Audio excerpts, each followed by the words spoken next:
Okay, well, after some slight technical difficulties, I believe that we are, in fact, back online now for the second half of this race. So, although I'm seeing that it's still saying live in 2.5 minutes, possibly because it's been scheduled ahead of time.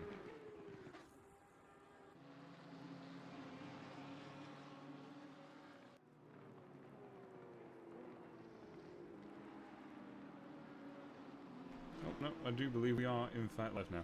Okay, well, welcome back, everybody. So, after apologies for the minor delay in getting the stream back up and running.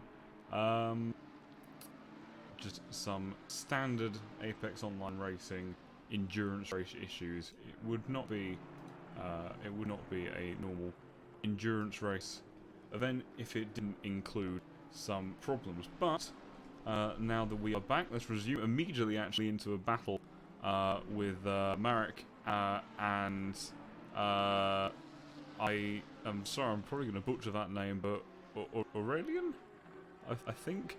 But the Nissan Lambo battle, Nissan should have good straight line speed down to the first corner, but hasn't got it under braking, so it will look like Marek will hold onto that position in the meantime.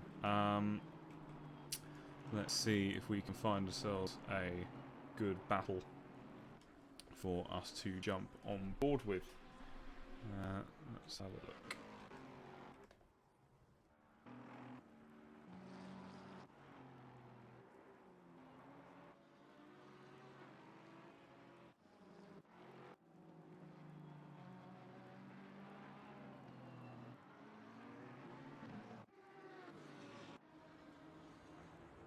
Oh, okay. Well, we do have Cody Pride, who does appear to have actually got past Vandervelde, and crucially, I'm just looking for that number 4 Aston, which is down in 10th place. So, I do think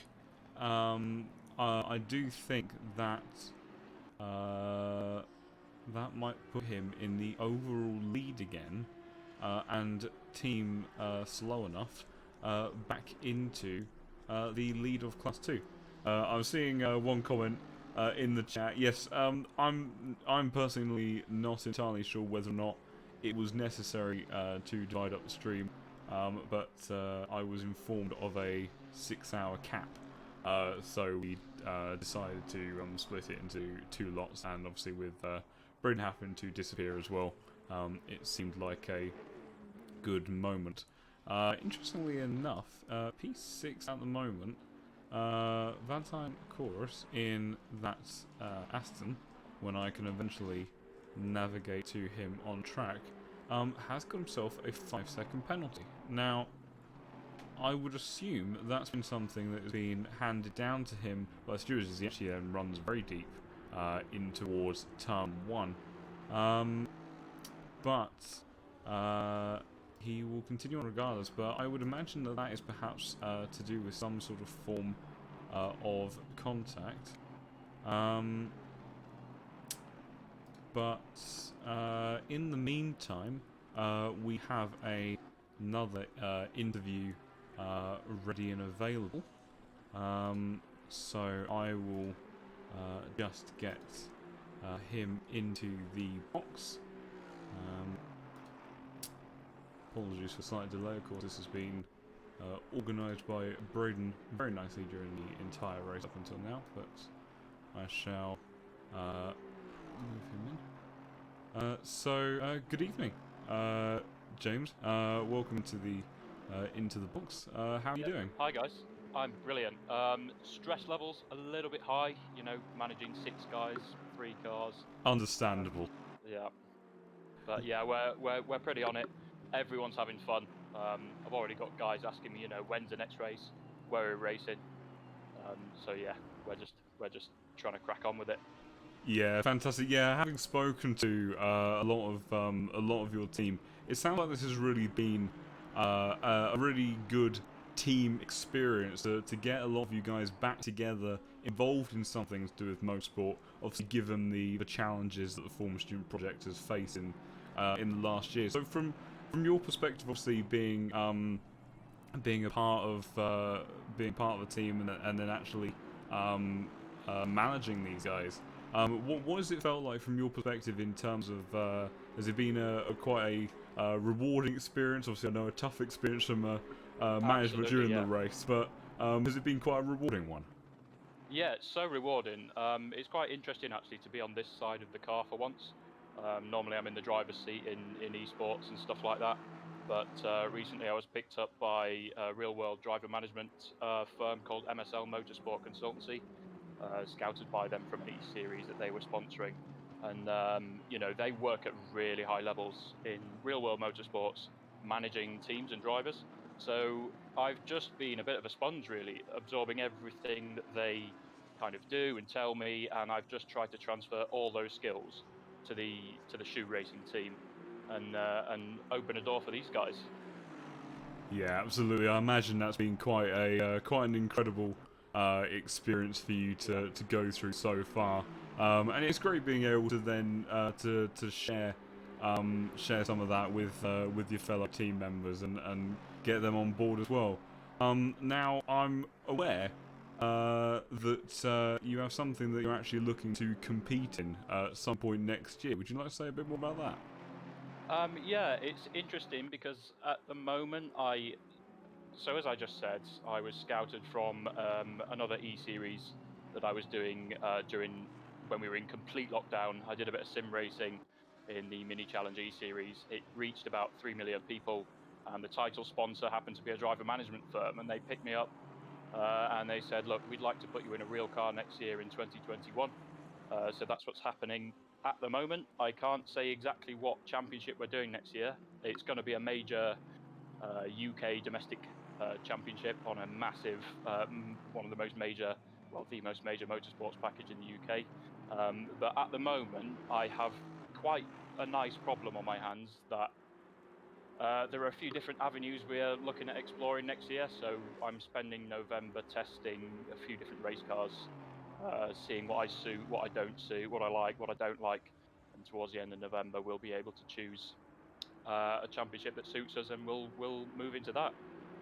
I think that's one of the best sort of positions you can be left with. Really, you've essentially been be given a box of toys, and you'll be able to choose your favourite. Yeah, exactly. So I mean, earlier this year, at the beginning of the year, all I was doing was just a bit of sim racing for fun. It was lockdown, and you know, it was the kind of thing just to keep me kind of sharp with my racecraft, and just fill the void really that I'm sure everyone had because of lockdown. And I wasn't looking to, you know, achieve what I've achieved from it. So it just goes to show that, you know, sim racing is absolutely here to stay, and it is a genuine path you can take into the real world of motorsports. yeah, and I think that's been something that's been such a great. There's been such a great journey of development recently. Obviously, programs like World Fastest Gamer as well, Hmm. promoting that level of development as well. But no, fantastic for you to be able to share your story with that. And you know, here today, obviously we have 9 hours of Paul Ricard, but 9-hour endurance races are not unfamiliar territory for you, are they? No, that's right. Recently, you spoke to James Harold earlier, our race engineer. Um, I teamed up as a driver with the ex-Formula 3 driver Kat Impey recently for Team MSL VRRC, where we raced in the Jensen Team Rocket RJN 9 hours of Silverstone just the other week. I think it was last week or the week before. Obviously against guys like Jensen Button and Chris Buncombe, and we had James Harold as well, who's Shoe Racing's race engineer. He was my race engineer for that race. So yeah, 9 hours endurance, not new to me, but to be honest, some of these guys, you know, they're still learning the ropes. Some of our drivers, honestly, it's so impressive. Some of these guys have just got their rigs this week. Half the guys, you know, we've got 6 drivers. 3 of them only just downloaded ACC this week, and to have those guys in the top split and running at the sharp end of the second split is just, you know, it's blown me away. It's really impressive, and we're all just dead proud of them. Yeah, absolutely. You know, it is a fantastic achievement to do that in such a short space of time, and to perform so well on the team's debut. And is this something then that I anticipate that yourself and SHU will be looking to continue to be involved with, and then go on to aim to perhaps get those guys that are at the sharp end of Tier 2 already in such a short space of time, and try to get your entire lineup into Tier 1? Absolutely, that is the goal for the whole team. It's funny you should say that, actually, because you know, Harlan and Olaf in the 111 Nissan GTR in Split 2. I was just in the Discord channel with those guys just now before I came into this interview, and you know, the driver's sitting there going, "Oh, what are we doing next? What are we doing next? I hope it's Bathurst. You know, I really want to take Godzilla up the mountain." So everyone's so keen to get involved. We are here to stay. We will be entering in your next event. I know there's some talk of it maybe being Bathurst by the sounds of it, but yeah, whatever it is, shoe racing will absolutely be entering. Fantastic. Well, we very much hope to see as many of you join that next event, and wish you all the very best for the success, not only in today's race, of course, but the future ones that we see you in, and then all the best to yourself personally for the journey that you've got ahead of you. All very exciting stuff, and stuff that definitely to be proud of. Cheers. Thank you very much. Yeah, thank you for joining me, mate, and yeah, all the best. Thanks a lot. Good to Cheers. speak to you. Bye. Well, absolutely fascinating stuff, and I think it's been really incredible. You know, having spoken to so many of these SHU guys, and you know, all the different backgrounds they've come from, the project, former student project on the whole, and the way in which they've been able to get involved back into a competitive form of motorsport again. You know, it is incredibly impressive, and a big thanks to all those guys who have joined us so far. Might be able to get some more of them in the commentary box, or an update on their races later on in the day. But yes, we'll certainly be keeping an eye. And if you want to keep an eye on how SHU and everyone else is getting on, then do go ahead to pitwall.live. Registration is free, and then you can access loads of telemetry data from both Server 1 and Server 2, and get a much more up-close experience of following this race. So much fantastic extra information on there, which I cannot display to you through here, and of course, one of the fantastic features is that this live stream is embedded into that page, so you can run everything off the same tab. So fantastic stuff both from SHU, and a lot of appreciation for PitWall for supporting us in this event.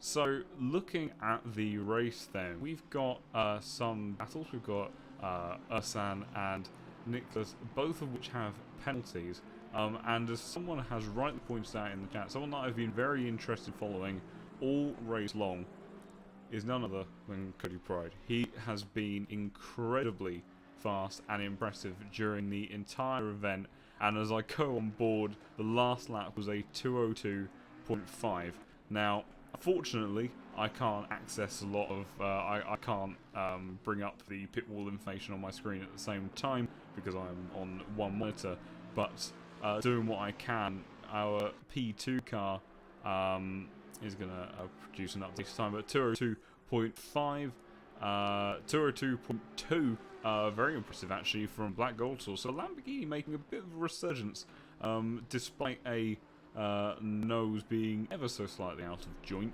I'm not sure, maybe that's for leg ventilation purposes for the Lamborghini driver. So Black Golson might actually be looking to make a bit of resurgence. Obviously he is a lap down on Marco in front of him, but that does just go to show that there is still some pace in that car. If we let's update, there is a very slow BMW there.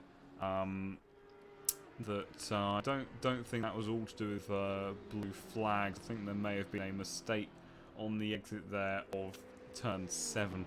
As he then, oh no, that is a awful place to crash. Aquaplaning on the inside of the track. He's got it pointing the right way now and start the car up. Everyone managing to seemingly safely navigate their way around the car, but that is a very, very unfortunate way to lose the car, and just showcasing what we've been saying about how the conditions have been getting worse and worse. Track temperature now 15 degrees, air temperature 15 degrees as well. So, you know, the track is getting colder, it's getting darker, and rain is not getting any lighter. So that's very unfortunate. I imagine that given how hard Kevin went into the wall there's quite a bit of damage on the BMW. So very unfortunate for him to have had that happen. Let's see though if we can run on board with any close battles. So yeah, interestingly enough then, Provence at the moment 203.3, so 0.8 of a second slower than the last lap that we saw that Cody Pride put together. And Cody Pride has just come into the pits, so this is going to be very interesting. So already in the pits. Now, is this a driver swap, or is this going to be a double stint? So I would imagine at this point then that Pavel is going to go past, as that was a stranded Lamborghini of Christian Mies on the exit of turn 14. But let's run ahead now. So we've got Cody still in the pits. Pavel just starts, so he's already overtaken Cody in the pits now. But how far ahead? So he's gone past the pit exit. Where is Cody? So, okay, so there has been a driver swap now with Mr. Kubica leaving the pit lane now. So there is going to be quite a significant margin between them. But we'll see what happens in terms of the pit stops, because I'm still not convinced. I'm not convinced that this number 33 Nissan is a pit stop behind that of Pavel. But definitely cementing his second place in silver class, as Tim Triquette is up to 11th, third in class. Mally, very appreciative in the chat, understandably so. We butcher the vast majority of names, but once in a while we do get it right, and when we do, it's something to behold and celebrate. So glad it could be yours. But let's see what fight we do have. So we do actually have quite a battle closing in for 4th place position. Last lap for Vasily 204.3. Last lap for Jardier 202.0. It's only 0.4 of a second away from that car personal best. So Jardier lapping very quickly.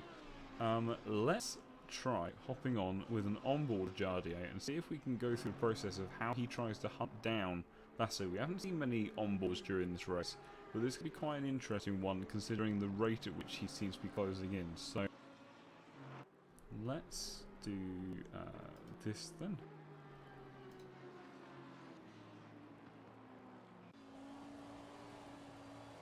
As he gets a huge kick of oversteer then through turn 11, heading into turn 12 now, a corner that I personally find incredibly tricky. On the power, struggling to get traction, but Vasily isn't having much of a better time.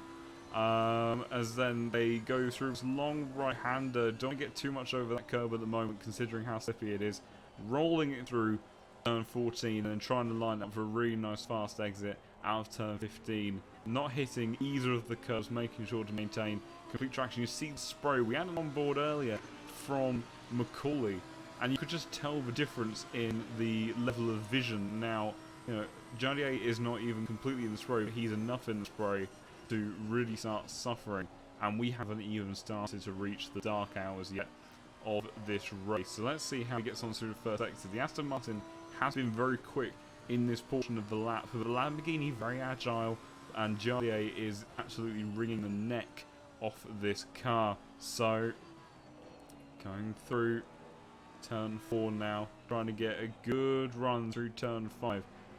Can't really abuse that outside curb as much as you normally would. Then really important to get this corner right. A huge kick of oversteer, trying to get power down as early as he possibly can. Run it through turn 7, puddle right on the apex.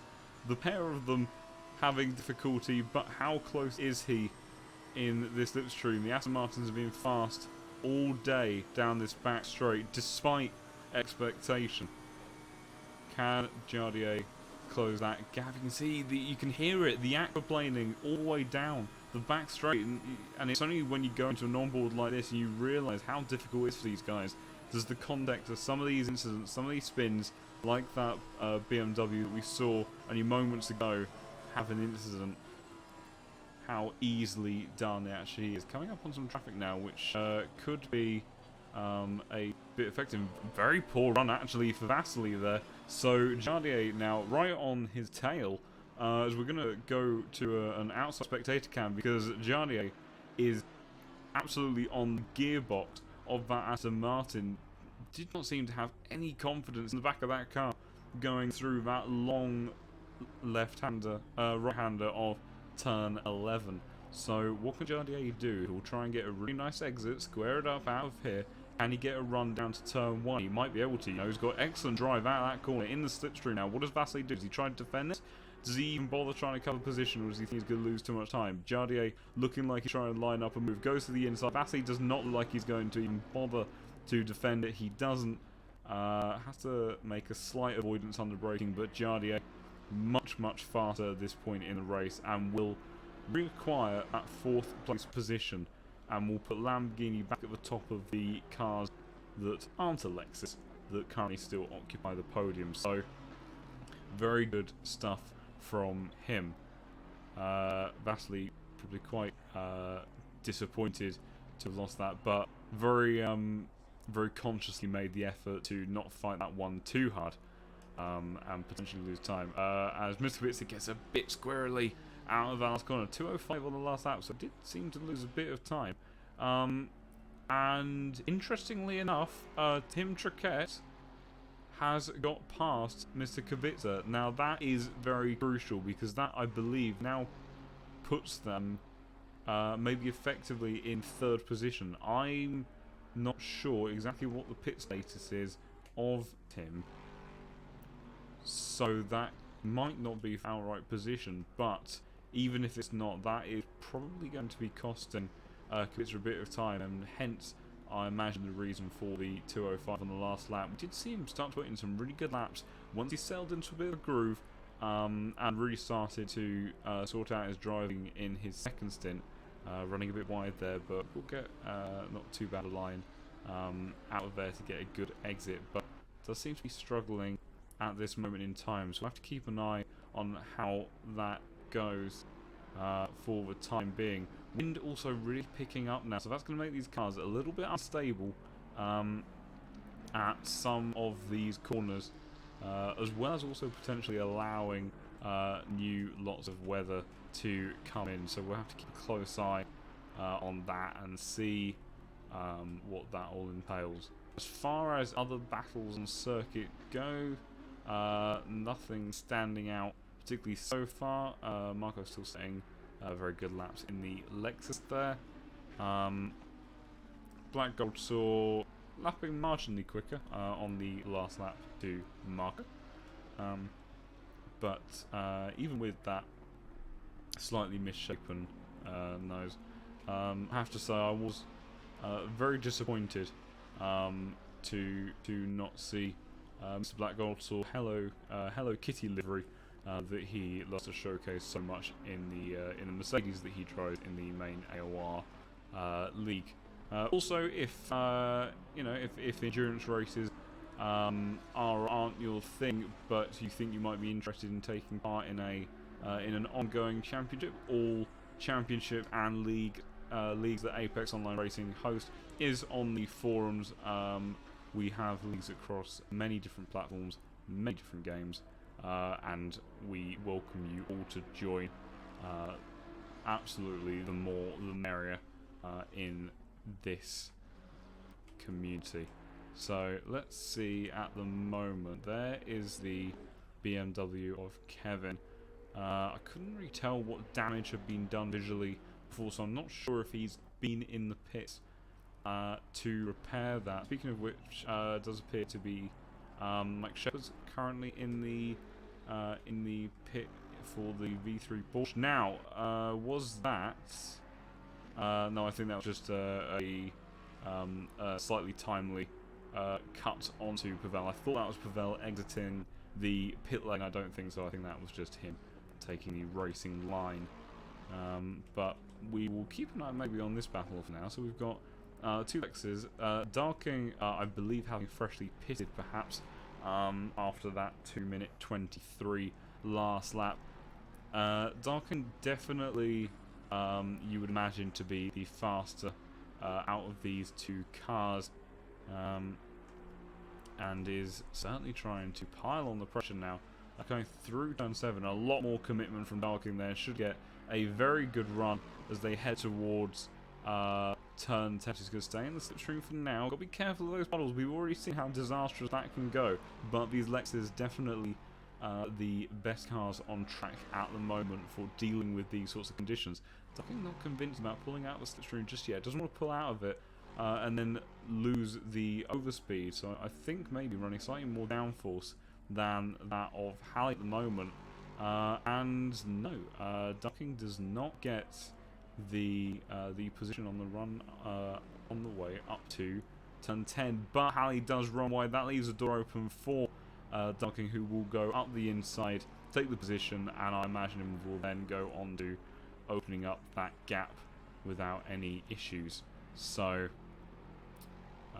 good move from him. Didn't get it done exactly where I thought he might, but he did get it done in the end.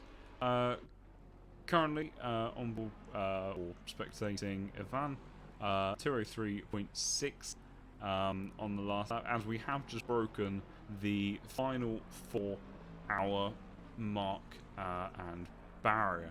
So we have definitely reached, gone significantly beyond the halfway point in this race now.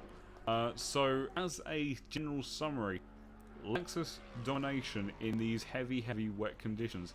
It started off raining. Black Gold saw and Jardier in the Lambo both had decent pace in the early stages of the race, but James Parker in that 889 Lexus put in an incredible first couple of stints to open up a massive lead, followed up by Macaulay as Ivan takes a huge amount of curb through turn 3, I believe that is. But not afraid to do it in the Lexus. Lexus is a curb sponge and will happily eat up those curbs on the inside, no problem whatsoever. You can see even just in the difference in the racing lines, he just drives straight over the curb, no problem. And that just allows him to open up this run all the way up the hill and carry that speed. That is one of the reasons why this Lexus is so fast at the moment when compared to other cars.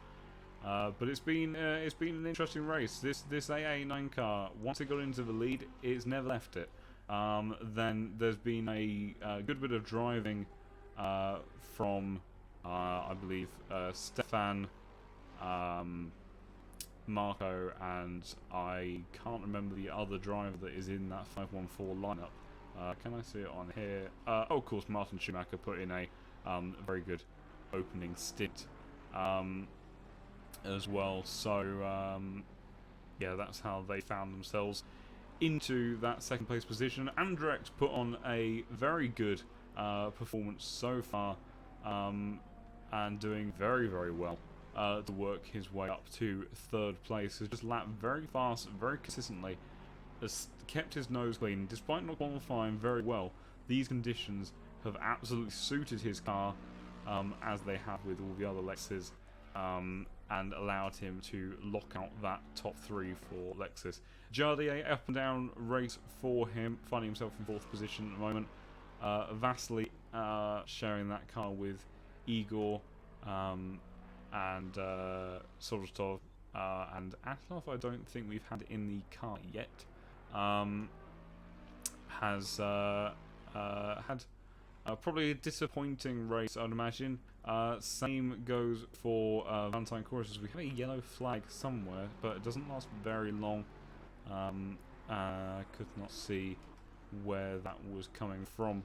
But yes, probably a disappointing race for him. Started on the front row of the grid in second place, lost as Kubica takes a rather alternative approach to turn 3. I do tend to find that if you just ignore the white line, that you can find a more optimal line through the corner. But whatever works for him. Then yeah, Solomon has had a rather troublesome time with his fellow teammates in that Aston Martin, not being able to really showcase the level of pace that we would have expected from his lineup and the Aston Martin itself. Admittedly, Aston Martin currently sitting in 4th and 5th as Giardier is suddenly out of position. 2 minutes 11 on that last lap. I think that Giardier may have made a mistake or had a contact.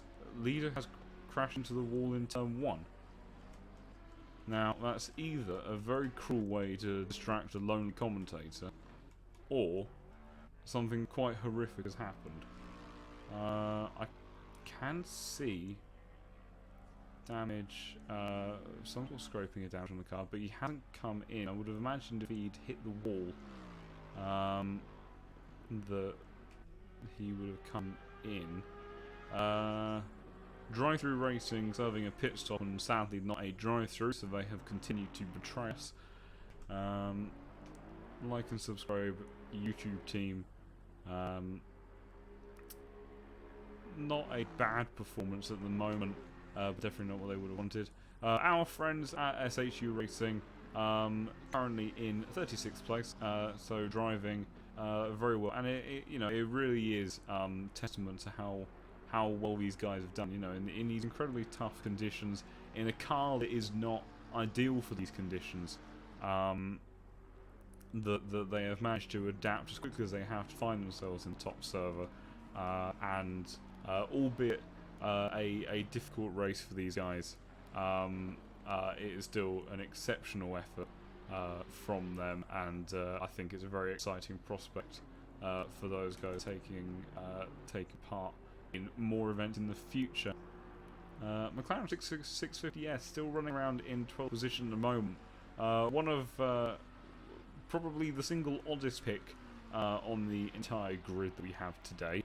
Not what you would have expected. At one point I do remember tuning into the qualifying server and finding that this was on provisional pole, and I actually wanted to make it legal for anyone else to actually outpace them, purely because I wanted a 650S to do very well in the race. However, apparently that's against the morals of motorsport, so we shall have to do with them running around in 12th position at the moment, but still having a good race.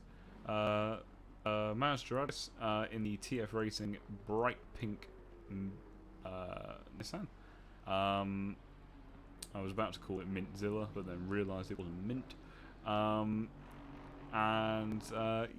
bit of an up and down race for them. Had a rather reshaped front on that car at one point, but does seem to have managed to get that fixed. Powley and Roberts Badger, I feel like that J might be silent, but I'm unsure, so I'll say Robert for now. The number 14 car involved in quite a few incidents and actually coming into the pits. Getting a little bit wide on pit entry there, but making it in time. Seems like a rather long pit stop for the number 193 Lexus. Although, as I say, that they have now completed their pit stop and are away, so there might have been quite a bit of damage to repair on that car that could potentially explain. As Black Gonsul also comes in as drive-through for Vasily, car 56 in P4, that is rather disastrous. Their race already not ideal, but that is almost the nail in the coffin. That is very bad. Now I can't see what gaps are exactly between these guys, but that is very unfortunate.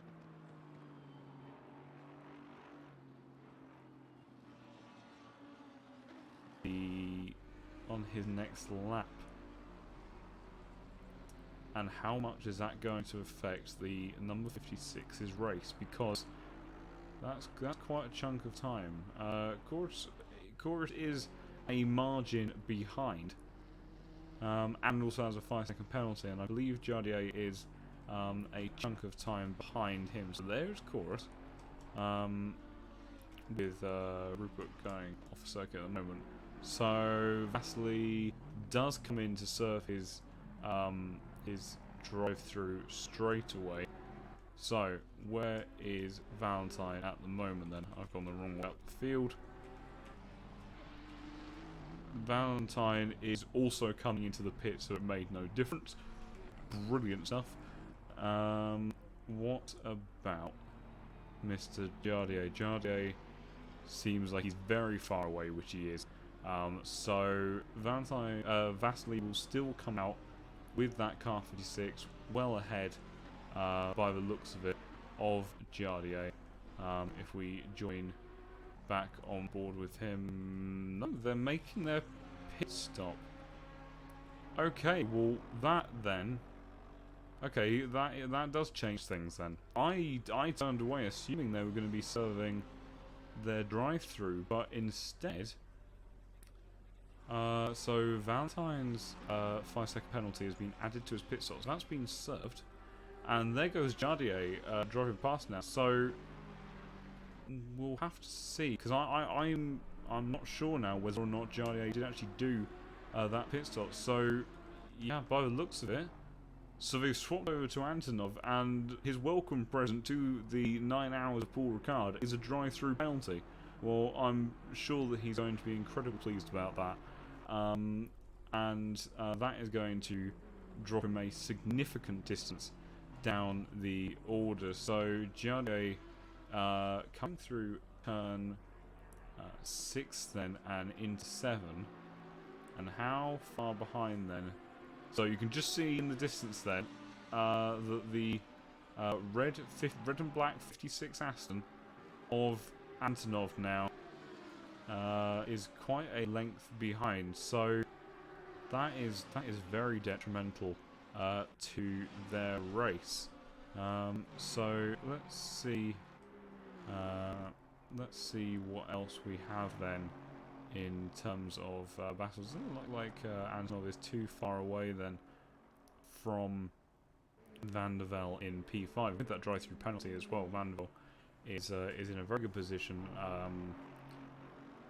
to take that. Malosky now in the 991 Aston Martin, so unusual for me to see him in anything but a Porsche, and very fast driver. So I would imagine that he might start to look to be able to capitalise on that drive-through that has been handed out to the number 56. So, looking on track then, what do we have going on? Is there anything particularly interesting? Mr. Kubica, interesting. Last lap, 202.8. So let's check again. So, Tim Druquette, 203.8. So still ahead of Mr. Kubica, but by no means pulling away. That is a recently having pitted. I can't tell if that's a visual glitch, perhaps, as Cryptic gets very wide, but does actually bring it to the apex eventually. I can't tell then exactly where that leaves this group battle. I do believe that Pavel has pitted. Let's just see how he gets on with his back marker going through second one. Back markers have been quite an issue today, as there was Antonov actually serving his drive-through penalty. I think that's Robert then in the number 14, who gets a huge tank slapper actually over the curb on the exit of turn 2, will hand over the position and free up Pavel. So Pavel, having got through there fairly nicely. Now, if we come through the sector split, so does that mean that that Pavel actually has position over Antonov? Yes, it does. Okay, so these guys are actually racing position. Obviously not racing for class position, but still, this is one table. But you would have to imagine Antonov will be incredibly frustrated to be handed that. So, well, not even early on, immediately within this stint, he wasn't even the one that earned it, and he will be looking to try to close up the gap as best he can. 2:11.1 for Mr. Kubica then, and has significantly dropped away from Tim Triquet. So I'm not sure. We've got a good scrap still going on here between Felix and Nuri for 22nd position. Do they get out of the way nicely for the Macca? You can hardly miss it. Bright lime green coming up behind you. So how does he approach this? Does he give him the room?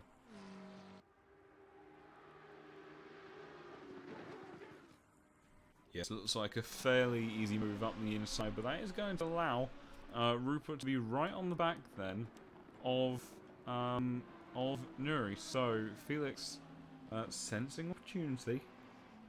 I believe that these two cars now have come together on at least 2 occasions, possibly even 3. But as of yet, between these drivers specifically, I don't think there's been any contact. So we will see if and how long that lasts. Felix taking a slightly tighter line. Oh, that was close. Felix had to actually get out of that. I don't think he was quite expecting Nuri to be so early on the brakes then. Coming into turn 15, almost running into the back of him. But it does look like at the moment that Felix is the one with the pace. Perhaps too much pace. That's a second and a half. I don't know if he's going to be able to make that one stick. That's going to be close, but they managed to keep it clean. Felix actually then gets a huge cutback coming out the exit of turn 2 then, as they then head towards the run of turn 3. And you would think with this much of his car along up the inside, there's not going to be much Nuri can do. He still actually manages to bang the side of his car. That was rather unnecessary, Mr. Nuri, and he's going to rejoin up the road, assuming he will relinquish the position to Felix. Felix runs wide. Nuri's then going to come back at him. I'm not sure that you can really get away with that, Nuri. I don't think Felix is going to be very happy. I have horrible, horrible feelings of this going wrong. Felix does actually manage to carry the speed, and Nuri gets all over the curb and loses momentum. So in the end, it does go the way of Felix gaining the position. But that was looking just a little bit dicey and a bit of unnecessary driving there from Nuri to come back and try to shut the door then, and then actually re-battle for the position when it was definitely not his to battle anymore. So let's see.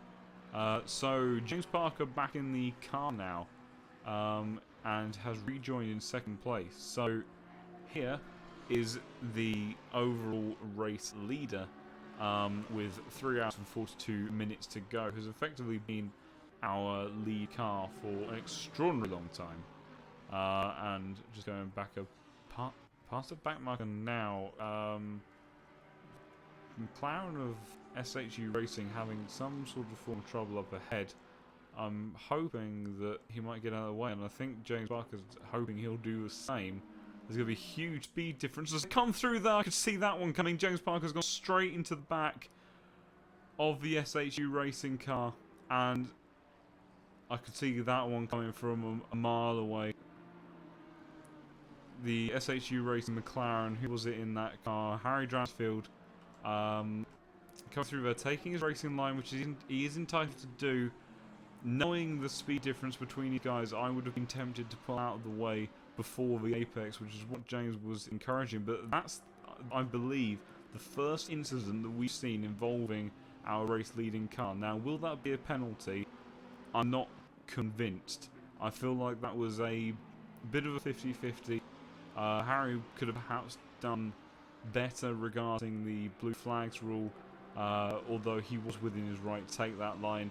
James could have lifted off further, and as the car behind, it is his job to make a safe and fair overtake. There just seems to be some shenanigans going on in the background, but I think everyone's okay. I thought I saw a car fire off in the opposite direction, but I don't think that's the case. So you can see there, so Giardio over a lap down on our overall leading car. But that's the other question: how much damage was done during that impact? We know that the 889 car has a monumental lead over everyone else, but these are the things that can happen that can end up putting you out of contention of what would be an easy victory. As I see that DeWard now has a drive-through penalty.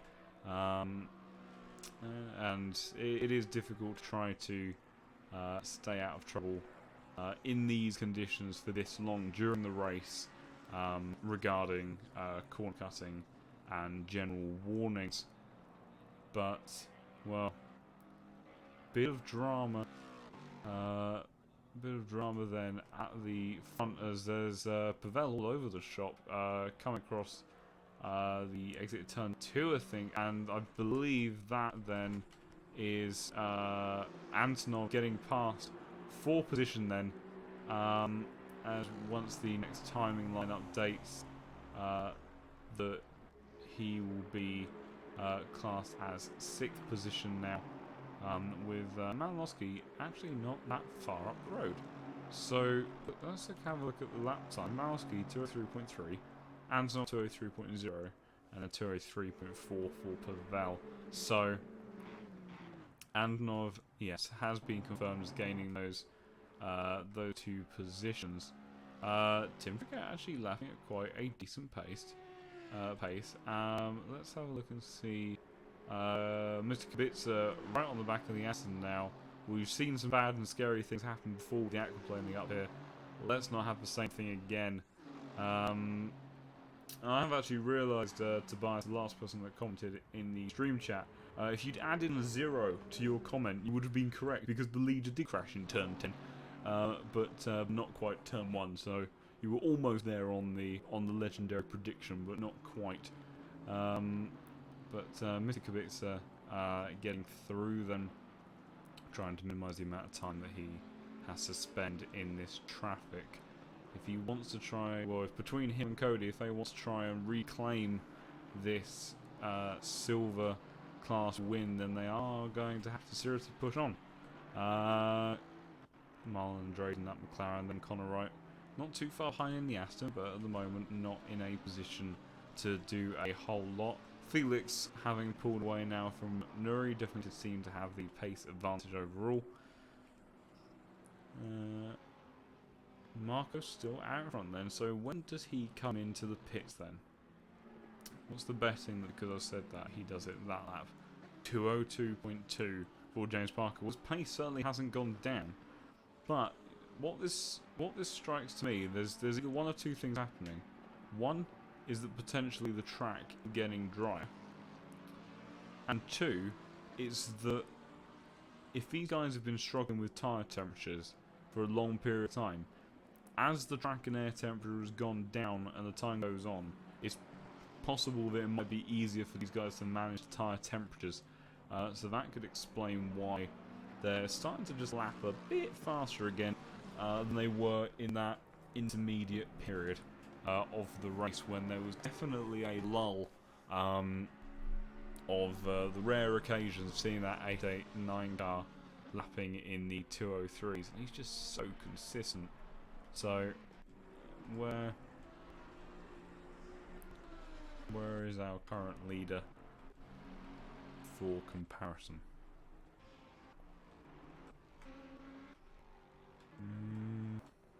He'll be here somewhere. 2.2 from Pavel on that last lap, so definitely a bit slow there. Malinowski then has been overtaken by Antonov, so missed that. But I would imagine then that the pace that Antonov is lapping at is pretty exceptional. So even with the overtake at 202.6, okay, so Antonov is definitely the driver they've put in to execute strat mode angry. And Andrex has come into the pits, Pavel has come into the pits, Triquet has come into the pits. That could be Triquet, I'm thinking about French more and more. So what does Mr. Kubica do? Well, obviously we kind of we know where we sit with the Class 1 category. So Mr. Kubica stays out. So that's the battle. That's the driver to keep an eye on then, essentially, is the fact that Mr. Kubica stayed out. Now, he might just pit a couple of laps later, but they could potentially put themselves in a very good stead to attempt to reclaim this position on track by just doing something clever with strategy. So we'll see what they end up being up to very shortly.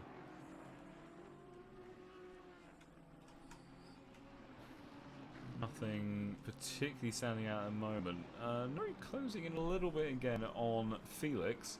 Felix not able to completely escape him.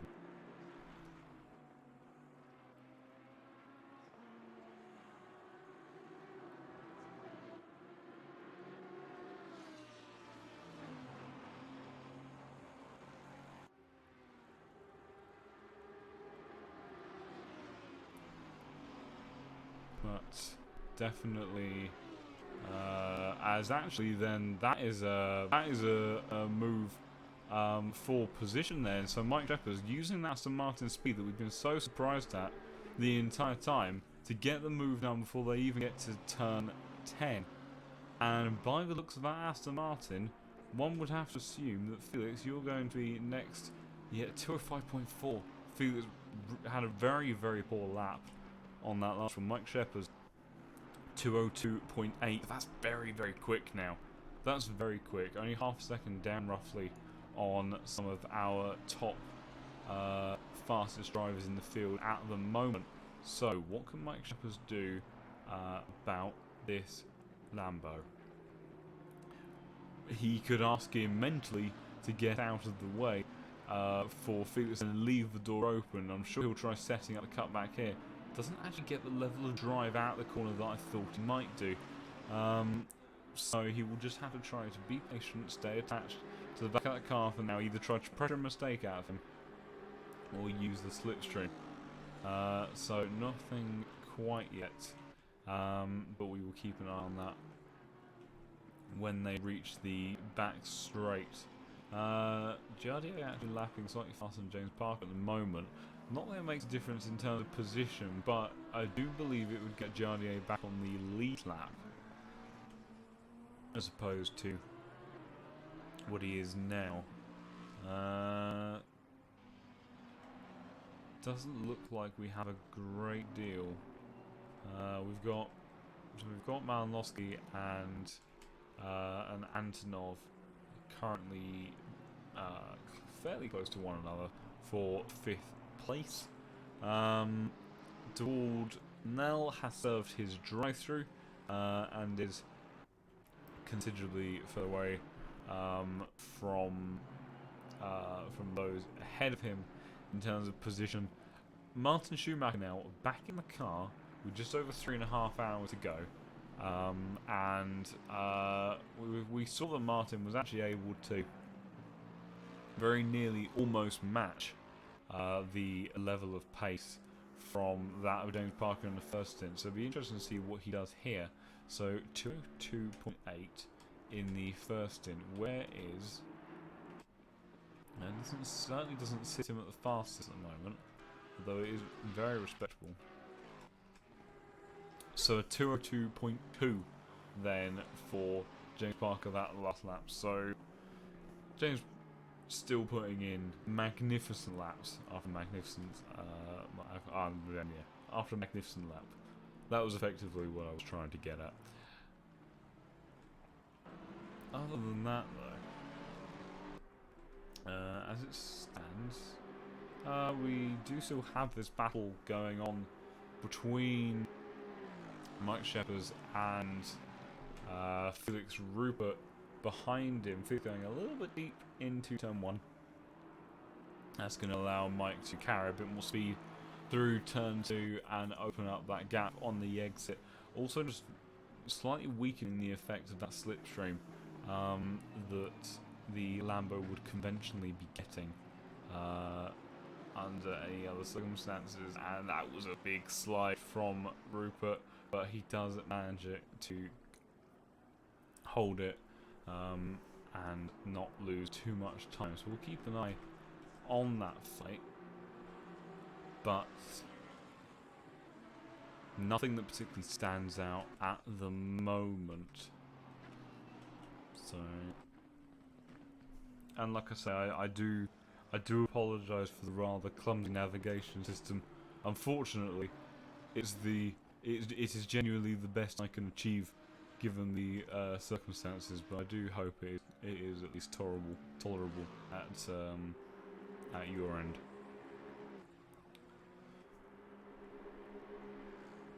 Manlowski then putting in good laps, still consistent fast laps. Could put Antonov under enough pressure to potentially cause him to make more unforced errors, and perhaps even to the point of giving himself another drive-through. You know, we are beyond the halfway point. By no means does that mean that the pressure is any less, and when the pressure is no less, then that's it. One way or another, you're leaving whatever you do very stressed.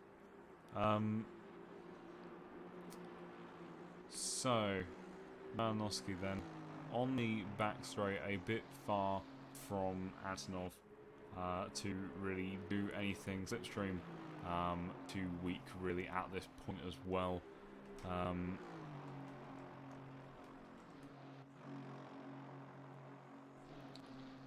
Do seem to have lost slight control area. For some reason I could not navigate through the cars anymore. Andrade in the McLaren, still setting decent lap times. 202.9 is impressive. Rain does definitely seem to have lightened now, so there's that slightly battered and bruised SHU McLaren having come in now to do its pit stop. Excellent effort from Harry and the rest of the SHU team to race that car today. Malowski slightly slower than Antonov on the last lap, but where does he come in now? So Antonov 202.25 and Malowski actually 0.2 of a second slower, so yeah, nothing much then. Interestingly enough, Mr. Kubica still in that number 1 position.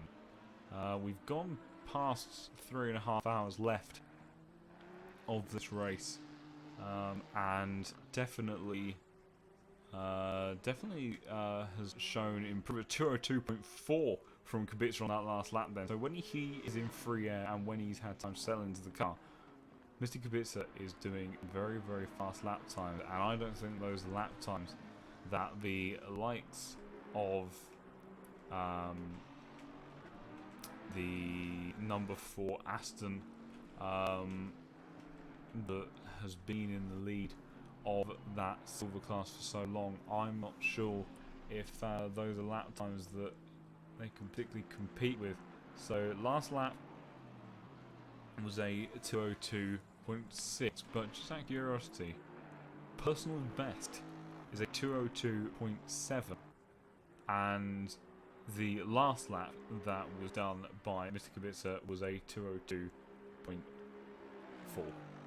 So their personal best is currently almost 4/10 of a second slower than the last lap produced by Mr. Kubica. Just going to show how good that they have set that Nissan up, and it's not really a circuit which is particularly conducive to that car. There's not many that suit it in particular, but so that is a surprising but welcome surprise of showing from there. Alex Torregrossa actually putting in his team's best lap on the last one he completed, doing a 203.1. 202.6 from Triquet. 201.8 for Antonov. So Antonov is the man on a mission at the moment. Let's see what that compares to our current leader. Now, if I was our current leader, I would perhaps be doing low 2s. And I would be feeling very comfortable, very happy, knowing that we had it under control and did not need to push it too hard. Yeah, 202.1. Yes, a comment of Lexus party today. Yes, will be top 3 positions. It's not how it started. Top 3, I think, at the beginning of the race was Lamborghini, Aston Martin, followed by another Lamborghini and maybe even a McLaren. But that qualifying session was done in the dry, and one of the Nissan gets very much out of the way. Always appreciated. But coming into the wet race session today, and a wet race session is perhaps an understatement of the sheer amount of water that has been dumped onto the track. The Lexuses have definitely been the go-to car for finding raw performance today. It's just that these are the conditions where that car absolutely strives, and there really is, at most circuits, there really is nothing else that can come close to it. And even if they do, it's usually not on in terms of drivability, it's just not on the same scale. So as far as a race car goes, it's impossible. But no, this Lexus really harmonising all the things that we love about modern GT cars, and combining that with a brutal V8 engine, and just an overall good car baseline to achieve that sort of construction. And around here today, with the circumstances in terms of weather, it's been very, very successful so far. So let's see. We do have some sort of sense of battle on for P29. So 207.1 last lap, 209.9 last lap. So definitely some slower lap times from these guys. That could have been from an incident rather than natural raw pace. So we will see what happens when they come around the next lap. Otherwise, I feel like they would have been asked to be removed as a hazard, as a hazard to the rest of the paddock.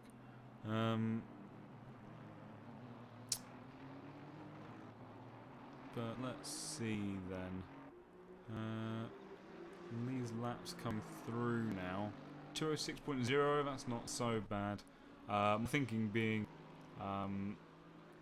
in terms of things like 107% rule, but we have seen some curious rounds today.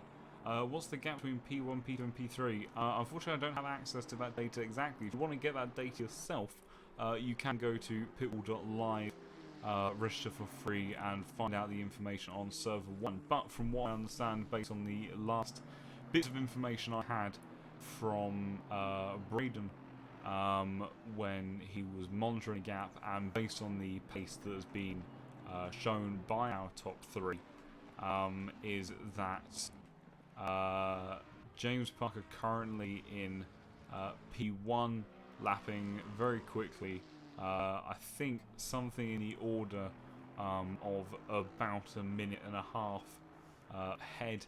I can attempt to estimate if I find him on track there's a spin there actually, just happened to come across that. Victor Northquist, the 137 car has had a bit of a troublesome day.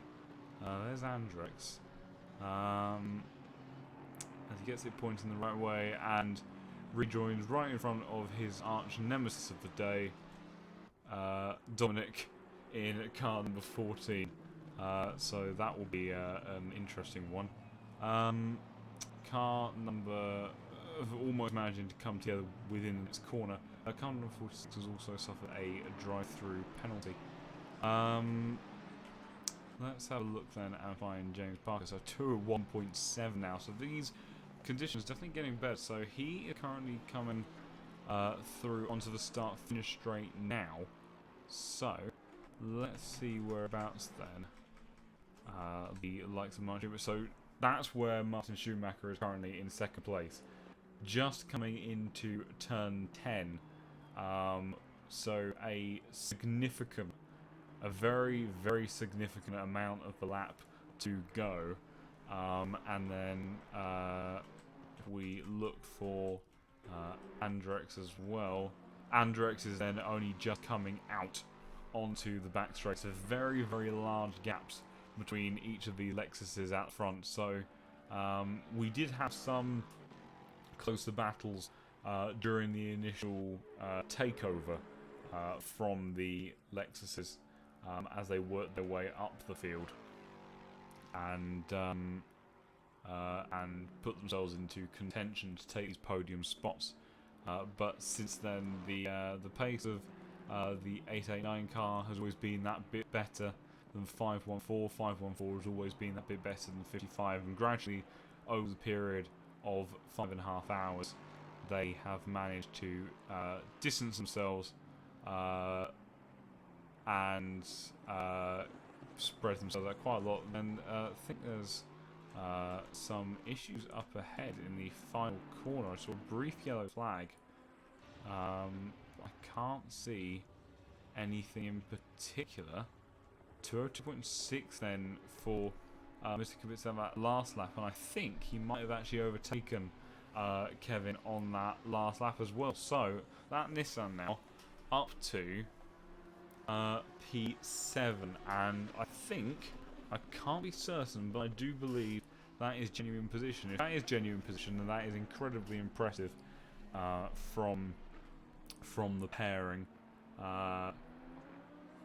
And a relative of Cody Pride showing their support in the chat, which is lovely to see.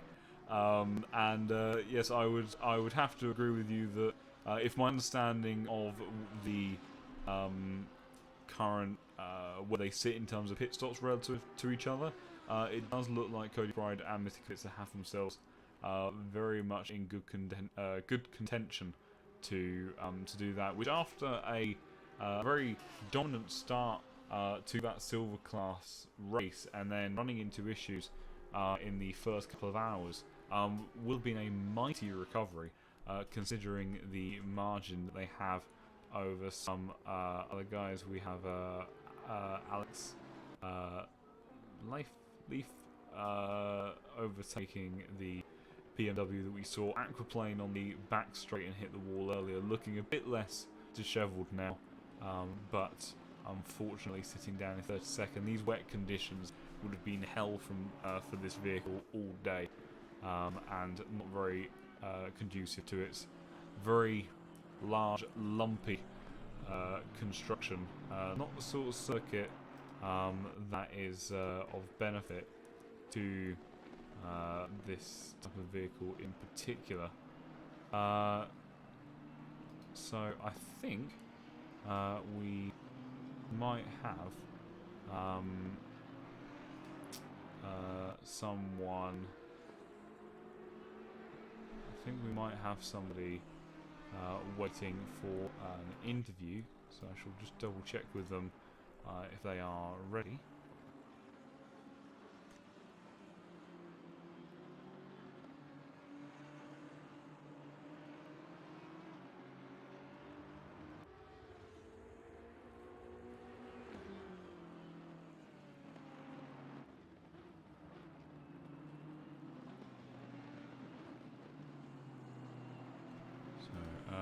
we shall see. I believe this is one of the other members of SHU that we have had earlier on in the streams. It'd be nice to have a catch up with him if he is around to chat. But we shall see shortly if he gets back to me. But looking on at this end, none of this for position, but it could get a little bit messy actually going towards turn 10. I'm not too keen on this. We have Mike Shepherd down in P19 with the Audi of Jason Webber ahead of him. BMW going very, very wide and will stay way out of the way when actually still staying off circuit to make sure that they do not obstruct Connor right there in P9. So Shepard's looking like he wants to unlap himself from Jason Webber, which he is allowed to do, but he has to be careful in how he does it as to not impede driver in front.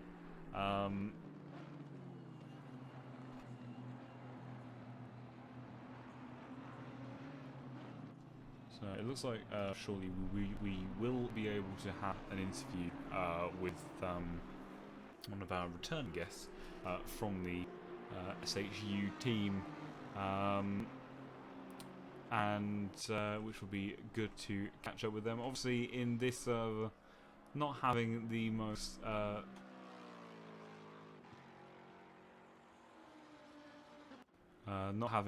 fantastic of races, but nevertheless still pushing on and still putting in a very commendable performance, considering how long they have had to prepare for this event.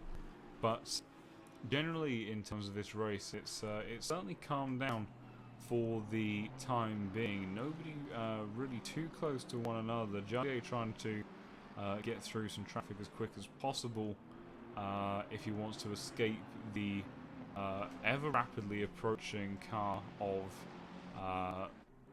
Antonov, if I can find him. I imagine I thought he was actually going to be closer, but there's Antonov. So, in actual fact, no, Antonov setting his personal best on the last lap, so definitely pushing on is Antonov. So we have Harlan from SHU ready for an interview, so let's get him in. Good evening, Harlan. How are you doing? Hey, how's it going? Yeah, not too bad. I've been unfortunately abandoned by my co-commentator, but still plodding on here. How about yourself? How has your race progressed since we last spoke? Well, we've carried on being really nice and consistent. Pace is good. Not really many mistakes. A couple of little spins, but it seems like the weather, which is continuing to just hammer it down, has caused loads of people trouble. Sadly, as endurance racing, seat swapping newbies, I've just fluffed a pit stop and we've had to make another one. So we've dropped down from 8th to 16th for now, but we're positive and we're going to keep cracking on. 3 hours to go. Yeah, no, unfortunately that is something that that can happen in these races. I mean, I haven't done a driver swap in one of these. However, when I started making my debut in league racing on this platform, I fluffed many a pit stop, so you are definitely not alone. Is it a rite of passage, maybe? I feel like it's a learning process you have to go through, and it is the true way to be introduced to the downsides of ACC. But yeah, so that is a rather unfortunate thing. But you've obviously shown that you've got good pace, regardless to have ended up in that position in itself. So I mean, like you say, 3 hours on the clock. You must be fairly confident that you can still bring back a good result and push on and use that pace to try to get past some of the cars that you've now ended up behind. Yeah, I mean, as you say, pace is really good. The car's just working really well in the wet. Both me and Olaf are putting in some nice lap times, so all we can hope for is a little bit of luck, a little bit of friendliness from some of the back markers, and hopefully we can gain a few more positions. Top 10's the absolute goal. That would be the dream, but we'll see. Yeah, of course. I want to follow up actually on that because obviously haven't had the chance to spectate in your server, but traffic and blue flags, as you might imagine, has also been a regular occurrence of some incident in this server as well. And from your perspective, obviously I would imagine being in the position that you were, the negotiating traffic fairly frequently. So how is that in the perspective of the driver when you're in the cockpit, and what's going through your mind of trying to get past it? Well, it's a case of trying to guess what's going to happen, because it seems like there are a few drivers in the server, bless them, maybe a little bit out of their depth and a little bit sort of panicky when you're sort of coming up behind them and the blue flags are being waved. So just trying to read what the person in front is thinking, and trying to, sort of use your crystal ball and see where they're going to put themselves on the track and whether or not they're going to let you through, where they're going to let you through. Sadly, it seems like some people really are struggling with it, and are sort of fighting you for position when they shouldn't be, which is unfortunate. But this is racing. This is part of it. Yeah, absolutely. It is unfortunately something that as a driver you sometimes have to suffer, and it's no fun on either side, because you don't want to be the driver that's having to sacrifice the time, but you also don't want to be the driver that's losing it as a result of somebody that doesn't want to give it up. So it's always an area for issues to occur, unfortunately, and there have been a multitude of incidents in this race as well that have come about through blue flags. So with about 3 hours on the clock, then what's the weather looking like in terms of your server? I understand it's still raining at the moment. Is there any hint of it increasing in how heavy it is, staying as is until the end, or even potentially starting to look to dry up? At the moment, we're looking at rain for the foreseeable the next sort of half an hour. I think I'm going to be going out on wets again when I jump into my stint in about half an hour. I think it's just going to carry on, but as I said to you earlier on today, we're running really well in the wet. I'm quite happy for it to carry on as it is. I think it's been an advantage to us in the car. Yeah, absolutely, and it's always a great thing when the weather gods answer your call, and it plays in your favour, and we've already seen some gambles in this server, where I might have even just seen some drivers driving the wrong way actually in the background. I'm not sure, but where some have slightly suffered either in terms of car choice or the route they've gone down. In terms of the setup, and obviously, like you say, your preference is firmly in sticking them with what you've already had, and well, if it continues to tick like that, well then that top 10 finish with 3 hours to go might well be in reach then.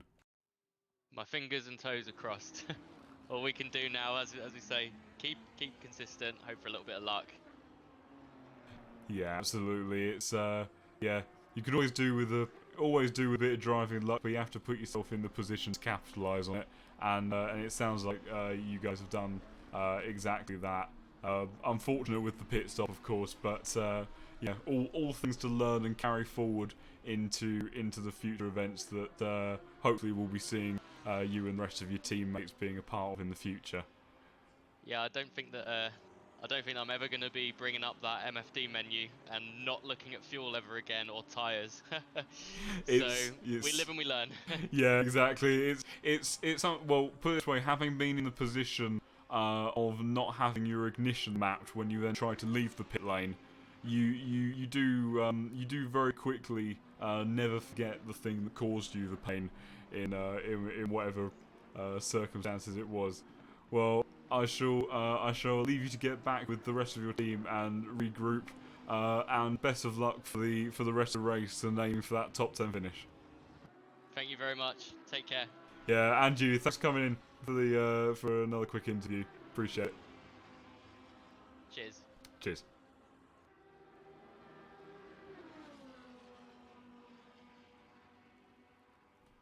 Well, there you have it, Harlan from Server 2. So if you want to keep in touch with what is going on in Server 2, then all you need to do is head over to pitwall.live, register for free, and then you can utilize either the Server 1 or Server 2 display. And then obviously for Server 2 you can get the data off there. Server 1 you will see this live stream embedded into that page, and you can watch along with even more insightful data helping show you what's going on track, and give a bit more context of all the things that I can't show at one given time. One interesting thing that I did notice in the Discord chat in the background was that Adrex in P3 apparently had a bit of a moment and spun. Now, still registering as being in P3 at the moment, so I don't think he lost too much time, but what I have realised is that we have a serious battle on our hands now for effectively second place in the silver class. So the Lexus of Tim, which has demonstrated very good pace throughout, really starting to make a move now as Kubica has come into the pits up ahead. So interesting, these guys, they've generally been out of sequence, these guys going a bit longer, so I imagine that these two will continue to stay out and battle out. Not that that's necessarily going to help them, because that will lose them time in the overall fight, but Tim has been putting in solid laps. I don't think that Azat has actually put in any bad laps in particular, but just the pace of the Lexus at this stage of the race and at this point in the stint just does seem to have been very good. And in fact, oh no, that was just to, I think, trying to either cool down the tyres or break the toe slightly down the pit straight. So no, those two still staying out for now. Seeing in the background, Cody has actually already got into the car and is at the exit of the pit lane. So you can see how much of a pace advantage that these guys have generally had as Sean McKellar goes through, but gets it all kind of wrong, runs wide on the exit of turn 1, and then actually loses time and will even then be unlapped from Tom Schneider, so not particularly working out how he would want it. But yeah, so Cody Pride has been a very, very fast driver all day, and has certainly been one of the drivers that has impressed me the most on this endurance race. As we close in on the final third of this race, Cody actually getting a little bit wide there. Make sure you keep it on the black stuff. You can get away with some track limits, but you push it too hard and it may come back to bite you. But Cody not hesitating at all to start getting a bit of a shift on.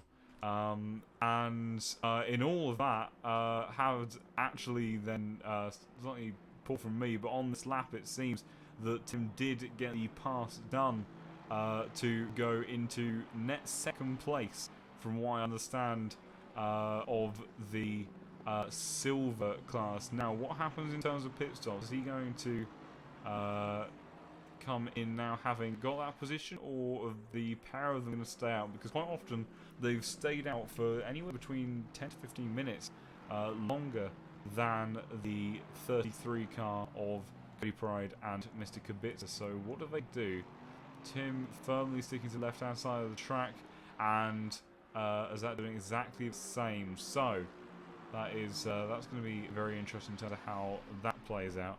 Now I can hear the sound of that Macca in the background. 201.8 on that last lap was ridiculously fast from Malon then. I am not even convinced that was on the That's practically the same sort of pace as our leader in a Lexus, designed to drive incredibly fast in these sorts of conditions. And Marlon just put an absolute stonker of a lap then to close up onto the back of these guys.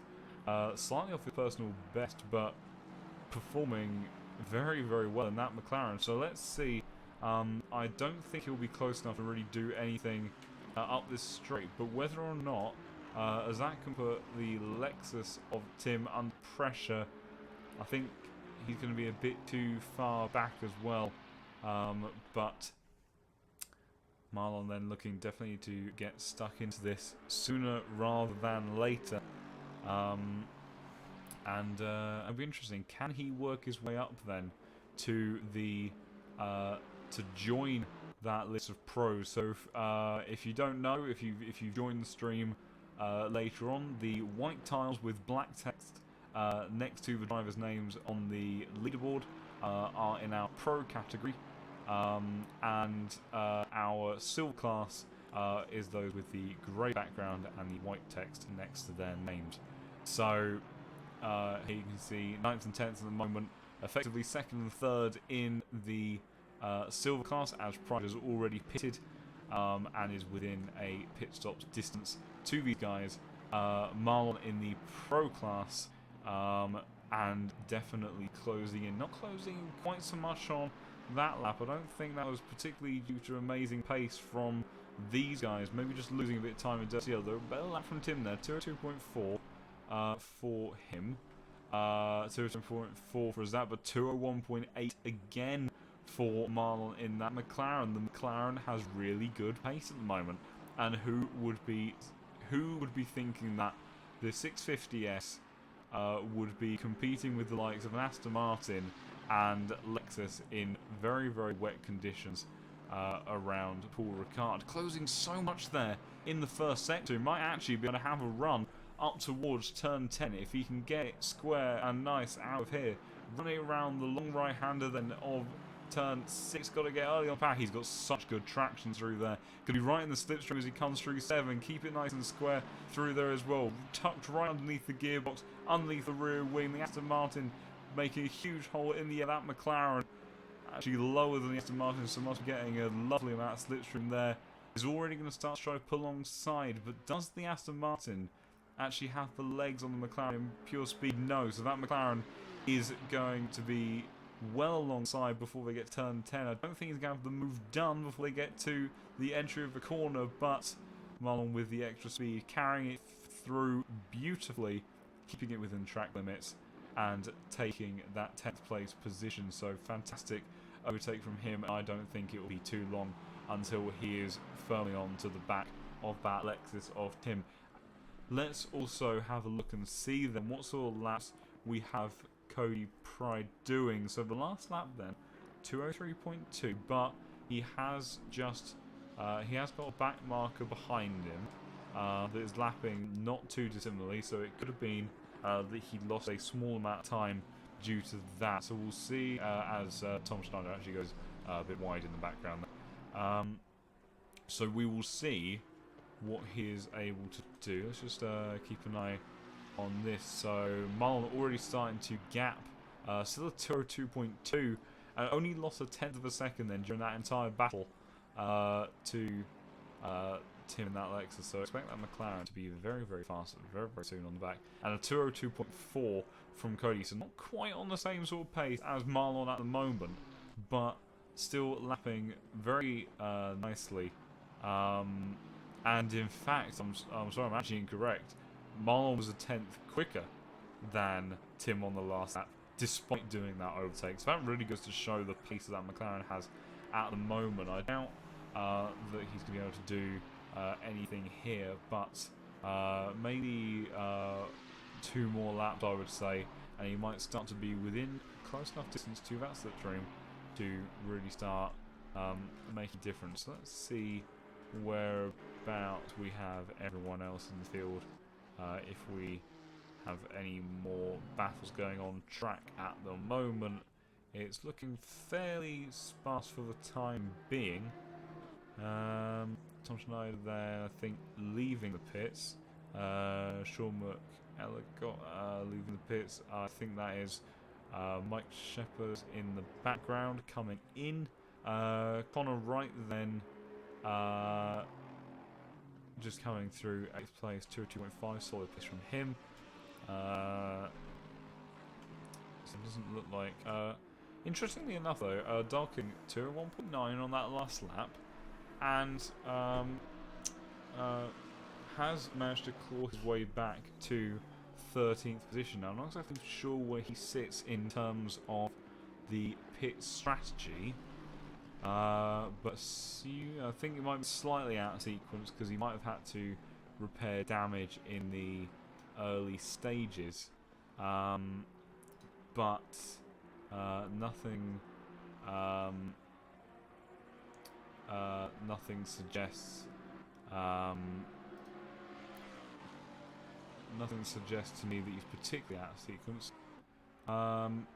Unfortunately, I've just been notified that the PitWall stream connector will not be working for the rest of the duration of the stream. That is not anything wrong with the connector itself, but our broadcasting feed, effectively, we had Brayden's computer running that from the server, but due to inactivity on his laptop because he had to go to work, it has timed out and the connection has broken down. So unfortunately, that will not be working. But that is something we are learning alongside with PitWall how to get the absolute most from this amazing software that really does add another level of experience, so we will take that forward into the next time that we look to use it, which should hopefully be on Tuesday for the resuming the standard AOR ACC Championship, where I'm not sure exactly where we are racing. I think it might be Silverstone this coming week, but when that live stream goes up, we will be using PitWall alongside that, and we will make sure we don't run into that sort of issue again. So apologies for that, but if those of you that have registered and used it during the day, hopefully you have enjoyed it and seen that extra level of detail that we wanted to bring to these league races for you. So back to the race. James Parker then into the pits now. Is this another double stint, or will this be a driver swap? We shall have to wait and see. Cody Pryor 202.2 on that last lap. And what is the time here? 202.8, so a little bit slower, but I think I say he had traffic, but isn't that behind him? Yeah, so no, that 201.2 from Antonov. Antonov absolutely going at a blistering pace at the moment. Now, this is the sort of pace that I expected from some of the Astons the entirety of today. Because, you know, the Aston, it has amazing brakes, it had amazing wet weather performance, and in my mind it was the only car capable of taking the fight long term to the Lexus. Now, in fairness, they do line up in 4th and 5th. However, you know, they have struggled a lot during today. Admittedly, there have been a couple of instances for some Antonov, not through his own fault, but for an accumulation of warnings from his stint prior.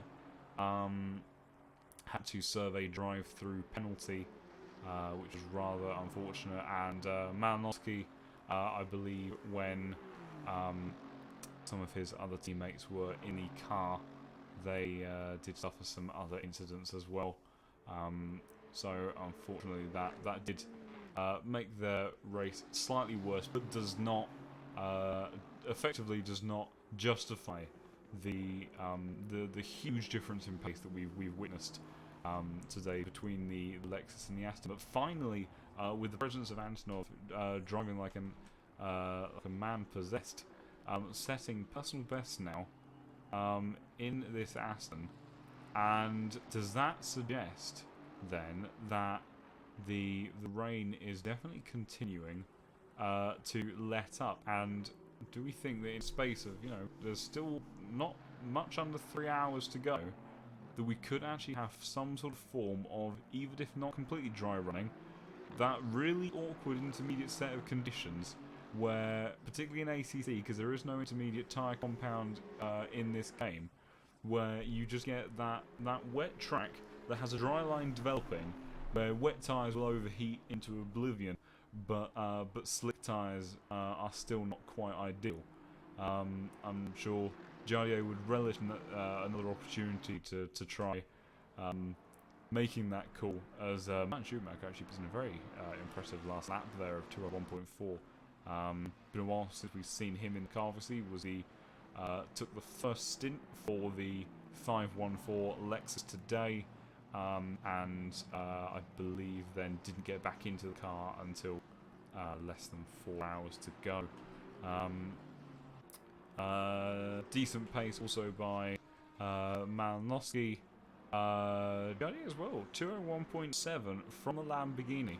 And of course, you know, we've actually, if you look at that, I think there is a form of dry line developing there. Just in that shot, you can just sort of start to see something developing. You just see that slightly light grey patch down the length of the road. You don't want to veer too much off that, because then you will start to dip your way into the puddles and aquaplane. But when do people start to take the plunge then, potentially to try running slick? And this gets really tricky, because if the weather changes at an awkward time that doesn't match your pit schedule, you potentially have to risk actually taking an extra pit stop as a gamble for the weather. But you know, tyre temperature is going to be a nightmare if these guys do try to go onto slicks, which I don't think would be for a while yet, but it might be approaching based on the way in which the texture of the track is changing. There is definitely a dry line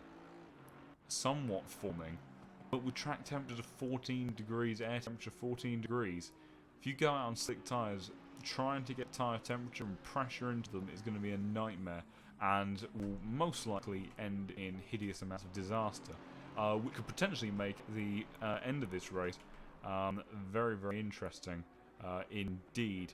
Quite a long pit stop there for Macaulay on that last one. I know we have had some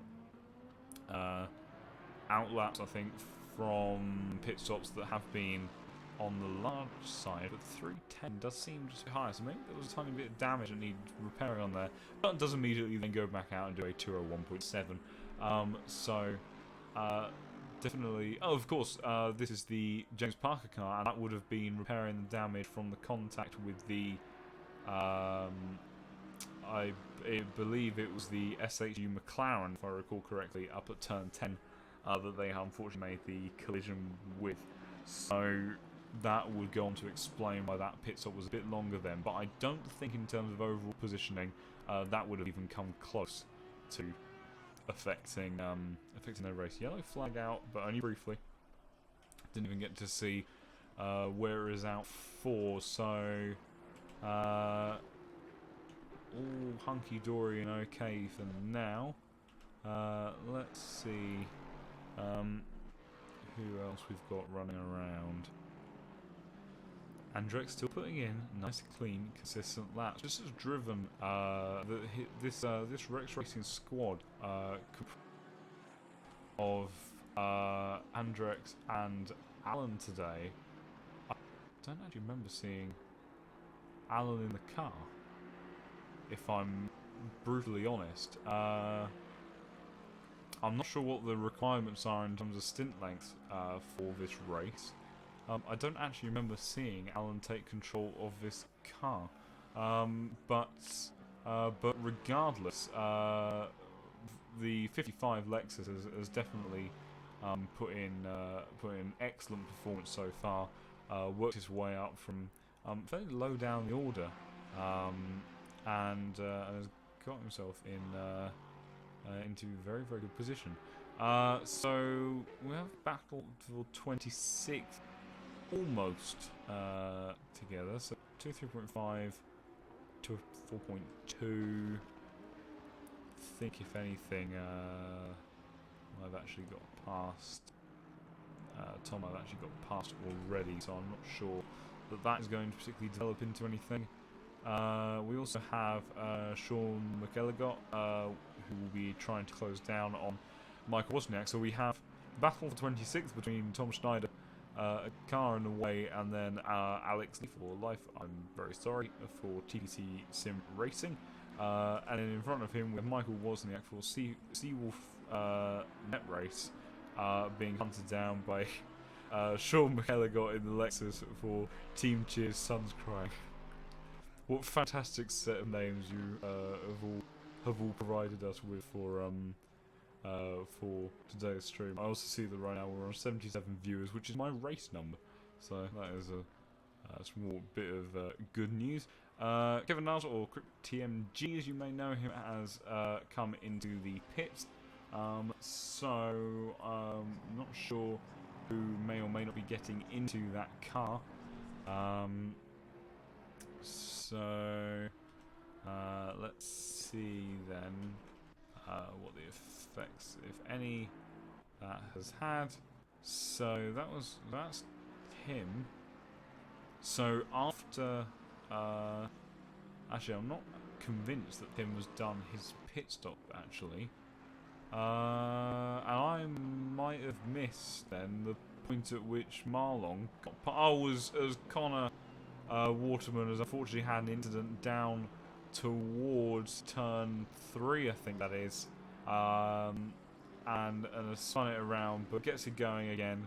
And I have to say, I really do want to commend the team spirit that SHU have had today. Not just in general of how this team came about in the first place, and ended up joining AOR tonight for the 9-hour endurance race. But the team spirit that they've had, where they haven't had the easiest races, particularly in Tier 1, and it's been an uphill battle, but they've continued regardless, pushed on all the way, learning more and more about the car, about themselves, ready for the next time they enter. And I think that the rate at which they're going to progress and become more competitive in this AOR community is going to be at a rate of knots, and I think it's going to be very exciting to see how they develop.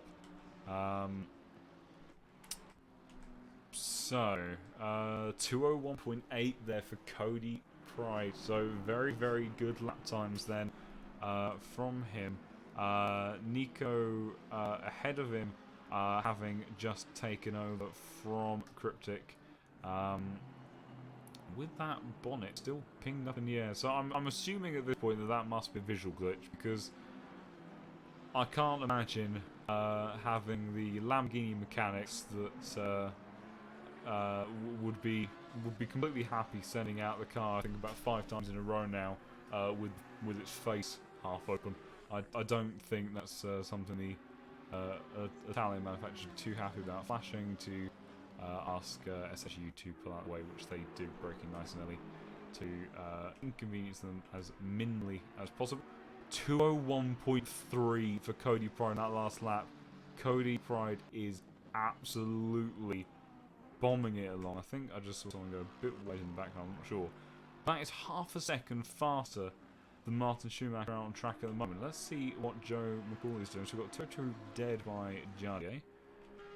Where is Joe McCall? So I think that on that last lap, besides maybe Antonov, is the only other driver I can think of that could possibly challenge for fastest lap there. Unless Antonov is no longer in the car. Antonov is no longer in the car. It is Igor. So I did miss him. Igor. So Igor hasn't actually completed the lap yet. So it'd be interesting to see what he does. This lap might be a tad slow. I think he might have battled with Connor to hold that position. Yes, and that's actually. So we'll get a representative time on his next complete lap. But yeah, 201.3 then from Cody Pride, and that is truly extraordinary pace, absolutely extraordinary. So let's see whereabouts on circuit are the lengths. So here is Marlon. Pace seems to have dropped off ever so slightly. Tim still up. That's almost a second faster than than the silver class competitors that he has ahead of him. That is extraordinary pace. Absolutely extraordinary, and should definitely be applauded. So these guys just coming over the start-finish line now, basically. So that is Cody Brayden there. So he is lapping very quickly. Probably lost a bit of time on that last one. Yeah, 203.1 due to quite a substantial amount of traffic to get through. And looking to actually hunt down Nico ahead of him then. So we'll stay on board with spectating Cody, who is driving the absolute wheels off that GTR moment. And I'll tell you what, everyone likes the gear shifting noise of the Nissan, so let's have a treat. Let's go on board with Cody as he looks to do this. Haven't got long, you might do it too quickly. Here we go then. So in actual fact, you know, maybe this could even be on board for the move. We haven't seen an on-board overtake during this race yet, but look at the confidence he's got. Actually had to back out of it then, as he almost took the rear of Nico, and that might have actually lost some momentum going up this back straight. But that was, yeah, you could just see the confidence that Cody has in this Nissan right now. Not afraid to get on the power, not afraid to use those curves. That's a bit risky for Nico to be doing. I think that's the more aquaplaning side of the track. I personally wouldn't be risking that for the extra slipstream. I would seriously recommend to Ferrari, which he does, to get out of the way. Cody then right on the gearbox. And what a fantastic piece of information in the chat as well. Cody is 14 years old. Well, you must be a very, very, very proud dad, because my God, your son is driving the wheels off this Nissan and is putting a lot of pressure on this number 2 Lamborghini. This car ahead of him was on pole position today, and he's even going to try sending it into the final corner. He might as well. Oh, that's very close, actually making a small mad contact there. Don't want to jinx it with Ferrari now trying to battle with Cody. I don't know what you're doing at this particular moment. I would seriously suggest you back out of that one. Would that happen to be Benjamin? It would. Yeah, Benjamin, don't. Just don't. But well, that got incredibly tight, and you know, I mean, fantastic bit of opportunistic racing there to try and send it into turn 15. I think, to be fair, you know, the gap was there. He was alongside, but Nico did turn in a bit, and it did all start to get a bit difficult. As I think Connor, yes, so Connor Wright, I believe, has just come out of the pits then, and has rejoined in 12th position. So we will see. We will see what happens here. So a little bit of time then and ground for Cody to try to regain, but I don't think it's going to take him very long at all to do that. So we'll have a very brief look. Tim going a little bit for exploration. Is that not replicating the same racing line, which I think is fair enough. Very quick lap time still from Marlon in that 650S. I'm very impressed by his pace as well today. So I hesitate to suggest that's why I don't like that pit lane. Fortunately, Nicholas managed to avoid any sort of form of contact with the 41 McLaren, but that could have gone very poorly. And yeah, look at this already. So Cody already starting to reel in Nico once again. Might have suffered a tiny bit of damage off that last contact, but I don't think there would have been a huge amount there. Let's see. Who's the? So that is Martin Schumacher behind him. So this will be interesting because obviously Schumacher, as it stands on that last lap, was lapping faster. But bear in mind, Cody in free air was actually lapping faster than that. So Cody's got a race that he wants to get on with and charge on with. So he's not going to be too happy about having to sacrifice position on blue flags. I reckon Cody's going to try to go for this, heading towards turn 10. And given how close he is at the moment, I think he's got a very good chance of doing it. We saw how good his drive was out of here, flicking it through turn 7 now over the curb in the slipstream. Haven't had to back out of it this time, and the Nissan is quick in a straight line, gaining all the time up this hill. It's a never-ending straight. The Lamborghini in front just wants the straight to be overdone with, but Cody is gaining more and more time. He goes to the outside. I think the pace of that Nissan is going to be well past before they even get to the turning point of turn 10, and yes, the Lamborghini concedes that position, and Cody moves up into P10 overall then, with his two silver class rivals ahead of him, and they are not far up the road. They are seriously not far up the road, so this is going to be very interesting very quickly.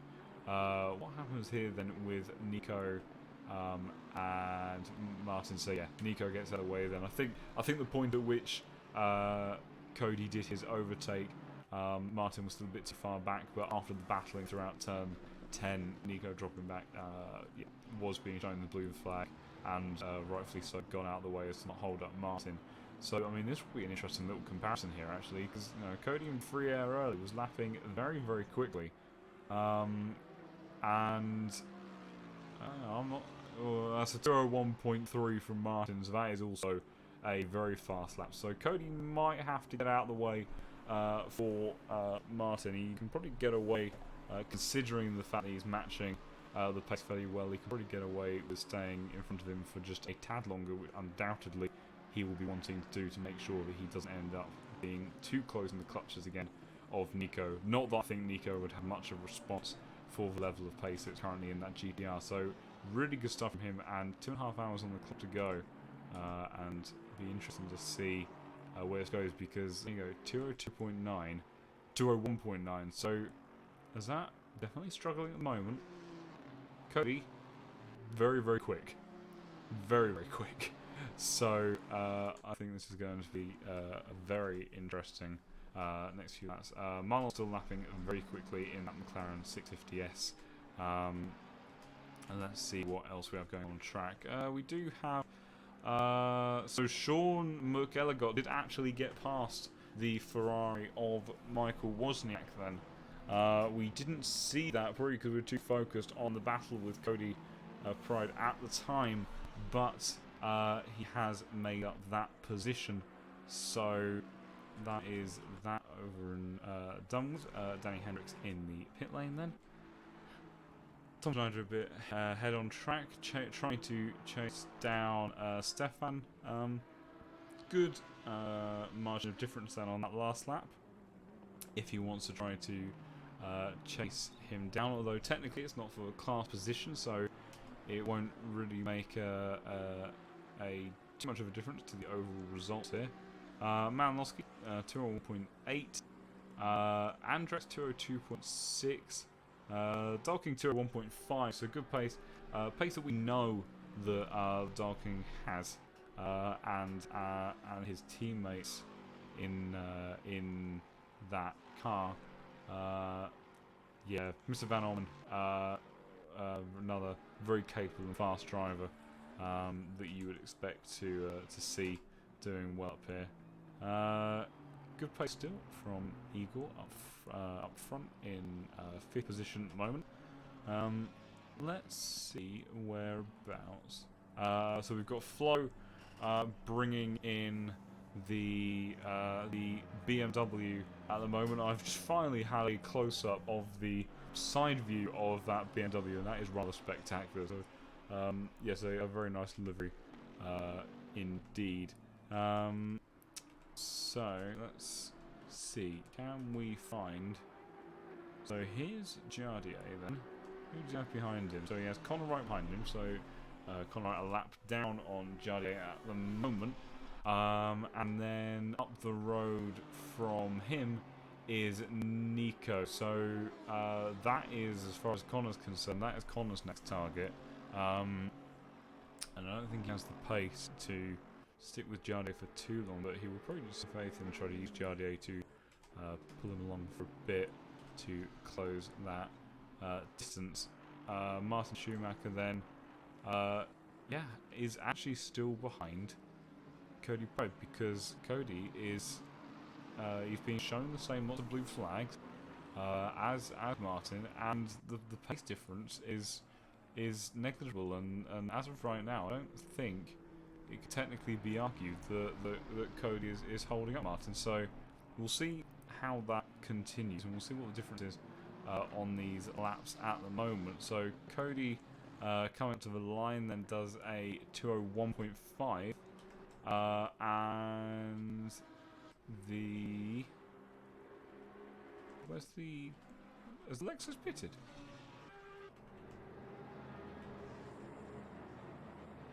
Oh, the Lexus has pitted. Wait, no, that's not Martin Schumacher. That is the Lexus of Andrex that's come into the pits then.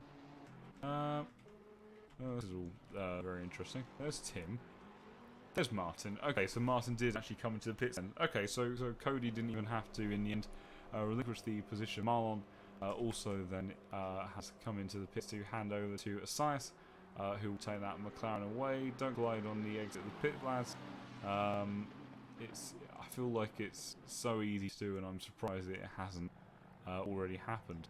And okay, there you go. So that is the two silver class cars that were ahead of Cody Pride. So they've just come in for their pit stop now. So they are about almost half an hour out of sequence with Cody.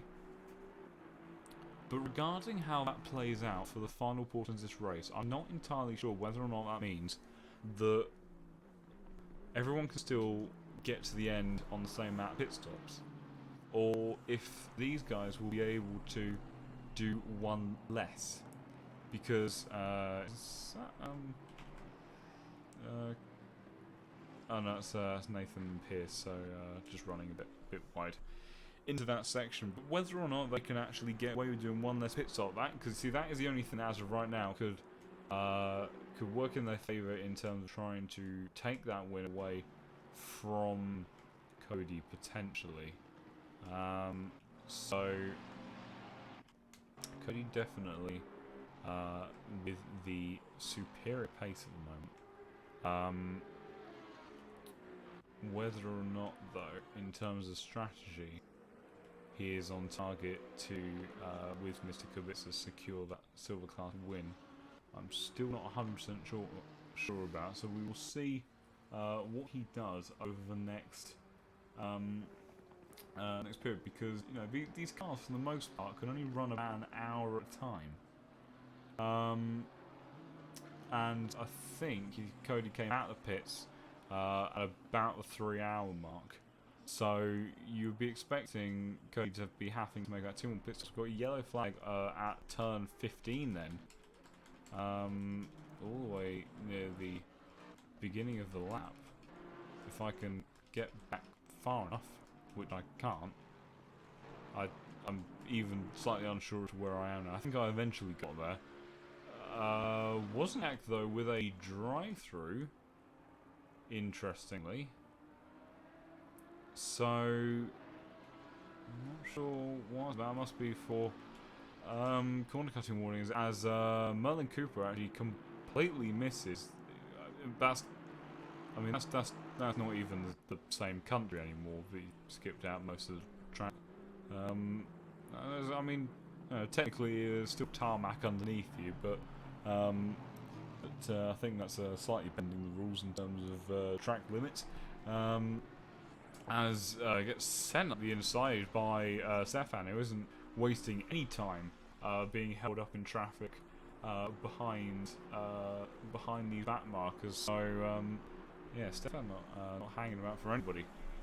So we've got Stefan in the 514 Lexus at the moment, still trying to hunt down Macaulay out front, with Jardier in the Lambo that I believe is still yet to do a pit stop to be on the same same kind of level as these guys in terms of strategy.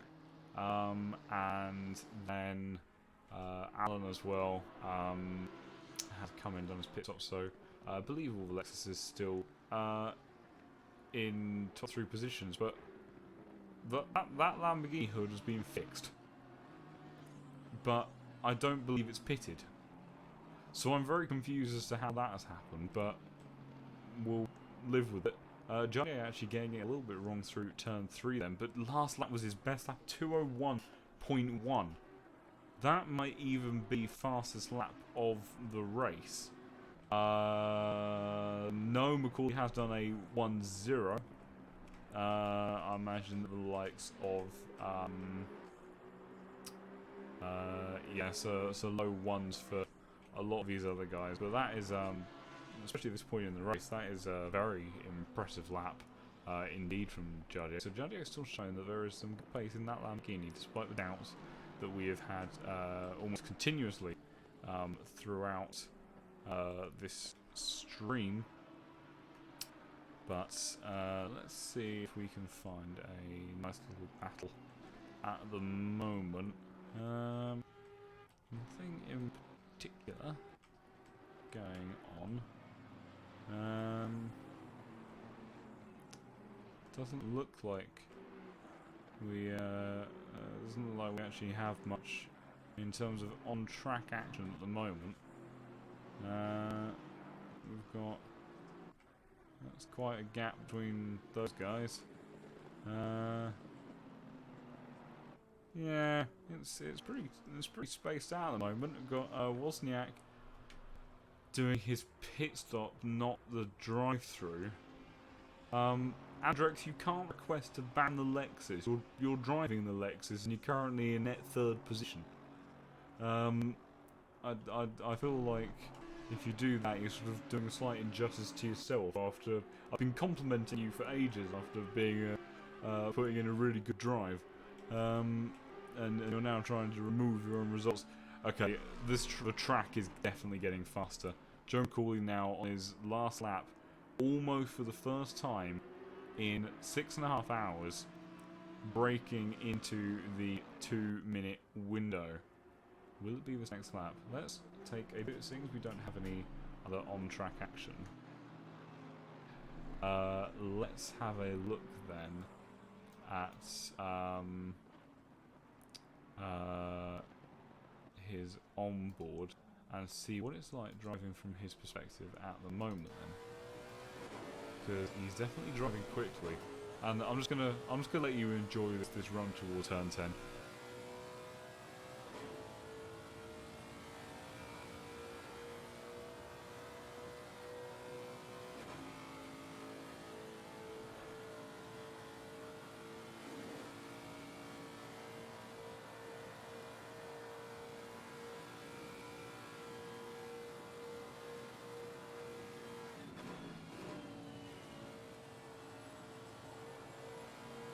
Isn't that a good noise?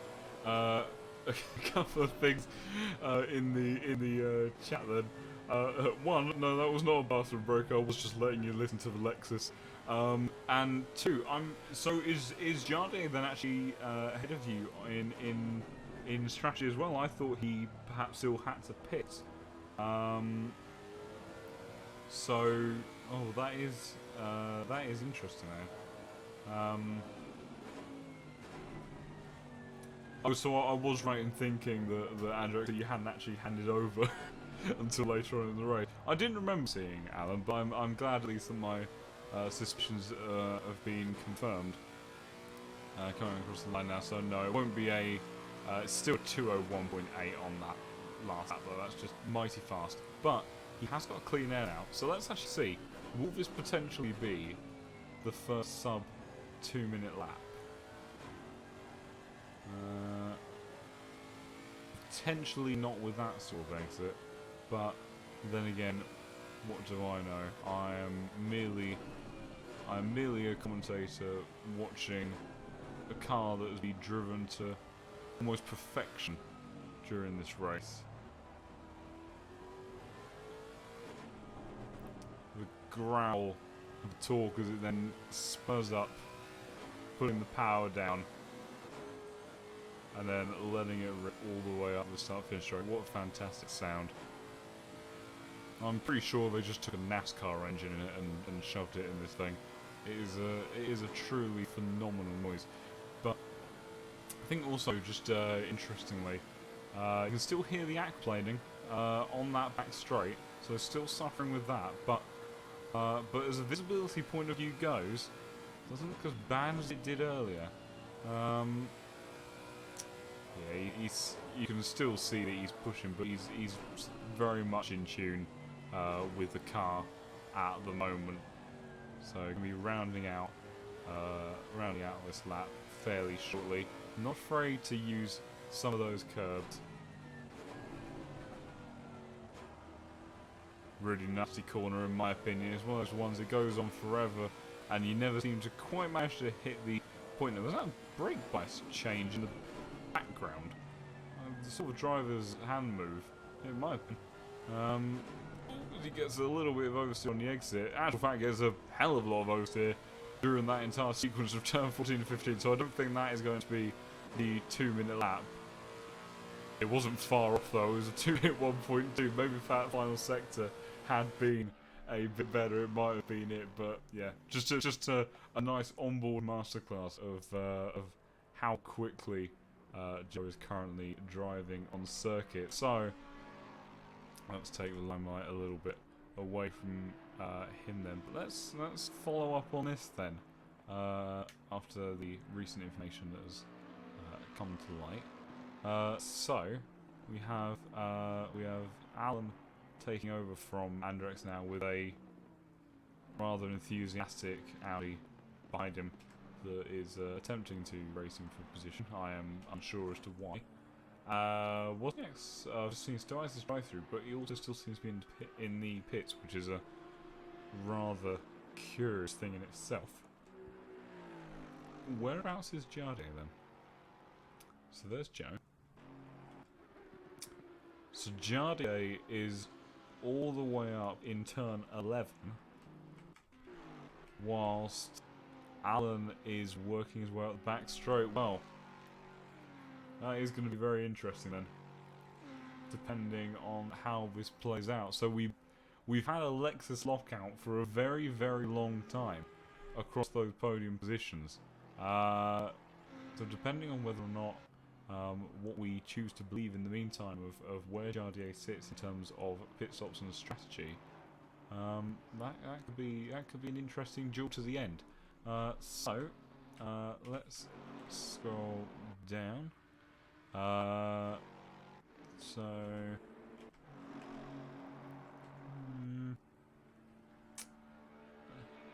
Don't think. That's all getting a bit dicey for my liking. We've got Nicholas Morquist, who has had an interesting race. Spin almost in front. Malinowski getting a huge amount of oversteer on the exit of turn 11 and barely manages. I really thought that had gone then, but obviously all of those Porsche specialist oversteer reactions coming into play then to stop that from going hideously wrong. I've even noticed he's driving an Aston Martin, but the car numbers are 991. He couldn't help himself. It had to be. Is it a Porsche squad driving this car?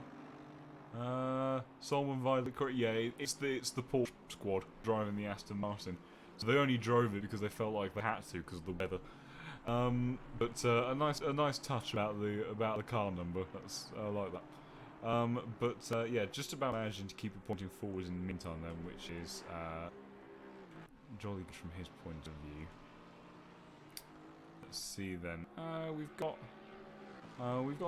half a battle going on. There's still a bit of distance between the pair of them, although who's that? Nathan Pearce he's been out of shape there before through turn 3. He's rejoining over those curves and losing some time.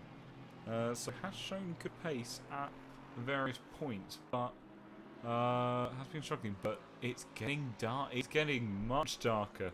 I think in just the space of the last few laps, the rate at which it got dark has really started to go down. Come on, Cody Price should get driver of the race. Well, I'll have to reserve judgment until the end. I can't bridge a verdict before then, but I have to say he is in very strong contention for that. Being in the silver class with a race that did go slightly wrong at a point, he has shown exceptional speed in a car which is not one that you would necessarily associate with being able to show that sort of pace around this circuit in these conditions, and more to the point, just rub it in frustratingly for all of us, he's 14, which is just not fair. But in all seriousness, regardless of what result he comes away with today, he is driven fantastically well, and he has a very bright future ahead of him in sim racing if he chooses to take that up long term. So these guys here still saw kind of similar distance there between Connor and Nico. Oh, and he did it! I should have stayed on board one more lap. Joe did manage to break, and he didn't just do it by a small amount. He just smashed it out of the park. I think he's given up caring about the possibility of crashing. He's just decided, I've got such a big lead, I could hit the wall, get the car repaired, go on fresh tyres, run away from everybody again. And he's just putting in ridiculously fast laps now. And yeah, that is seriously impressive. And you know, I have to say, my one, I suppose as an individual driver, Cody might be in running for driver day, but obviously in this endurance race it has been a team effort and will continue to be a team effort for another 2.25 hours. And you know, right now if the 889 car, as he goes even faster, continues in the way that they've started, and show this sort of pace and resilience and speed and consistency all the way to the end. I think besides one incident involving a back marker, which was an unfortunate 50-50 and timing related issue, I think, for the most part, and a half spin, I think, for Macaulay in his first stint in this car. You know, so far the AA9 team have driven absolutely superbly, and as a team, they, you know, obviously, if they do go on to win the event, you know, it would be fully deserved. But can't call anything yet. There's still more than 2 hours to go. But I think we are actually, so we are in the final quarter of this race then. So we have made it this far, but look how dark it's getting now. This is yeah, this is where it might start to get tricky, particularly, you know, if these conditions do start to change. You know, you're having to start adapting your braking points, your turning in points, how you get on the power, how much curb you can take, how much curb you can't take, and all things like that. And you as a particularly as a sim racer, even more so, I would argue, than as a real racing driver, you rely on a lot on what you can see for reference as to for how hard you can push. So when visibility starts to get worse and things start changing underneath you, it's really hard to adapt to that. So it's going to be interesting to see how that plays out. And I have to say, I would like change of conditions by the end. If we could start having some, the sort of territory that Jensen Button would be in his prime in, of those conditions where should I go for slick, should I stay on wet tyres, and you know, maybe an hour of that at the end could really start to spice things up. But we shall see. We have some nice support there for Alan. I shall give you an update on his previous lap times and give you an idea of how he is doing in his attempt to chase down there it is 1.1 for Jardier, which is pretty impressive. That's too close for comfort in my mind. That Lamborghini should be backing off a bit more than he was. Mr. Mohammed in the Speed Tavern Lamborghini. It's not worth it. It's not worth the risk of being extra 6 feet behind a car that's lapping you, and potentially causing a crash and getting a penalty. It's just not worth it. But fortunately, everyone escapes it unscathed. So let's see what we can find on Mr. Allen. So 202.3. So not quite hitting the same sort of pace as Jardier at the moment. So it's gonna be, I think it's gonna be close. But we'll see what Alan can do. You know, there's still 2 hours left. The Lamborghini can be an unpredictable car, and this 55 car has done tremendously well to work its way up into this position in the first place, and it's done that through fast laps, consistency, and generally keeping those clean. So it's definitely on the cards yet. But so Andrex, you're getting back in the car. Well, that'll be an interesting final scene, and thank you for the kind words on the commentary. I'm hoping that I am doing the stream justice. I'm sorry for some of the clunkiness of the transitions and things. I am attempting to do what I can, but I appreciate the support, and I hope everyone that is watching this and has been watching either in and out or throughout the stream. If you've been here since the beginning, you are a trooper and a half. But no, anyone that's tuned in, I hope you've enjoyed it, and we've still got a good final bit of this race on our hands to go. I shall take a brief look and see if there is anyone waiting for an interview, just in case.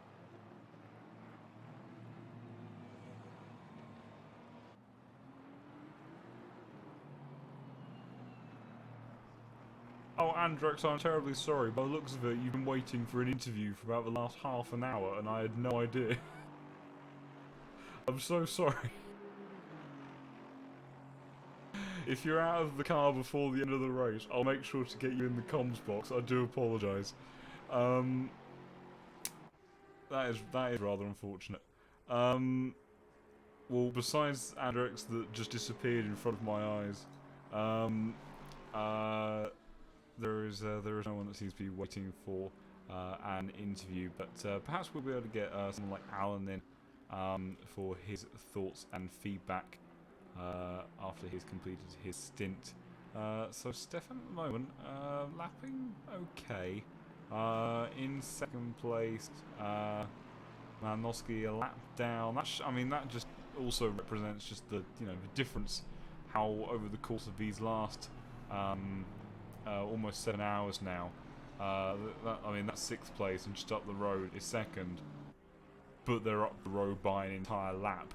That's what the difference in pace has been, and how for the most part, these Lexus have been so dominant throughout this entire thing. So fantastic stuff though in general. Do we have any on-track battles going on at the moment? So we've got Nicholas and Volkan, who have already come together on a multitude of occasions. Volkan closing in half second on that last lap. What lap does he set now? It's so for another 4/10. So Volkan could be in touching distance of challenging for that P19. So many battles we've had all day today have revolved around this P20 region. Anywhere between P20 and P25 for about the first 5 hours always had a fight going on in it, no matter what. Can stewards check on car 56? It's constantly cutting track but not getting any penalties. Car 56 reminds me of a car that is rather high up on the leaderboard. I'm trying to work out which one that is. So that is... Oh, that is the Aston Martin of Eagle. Well, as far as that goes, we do have live stewards present in the event. They are doing their absolute damnedest to try to keep on top of multiple servers and a lot of cars. So if they spot it, then they will try to get onto it. However, probably the best thing is because I believe I will check, but I believe that there is perhaps some type of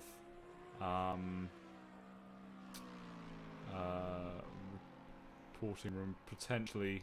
You could always write it in the 9 hours endurance chat potentially to get the steward's attention. However, speaking of which, I have found 2 people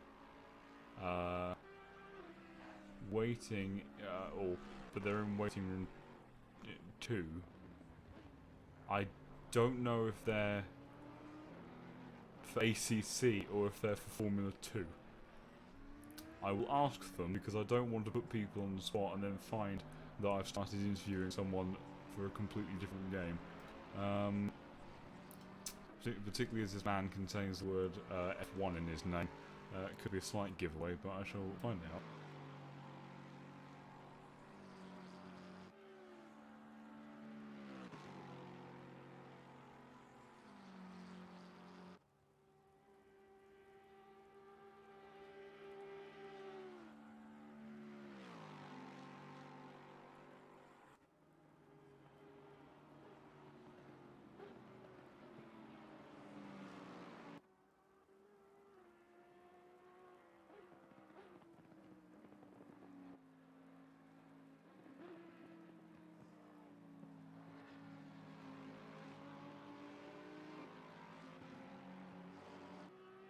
Okay, well I think we've actually going to have 2 guys from the Split 2 server, both part of the Foxworth Autosport team. So let me just get these guys in.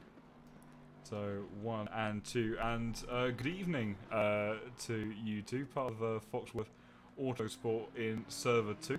I haven't managed to see your race in particular because I haven't had access to the data from the server, but how has it been for you as we reach the close of the 7th hour of this 9-hour endurance race? It could have gone better, I think. It's fair to say. At this point, yeah, we've had some technical difficulties, so we've already straight up lost one of our drivers. Oh, really? Yeah, his wheel failed this morning, so... Oh, that's typical. Yeah, so we ended up as a 3-man before the race even started. Yeah, but, you know, we've had a few glitches, but yeah, we're still running, catching, trying to get back, so... So whereabouts are you currently sitting in the order? What car are you in as well? We're in the Audi. Okay. Audi number 24, and we're in 33rd. Right, so how have you found the Audi then driving in these conditions? Because obviously, I'm not sure what the current leading cars are in server 2 at the moment, but primarily for the most part in server 1, it's been heavily dominated by the Lexus, and I think we had one Audi that was making a good resurgence into the top 10 earlier, but before an incident happened to it. So how has the Audi been to drive in these sorts of conditions? Tricky, yeah. That would have been my guess. Yeah, it's very tricky. One of our sister team, they're running in 22nd. They were qualified really quite strongly, and we're hoping for a really good result with them. But you know, they're struggling to keep it on the road. Yeah. It is very twitchy in the wet conditions. When we were practicing in the dry, it was manageable, but it's on the limits, is what I'd say. Yeah, I seem to remember that the only comment I've ever heard about where the Audi's been good in the wet was potentially at the Nürburgring, but even there, that it's just a car that fundamentally can bite you really. But yeah, so I mean, 2 hours ago, obviously you've got really sort of with the attitude of just trying to push forward and get as far back up the order as you can. So how many drivers do you have left to go in for closing out your race? I think we're planning on 2 more stints at this point, so just 2. But we'll have to see what happens here. One of our quick drivers, we've got Keegan in at the moment, and then I think he's Yeah. back to me, and then we'll see how long we have left. And we might rush Dan in at the end. Yeah. Belfast boy. Well, I can keep it on a straight line anyway. Yeah. Well, that's definitely half the challenge of these endurance races. We've certainly had our fair share in here in Server 1 of incidents. How has it been in terms of a driving standards point of view in Server 2? How have you found negotiating other cars in these sort of tricky conditions? I wouldn't say it's quite a Monza public lobby, but it's been interesting. The race leaders are very pushy through traffic, and then you've got Very aggressive. back markers that are just struggling to keep it straight as well. So it's been interesting, yeah. Yeah, some of the rejoins have been a bit questionable as well, and on the limit, I guess. But it's Yeah. been, overall, it's been not too bad.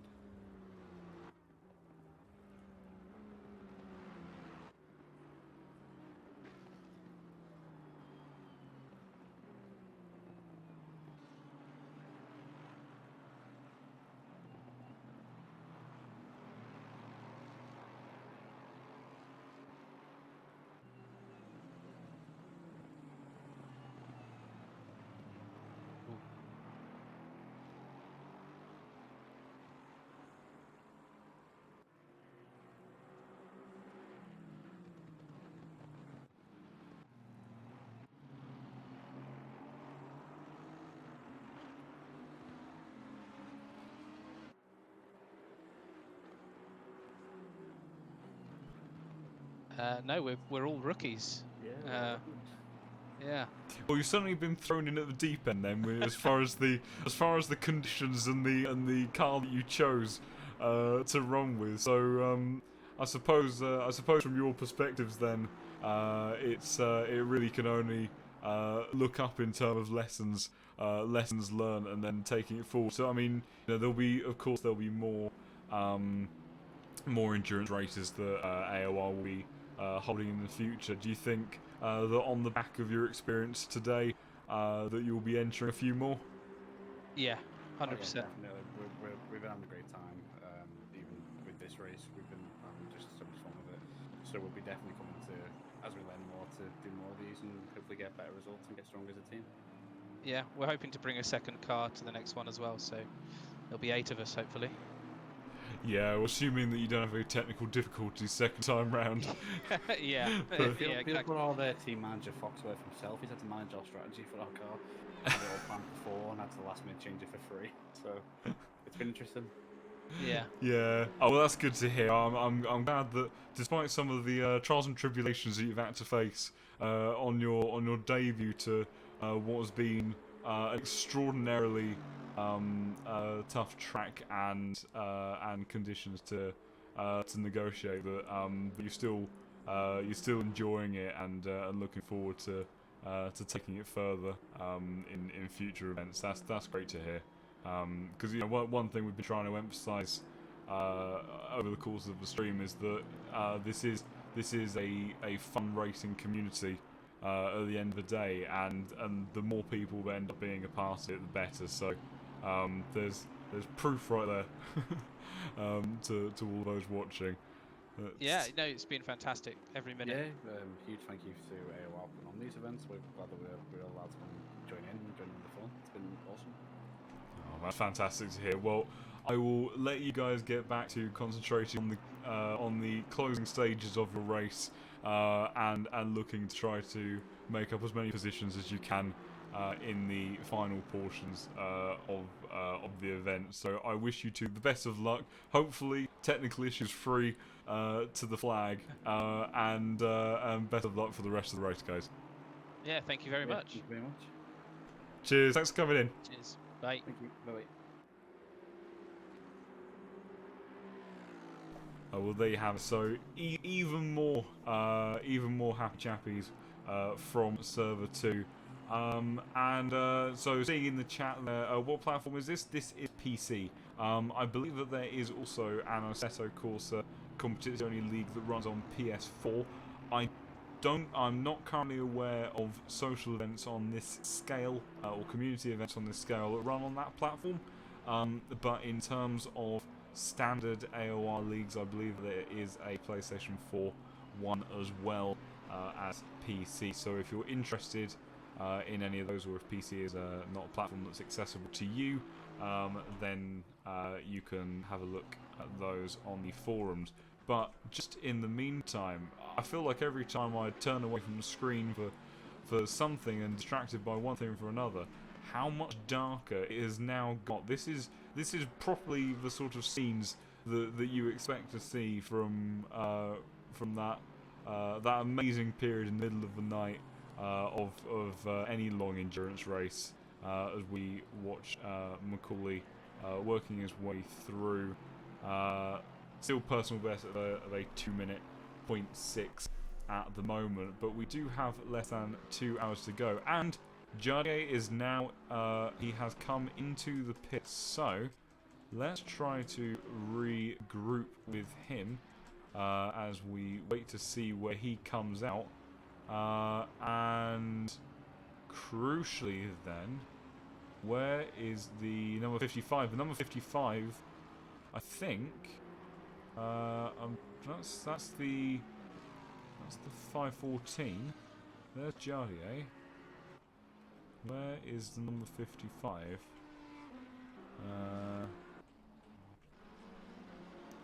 Of Alan and Andrex. So 55 there. So they are firmly out ahead at the moment, but I'm aware that that Andrex will be should be being swapped into this car at the moment. Then, so assuming that seeing as we've got past the 2-hour mark, that should be happening fairly soon. So it will be interesting to see what happens there. So we'll keep an eye on that. Here is Cody having done very well. So Cody might have pitted because he has come back out behind Nico. I'm pretty sure he was ahead of these guys, so I think Cody might have pitted. Now, interestingly enough, so it's getting dark. We still definitely have rain coming down track. Obviously, surface water isn't going to dry out very quickly at this point because we are at such cold temperatures. But the wind is very, very high and changing. Actually, watch the arrow change angle then on that last night. Actually got Cody looking to potentially try to unlap himself. 201.5 on that lap, which is half a second faster than Eagle. So Cody looking to try to do that, and I'm getting an indication there that Alan has now come into pits as well, so that confirms my suspicions then of handing over to Andrex, I believe now. And we've got Igor and Malinowski registering then as being ahead of Jardier and Andrex. So yeah, that would be then because these guys still need to pit. That was a sub 2-minute 1 lap time from Malinowski in the Porsche squad. I'm disappointed, to be honest, that they didn't use that name in their team name, but they should be forgiven. But look at that. I mean, in comparison to what we had earlier, we've just now got we've got headlights and rain lights, and that's it. It's so dark to an extent where until the headlights come round, you can barely see the raindrops anymore. As Malowski then goes very, very wide. But interestingly, looking at the weather indicator, that is suggesting rain for 30 minutes and beyond. So the rain does not look like it's going to be disappearing anytime soon. Cody then actually trying to, I think, potentially unlap himself from Jardier. I'm not sure. He wasn't far away from Igor at the time. So I don't know, maybe I might go on board with Cody again, because Cody may have made a mistake somewhere and lost a bit of time, but I'm not quite sure why he's that far back. Yeah, 207.3, so Cody did something on that last lap, which wouldn't particularly helped him out. I don't think in terms of this silver class win though, looking at his next nearest rival, that is now coming down the start-finish straight, and that is quite a significant gap before you get to where Cody is on the circuit. So, do you mean these guys have the same amount of pit stops left? That you would have to presume that unless anything major happens, which it could. There's still less than 2 hours to go. By no means is this race over yet, but if things stayed as they were, we would potentially be looking at Cody and Mr. Kubica taking the silver class win, but we shall see how they go. So Andrex now in the car. So how much of a gap does he have to make up on Jardier? So this is then approaching turn 3, and Jardier is all the way up at turn 11. So Jardier is up at turn 11. I think unless an absolute masterclass performance can come out here from Andrex, and Jardier perhaps ends up with a penalty of kind or some sort of damage, I don't think that that Andrex is going to be particularly able to challenge Jardier at the moment. We've got some more nice support for Cody, and understandably so. He is driving absolutely superbly. Let's see what his lap time is this time round. So 201.9, so still lapping very, very quickly. I think it will be a challenge to overtake Jardier. I don't think the pace difference is particularly there. I think either they'll be lapping at the same speed, or Jardier slightly faster, because I think Jardier's come out on fresher tyres. Is that the name of one of the drivers in this lobby? If it is, let me know and I will try to find out for you. If you could also let me know if it's a first name or a surname, that would help. And I'll try to provide you with that. Oh, there we go. So 29th position then for Jacob in that R Motorsport Aston Martin. So that is currently the position of that driver. So let's have a look then. Do we have any particular battles going on? It's all getting quite busy here. In actual fact, yeah, we have a battle for this isn't for third place technically, but I think this is for and look at me of our leading group. So we've got these two at the front battling for position, and we have our race leader sitting behind them, Jardier, who is technically battling them for position, but I believe is a pit stop ahead. So let's see. I'm tempted. That's very nice of that's very nice to provide the support for him, and I'm sure that he's aware of that, and that's helping him get through this race. Yeah, you know, it's always nice to support your your friends or your teammates when they participate in these sort of races. Yeah, unfortunately, circumstances can sometimes just not go in your favour. I don't recall him particularly being involved in any major incidents, but to be quite honest, when you've done 7.25 hours of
as an actual fact, man, you could try setting up the inside then, as they head towards turn 14. This is going to be very, very difficult. Trying to sandwich between traffic. Got a weird version of Mika Hakkinen and Schumacher going at each other here.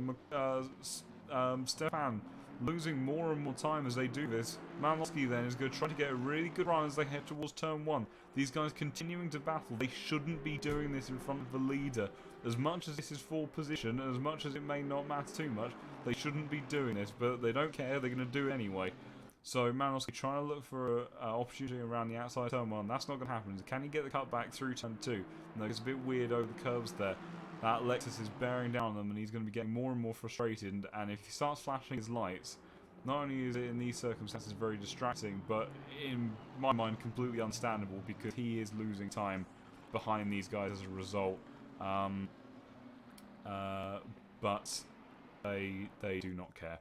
So they are going to continue regardless. Eagle then trying to get a good exit through here as they then run up the hill through turn 7 and then onwards to the top of the hill. I've realised that only now that I've been calling that turn 7 and the next corner turn 10.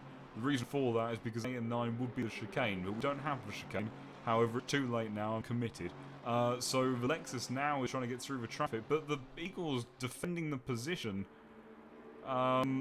which is, I don't know if this is confusion over the lights, but Eagle should really now just, he looks like he might be, but we've got to be careful here because Malinowski will sniff an opportunity and he will take it. There's contact between the pair of them, a little bit of push and shove there, well, actually quite a bit of push, and Jardier is also going to get in on the action here.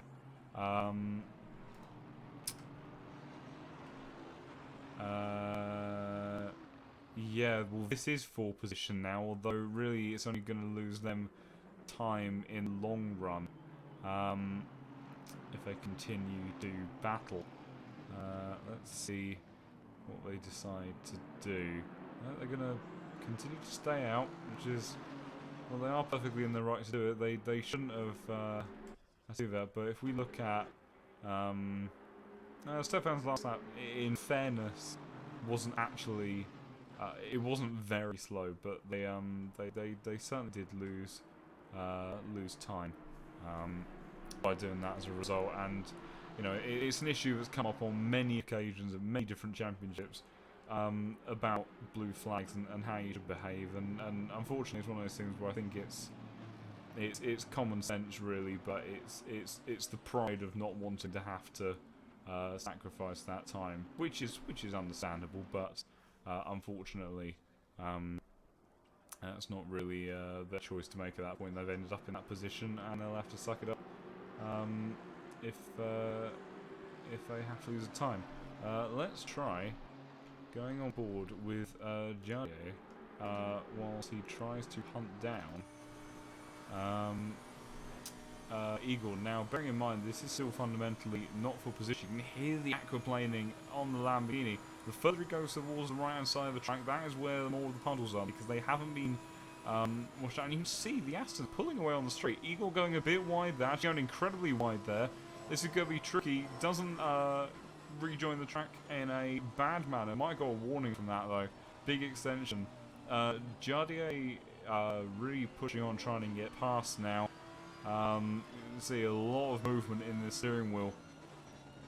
Can't do anything around the outside here. Might be able to get a good exit, but you know, turn 14, 15, not generally very conducive to overtaking position. But we did see Cody have a go at it earlier. Maybe Jardier is going to have a similar sort of idea. He's thinking about it, but you can just hear the grip being sucked away from that Lamborghini. Jardier really wringing the neck out of his Lamborghini. Not a and the two Astons eventually come into the pit lane, so the whole thing's effectively null and void. So only once again effectively confirming what we already thought. But interestingly though, it has only just occurred to me that we'll go back to normal spectating view.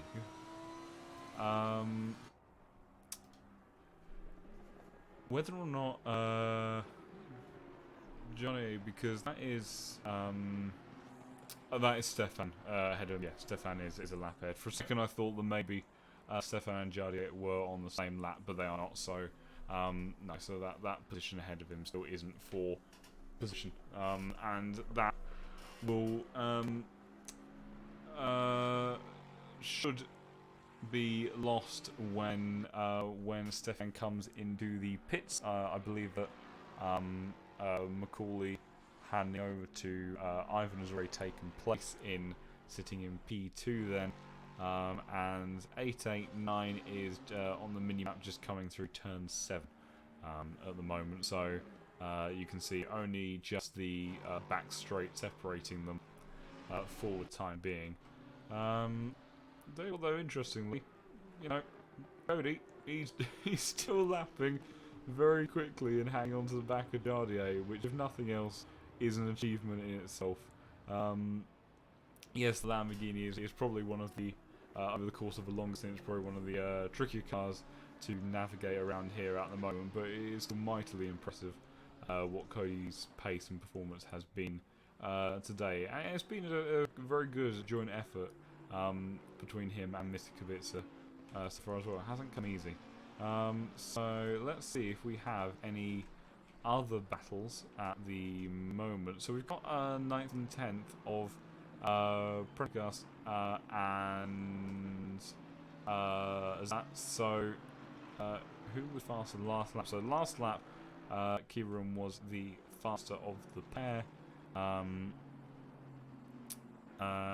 by the looks of it, that gap does seem to be continuing to open up, so I'm not sure if that's going to transpire to anything particularly. Let's see, anything else? We've got 5th. So this is these guys, and Igor has come out in. It's been handed over to Antonov, who we know was very quick, and someone who did struggle in that beginning stint. These guys have come out, and Antonov, the 56 car, fundamentally has managed to jump the 991 in the pits. So I'm not sure. I unless there was something else that I missed. During the releasing phase of the pit stops, somehow the 56 car has got back ahead. So we'll see how this transpires, because Antonov, I think, was the fastest one of the bunch. You can see 1.5 seconds faster in that overall lap, so it could have always been a bad pit stop as well for the 991 car. Yeah, Antonov was I think lapping the fastest out of the like and subscribe team. Whereas someone did struggle in the early stages of the race, and I'm not actually sure if he's been back in the car until now, because Malinowski, who else? Vidalik and Chorus have all been in the car. in points since then, so I'm not actually sure if Solomon has been in since this morning. So we'll keep an eye on how that pace transpires, but it does look to me already like there's a gap bridging between Solomon and Antonov, so that battle may not be lasting particularly long. We've got Connor Wright just lapping one of the slower cars going towards turn 10. All fine, hunky-dory. Then no one has exploded horribly on entry to the corner, which is always good news when you're trying to negotiate traffic, especially when you're in the closest stage of the race. You don't want any more drama. Stefan then still running around out front for the time being. Jody sitting in third. Cody losing a bit of time on that last lap to Jardier, but could be a tyre wear issue. Let's see if yeah, I think our closest battle on track is for 9th and 10th position potentially, because these guys have spread out a bit, and that's coming out of the pits. So I think, okay, well, as Connor Wright comes in for his pit stop, so that being the case, let's see, as that's a big slide. Oh, I thought he had it. Be careful with the rejoin that you're seeing on you, and very wisely. Well done, that man. Car number 256. I can't repeat the name of your team that I'm surprised was approved on the live stream. I'm sure it will give a chuckle to everybody that is watching. Although maybe having a slightly more difficult race, well done for not being impatient on the rejoin and potentially ruining someone else's through a silly mistake, and doing the right thing and making sure you rejoin perpendicular to track and then getting out of the way nice and quickly for the battle that we were actually going to start looking at. So thank you for leading nicely towards that objective. I'm sure it was done entirely on purpose for this battle between 9th and 10th. As that just doesn't look like he's quite got the consistent pace to do too much about Kieran at the moment, and Kieran does seem to be breaking away a bit from him. So I'm not convinced there's going to be too much happening there. Let's check in. So we've got Andrax here lapping pretty good and consistently again. So that is good from his point of view, and I'm sure that they'll be disappointed not to come away with third if it does continue like this. But you know, it's still a very, very respectable drive from these guys to get that result. Interestingly, the track temperature has gone down another degree. So yeah, these guys wet are probably pretty okay at the moment, if I was to hazard a guess, because there's still a decent amount of surface water. I'm not seeing many people actually having to cool them down offline at the moment. So that seems okay from that perspective. George getting rather enthusiastic with the track limits, which is fine. It's only when it sometimes goes wrong, and the Audi is one that's perhaps more known to go wrong. As then Konstantinos don't reverse onto the track. Konstantinos, good lad. The Nissan hasn't quite had a facial reconstruction like it before, but it does seem to have suffered a bit of a bruise to the hood. Maybe speak to the Lamborghini mechanics who seem to manage to fix the one for the pole position car on the fly. at some point, and hopefully it should be well. So that is rather unfortunate. I didn't see the spin itself and how that occurred, but I'd imagine maybe just took a bit too much curb over the apex of turn 7, kicking out the car and just making it a bit unstable. It's easily done, especially in these slippery conditions. So good pride. Now back up to 7th position. So I think too far away to challenge for 6th, but you know, 7th position, a very significant margin really over the other silver class cars, and it has definitely put together a fantastic performance today so far. Connor Wright pushing on, but unable to really do too much at the moment, and there is our net effective race leader. So Ivan, now that partnership of Ivan, Joe McCauley, James Parker have put together an astonishing race so far. So that's car 889, car 514. I imagine is up the road, but not up the road anywhere near enough. I've been looking at the wrong number while I'm trying to locate car number 514. There it is.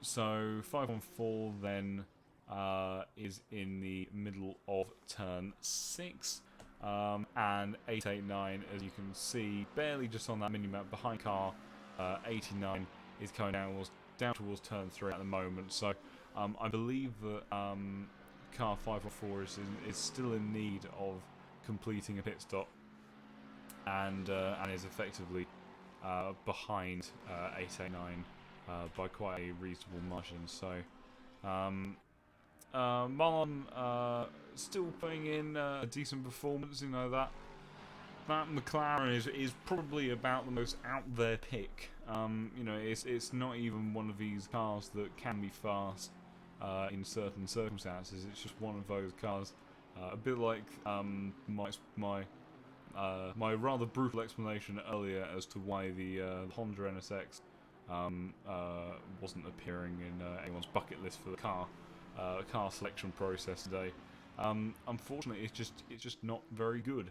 And in the case of this McLaren, there's a newer and better one. Even the newer and better one tends to struggle around most circuits and most circumstances. So, but yeah, I think it's very respectable to take the brave choice and take this McLaren and put some astonishingly fast laps together on it. I have been mightily impressed at how fast it has been. We shall check them and just make sure we don't have anyone hanging about for interviews at the moment. Nope, that doesn't seem to be anyone hanging about. Well, at least I can't feel like I'm being a horrible person and leaving someone to not be able to come in. So that is something. So Cody Bright, 201.7 on that last lap, which is yeah, still very impressive at this stage in the race. So very good stuff from him. Connor simply just doesn't have an answer. His personal best so far has been a 201.9, and barely a 0.9 at that. So really no answer for the car ahead of him. So we have less than an hour and a half to go. So we have support for Nordquist in the Aston, the Sim Brothers outfit, I believe, that is currently sitting in P19. Bit of an up and down race for car number 137. Has had a rather wide range of involvement in incidents. Some some of which they would have to take some responsibility, others in which they were not the ones at fault, as ever is usually the case in endurance races. But a top 20 finish would still be a very respectable way to end their day. Sikinho getting a bit all over the place, coming through the turn 2 section now of sector 1, so that Audi maybe perhaps starting to let go just a bit more than he would like in that part of the track. The Audi obviously was doing quite well up until the point where I think was actually challenging for a top 10 position before a car of which I cannot remember made contact with the Audi and unfortunately sent them around and took them out of contention for that. Currently actually potentially looking at just realised this is actually a battle for position. We finally found one. I almost didn't spot it, but Stephen Hall in the Bentley Boys squad car does look. I think that might have been contact into the back of the Audi, maybe no, but that is very, very tight between Jacob and the Audi. I honestly thought the Atten had gone straight into the back of Sekinho then, but fortunately did not. But no, easy move in the end for Stephen Hall in the Boatley. We have our second place silver class driver of Assetto that has pitted, as well as one of our last Lexuses in the top part of the leaderboard that have also come into the pits. So Pavel into the car now, and 25 minutes on the clock. I'm not sure if that's doable with one whole stint. And also up at the front to mention the 514 car has come in, done its pit stop, and as such has handed over the reins back to Martin Schumacher to I imagine see this race to a close. I believe we've seen a good amount of each of their drivers overall in the endurance race today. See if we can find another battle somewhere on the circuit. I can't believe when I did manage to find one, I actually didn't realise it was one until the very last second. But fortunately, we did at least capture the defining moment. We've got 12th and 13th, so we've got Marlon in that McLaren, closely followed by. Sorry, no, the Lex closely followed by the McLaren. So Cody lingering in the background, but I think he's just going to let these two scrap it out in front of him, wanting to keep his nose clean for the time being. Marlon is going to be closest to, and there's a drive-through penalty as well for car number 11. We'll stay on board with this battle in the meantime, though. And it's going to be mighty close as they come through that single corners. Marlon, though, doesn't like he gets the position, and then it looks like as well that the pair of them have pulled aside to let Cody through. So that was generally a good match to have the fight, but then again the fight isn't actually over. Antamachi is not having any of this without going down.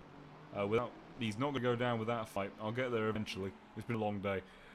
But I think it might just be a little bit too much of an ask at this point for him to try to come back with that position. I think he's already starting to drop back and lose some time. But very nicely done. But yeah, looking ahead as we get a very squared up view of the Audi. I feel like I've been stuck in a Mexican standoff with a GT3 car. But if we go on board then with Mr. Wright, if I could actually navigate my way to said car, there he is. Less than an hour and a half to go, and car number 11 has unfortunately got a penalty. It doesn't even look like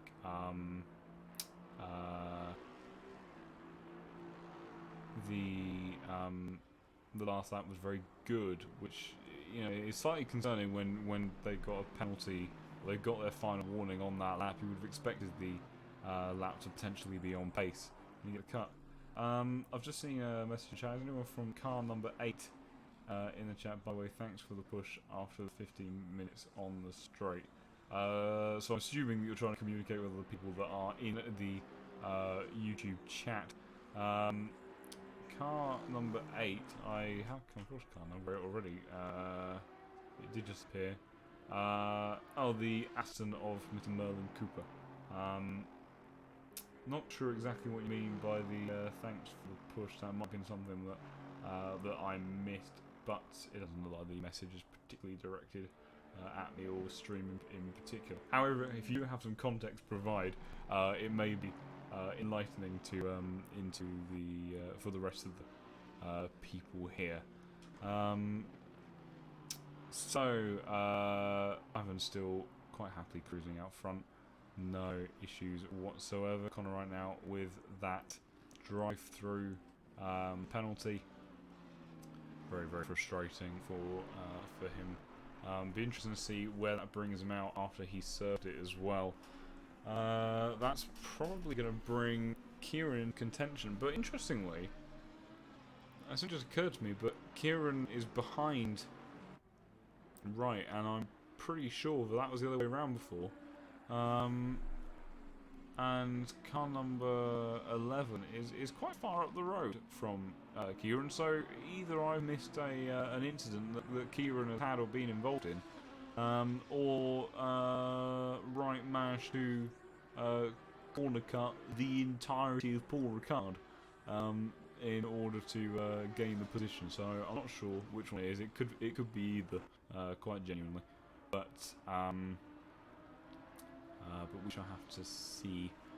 But I doubt that he'll really be fighting for that position now in P8 with that drive-through that he has to suffer and endure, and ever frustrating, of course, and also when it affects other people as well. It can be a very annoying experience.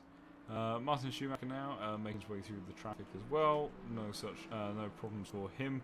Docking has now made it into 10th position, which I'm not sure if that is a representative position of where he actually is in the order. It might be that he is further back. If he has if he has one more pit stop over other people to do, I'm not sure exactly where he is in his pit sequence.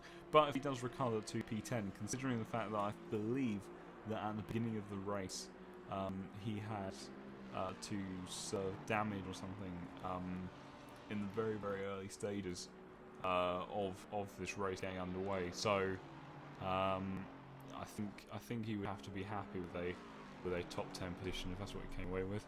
We've got Antonov on Darkin's back, so Darkin should theoretically get out of the way to let Antonov by. Antonov very happy to use that curb on entry, and ironically the Lexus that is very good at using curbs not choosing to. So different trust levels in the amount of grip and things at the moment.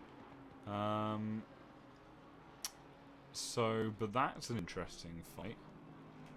So Andrex has, I believe, come out behind Antonov essentially, or Antonov has actually managed to get by because Solman is all the way over here. There's a yellow flag somewhere on the circuit down at turn 2 from what I can see. There's Mr. Marlon Andrade having to recover at turn 7. That's a interpretation of the track limits, but in light of recent GT events, of which shall not be named quite clearly, who needs track limits anyway.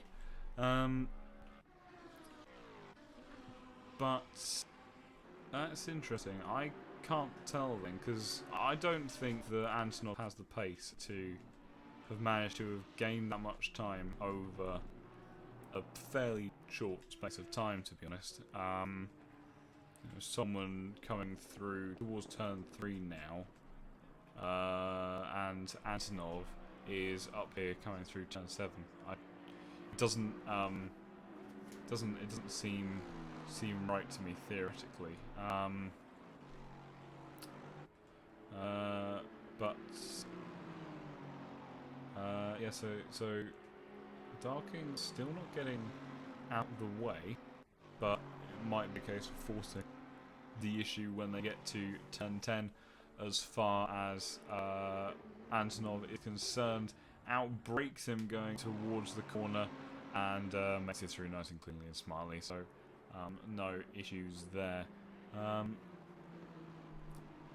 So on from that, let's see, do we have any other battles on our hands? We've got 27 28 together next to each other on track, same 17th and 18th, but not really in it.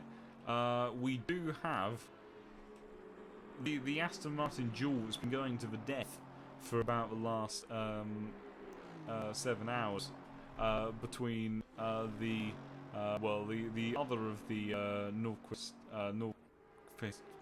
I know I'm butchering that entirely. However, I have to say Q followed by V isn't something I'm particularly used to having to pronounce. But car number 137, or Victor, is coming under a lot of pressure now from the car behind of number 14 in the hands of Robert. So last lap 203.2, 206 for car number 137. So it does look like at the moment that car number 14 is the faster of the pair. What does that translate to when they try actually racing one another? A little bit of luck, but nothing very committal. Just trying to almost play with his food and see how much does this guy react to when I stick my nose up the inside. Is he spooked? Does he constantly look in his mirrors? Does he make mistakes? You constantly learn and understand how you race against your opponents when you send out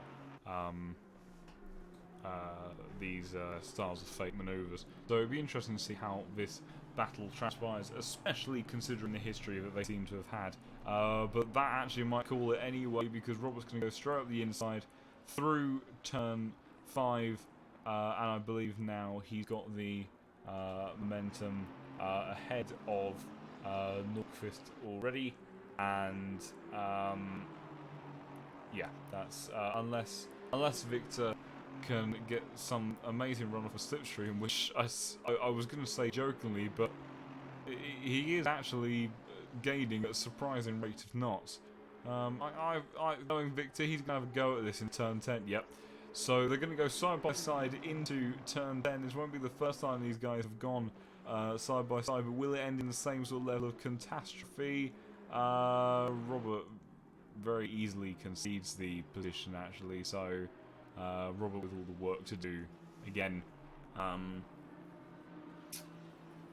Yeah, I'm surprised so much space was given between these guys,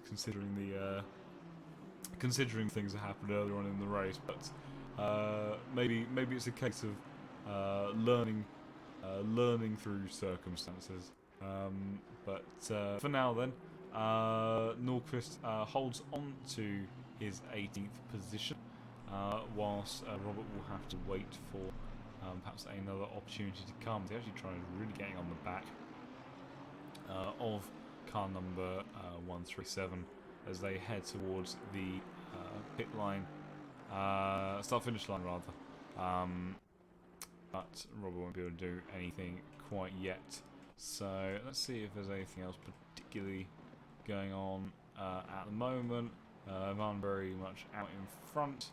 Marlon's still driving around in the MP4-12C 650S. they might fall under similar categories, but in this game it's officially the 650S, isn't it? Yeah, still driving very well. As Hall in the Boatley I've just seen pop up has got a penalty. That is the Lexus. I just saw a big block, and in darkness I assumed that meant it was a Boatley. Let's find the Boatley, which is going to be a very sad one. That's right. There it is, the bright purple boy. Who sadly now, with only just over an hour to go, is going to have to suffer a drive-through penalty, which is incredibly frustrating from his point of view. So he will be kicking himself. I'm not sure exactly whether that will bring him out after that has been completed, but that's certainly hasn't been ideal for the end of this race. Have Norquist been racing the entire time? I haven't seen anyone else racing that car. Yes, that's because they're brothers. So if you go over to wherever that car is, if I can eventually find it. Oh, wait. There's Robert going off with Norquist, who I was looking for, suspiciously not too far up the road, and a very interesting rejoin actually from Robert. I don't know if there was an incident involving the pair of them. Hall, with his drive-through penalty, deciding to still go past those cars, despite just purely lapping them. So I don't know exactly who was at the cause of that incident, but yeah, that was an odd one. Just was flushing through, but yes, fundamentally, Norquist, the team is Sim Brothers, and it is the partnership of Victor and Nicholas, from what I've been able to see. So it has been a brotherly event between the pair of them.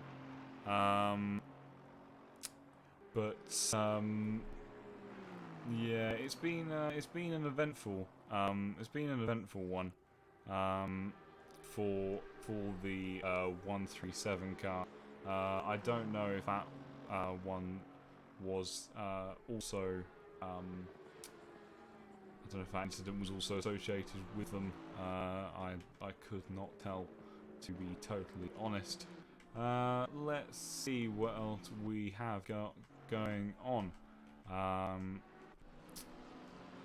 So we've got 20th and 21st. So we do actually have an on-track battle, which is incredibly exciting, considering the rarity to come across at the moment. As I look away for just a second, and in the blink of an eye, Toro Grosso has managed to make his way past the Lamborghini of Adrian in the XL racing car, and as such has managed to go up a position. So that was the world's shortest battle that I was hoping to find something slightly better.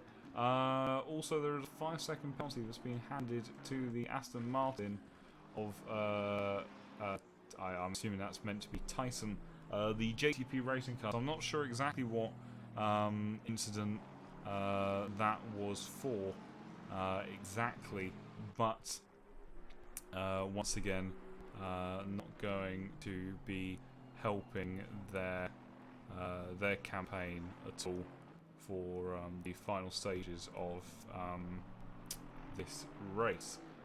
So I'm not quite sure what that incident was for, but let's see, can we find any more duels on track for us to witness? They are very much few and far between at the moment.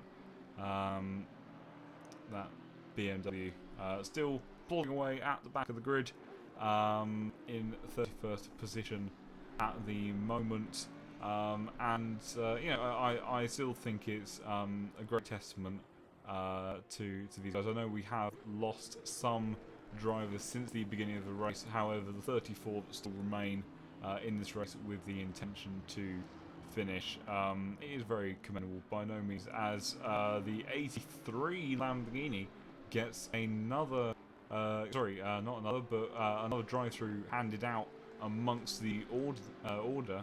That was for 21st. So that was the Lamborghini that we actually just watched being passed by Toro Grosso, which is very unfortunate for their campaign. You know, they've just lost a position. They've just been handed a blanket penalty as such. Currently got the Lexus of Matthew Halley, who is a lap ahead of them, only 5 positions up on track, but a lap ahead of them.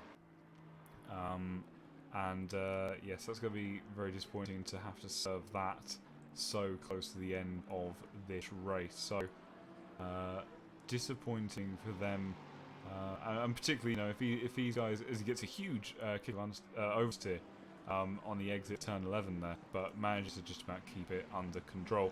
But yeah, going into the or approaching the final hour of this endurance race, it must be so frustrating as a driver, and particularly for your team in general, where if you've kept it clean and consistent, and you know, just a warning here, just a warning there, and then when you're approaching the end,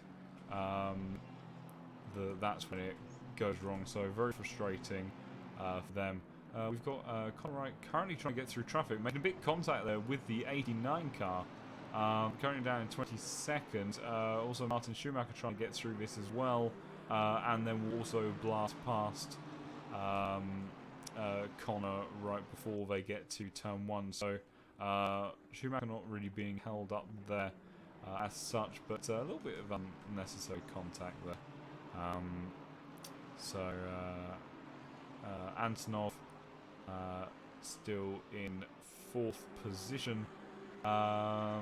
Whereabouts is Andrex in the field? So Andrex is coming down, approaching turn 3 at the moment, and Antonov is going through turn 5. So it's not a massive, you know, there's a lot of traffic for Antonov to try to deal with at the moment as well. So last lap was a huge amount of extra curb used there. You can see the difference in confidence in the driving capabilities of Antonov in the Aston, just really able to sweep past. I'm going to have Darking also trying to get past it, as the Lamborghini 89 car has just gone flying into the wall. I was concentrating on what Darking was doing. Be very careful with this rejoin, Adrian. You are currently driving perpendicular to the racing line, and you've binned into the other wall. That might be a full-on retirement. Yeah, that's right. I'm slightly unsure of what happened there. Just all of a sudden, the Lamborghini just went flying across my screen, and I'm not really sure how it got there, or why it was even over there in the first place. So that's that's certainly a rather dramatic and spectacular way to try ending your race before the final hour. I think it's rare that we've had any incidents on that back straight. The only 2 main ones have been the BMW, the aquaplane, I think, into the wall, but the rain doesn't look like it's as significant on the track as it once was. The track almost kind of looks like a constant state of glossiness. I'm surprised.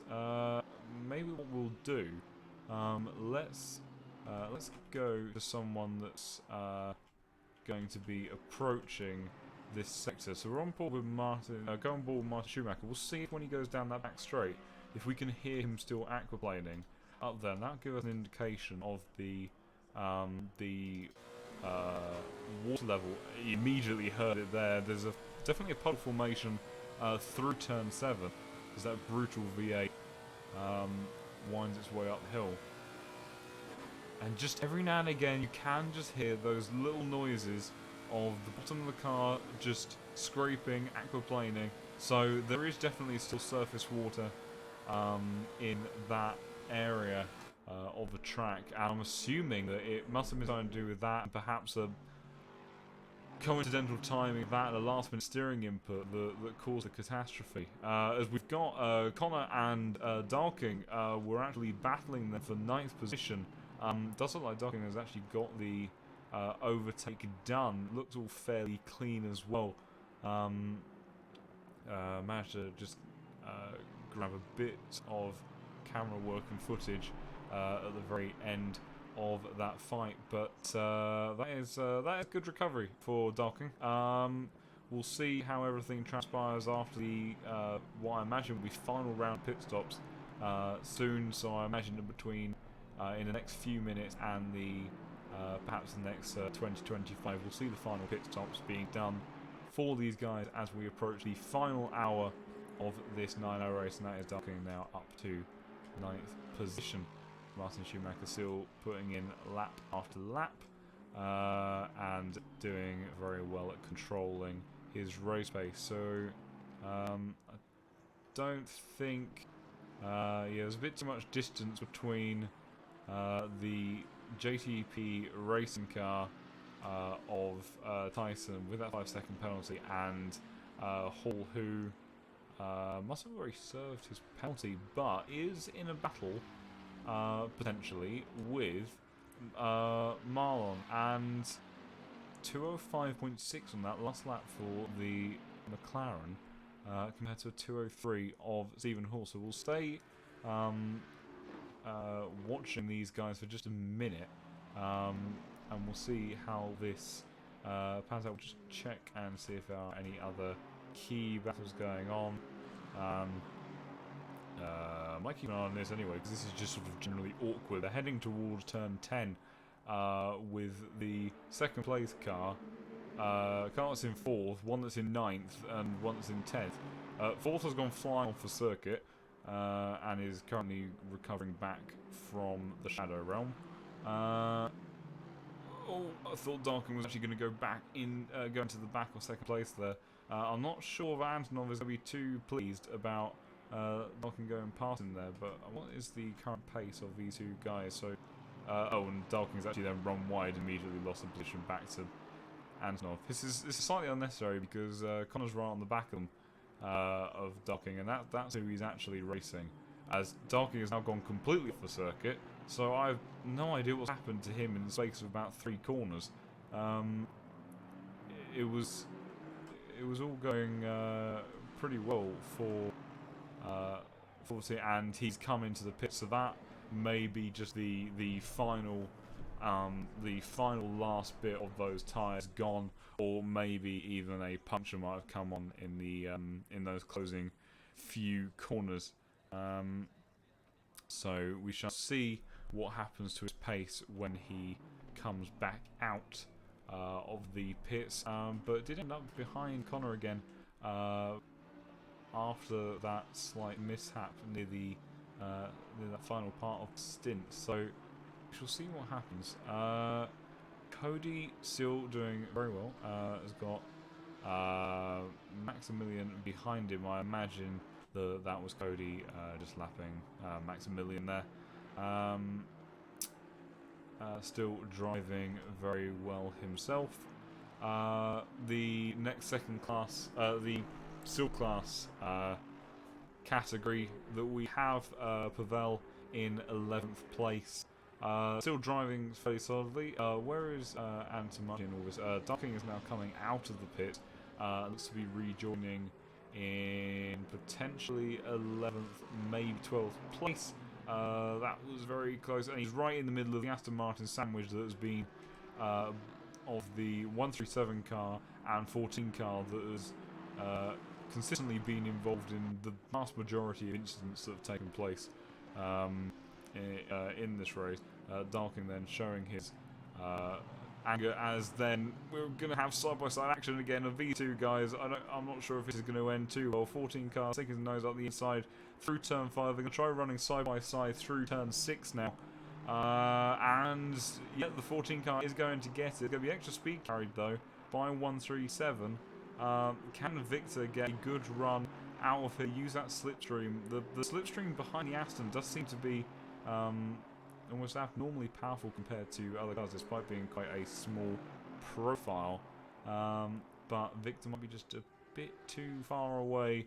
But then again, we have seen him make lunges from slightly further afar before. He's going to look towards the outside. I'm not sure that's going to particularly come off too well. They're both straight, heading for the apex, but yeah.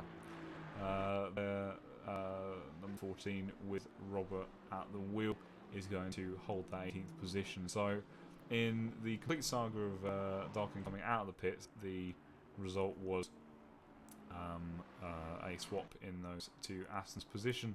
Antomarchi then in P12, currently running third overall in the silver class category.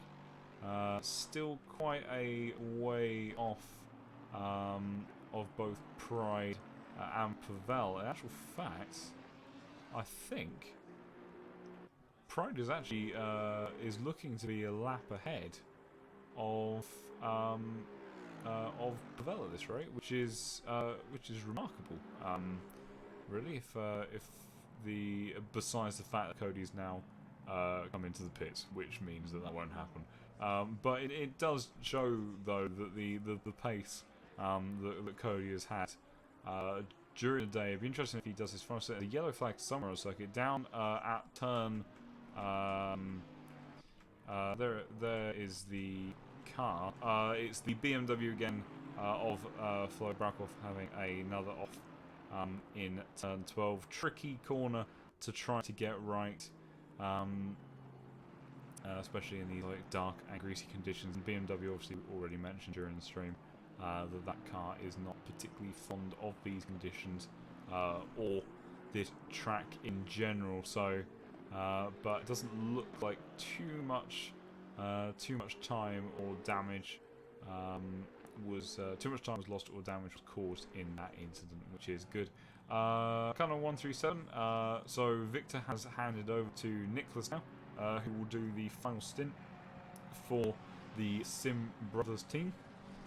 Ahead of them, it looks like we have Halley coming out of the pit as well.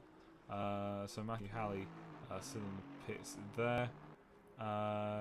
Nico Solman is still lapping fairly consistently. Not too bad, but still a bit away. Okay, so this so our lead car has come into the pits now to swap over to Macaulay.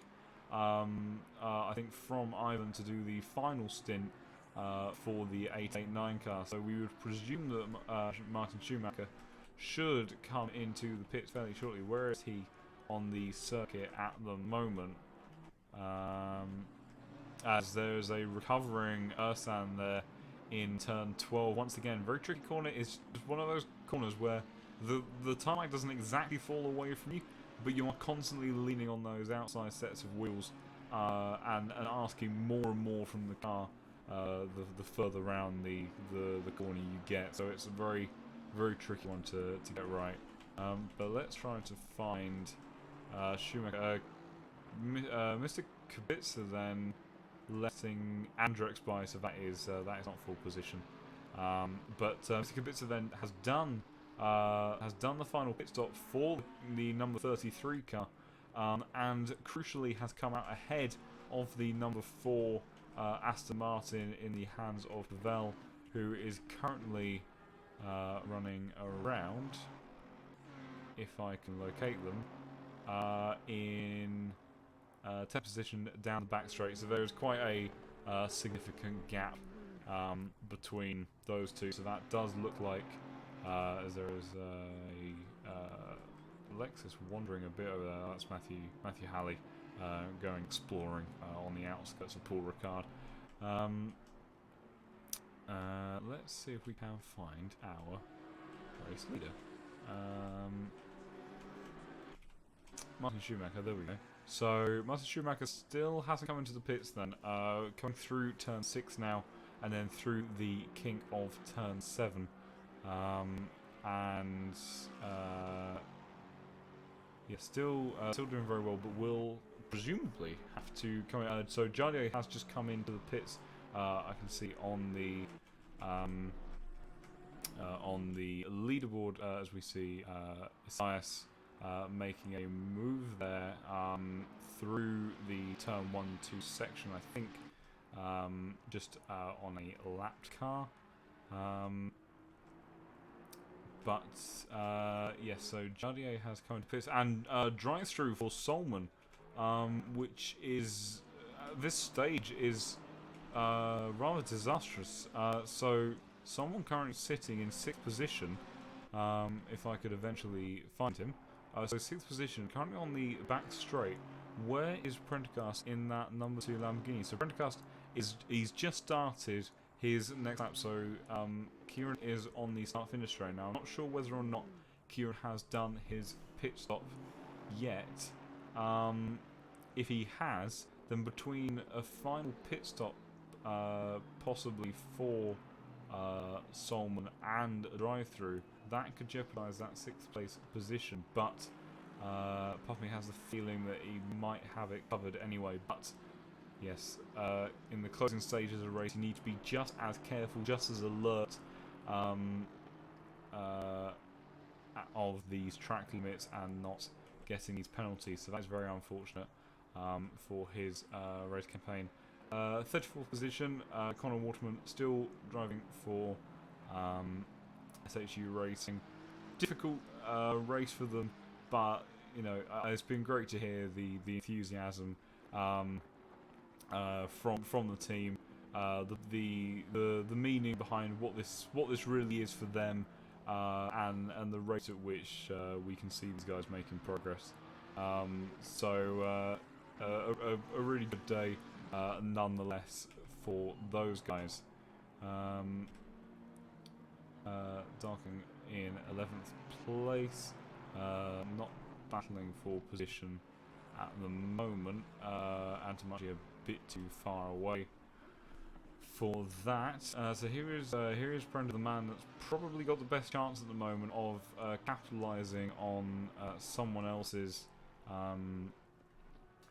mistake, with Solman getting enough warnings to put them up to a drive-through. No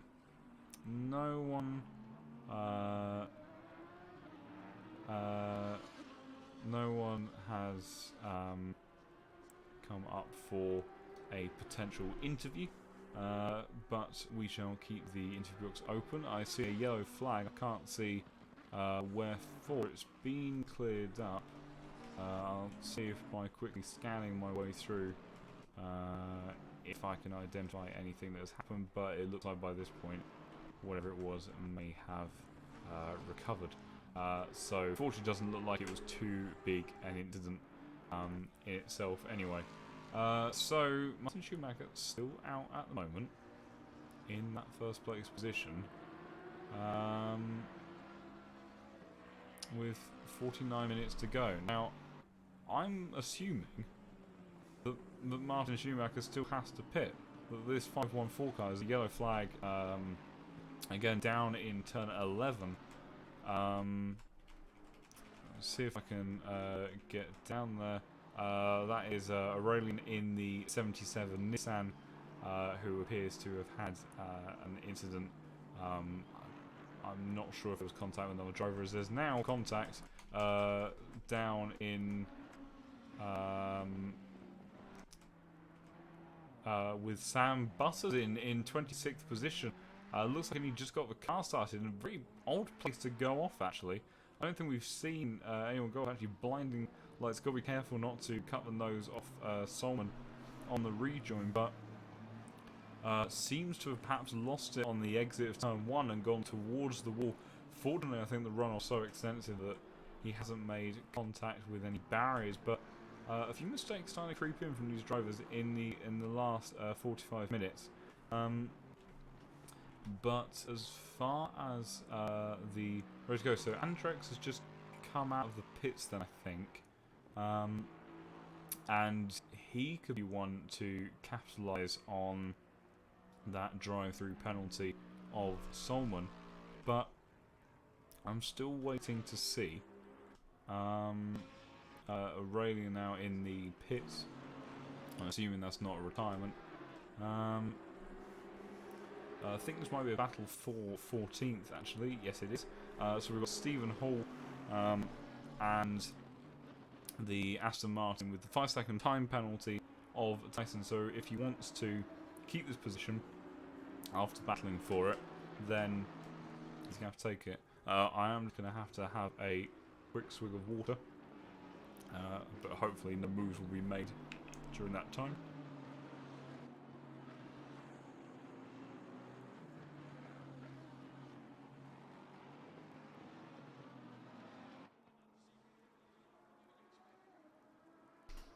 I think I got back just in time because Bentley took a very weird line coming through turn 6 then, and then through the King turn 7, but did it get a good exit, though Tyson does seem to be gaining up the hill on the way towards turn 10.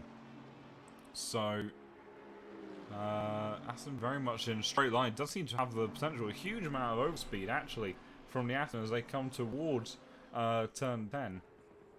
Aston is going to have the overtake done before, and Stephen Hall actually slightly overcompensating there in slowing down, and Tyson will get the position. So Tyson then will have to try to make a 5-second gap if he wishes to keep that position before the end of the race.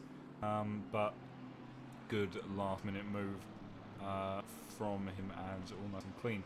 Antonov at the moment in 3rd place.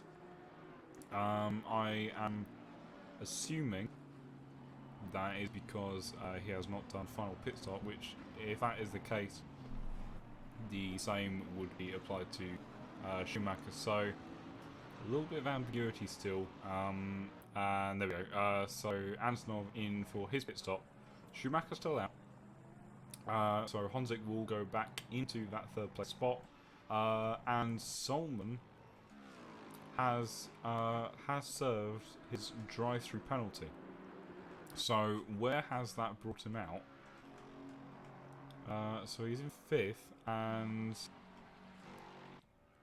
quite a way behind him. So it's not impossible for Andrex to close this gap up before the end of the race. But it is looking somewhat unlikely, even with that drive-through from Solomon. I had a feeling that maybe he would have enough of a gap to cover it, and seemingly he does.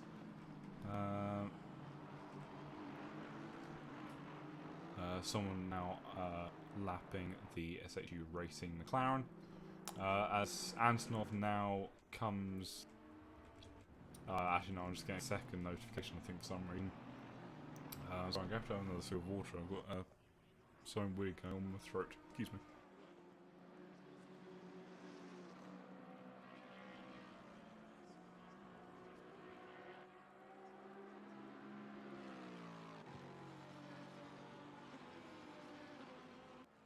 It's typical that you find for 8 hours and 15 minutes of a live stream, and you get to the final 45 minutes, and that's when your throat decides to start playing up. But soldier on, much like the rest of the drivers that have had to go through thick and thin in this race, and we plough on head first into all of the trials and tribulations that we face as a consequence of this event. And speaking of consequences, that is Felix Rupert taking a rather unorthodox approach to turn 10. We'll have to be careful of how he rejoins in front of the bright purple McLaren behind him. Yeah, so once again, no contact made, but those tyres will be struggling, and once again just showing that it is still very much a difficult set of conditions for these guys to be driving in. The mistakes can still definitely be made this late in the race. I don't believe he lost any positions as a result. No, because in actual fact the Oh no, he did. So he lost 18th position to Nicholas. And in actual fact, this is a 3-car train for 17th position now. So this could be an interesting last battle, perhaps, for the closing positions in the top 20. Dominic only having just come out of the pits, so that Nicholas hot on his tail, and Rupert, I now imagine, very much angered by the mistake that he's made, so he will be pushing on as well. So we'll be keeping an eye on that one, seeing how that transpires. But for now, I think the position's going to be stable. Let's see, I think I just saw that, Mr. Kubica is up into 7th place, with Black Goldsaw having stepped into the Lamborghini, the number 2 Lamborghini that we saw on pole position, and also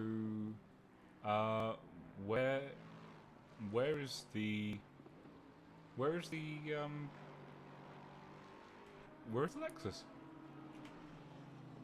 Where did Master Schumacher's Lexus go? I'm seeing reference to a crash. Where did he crash?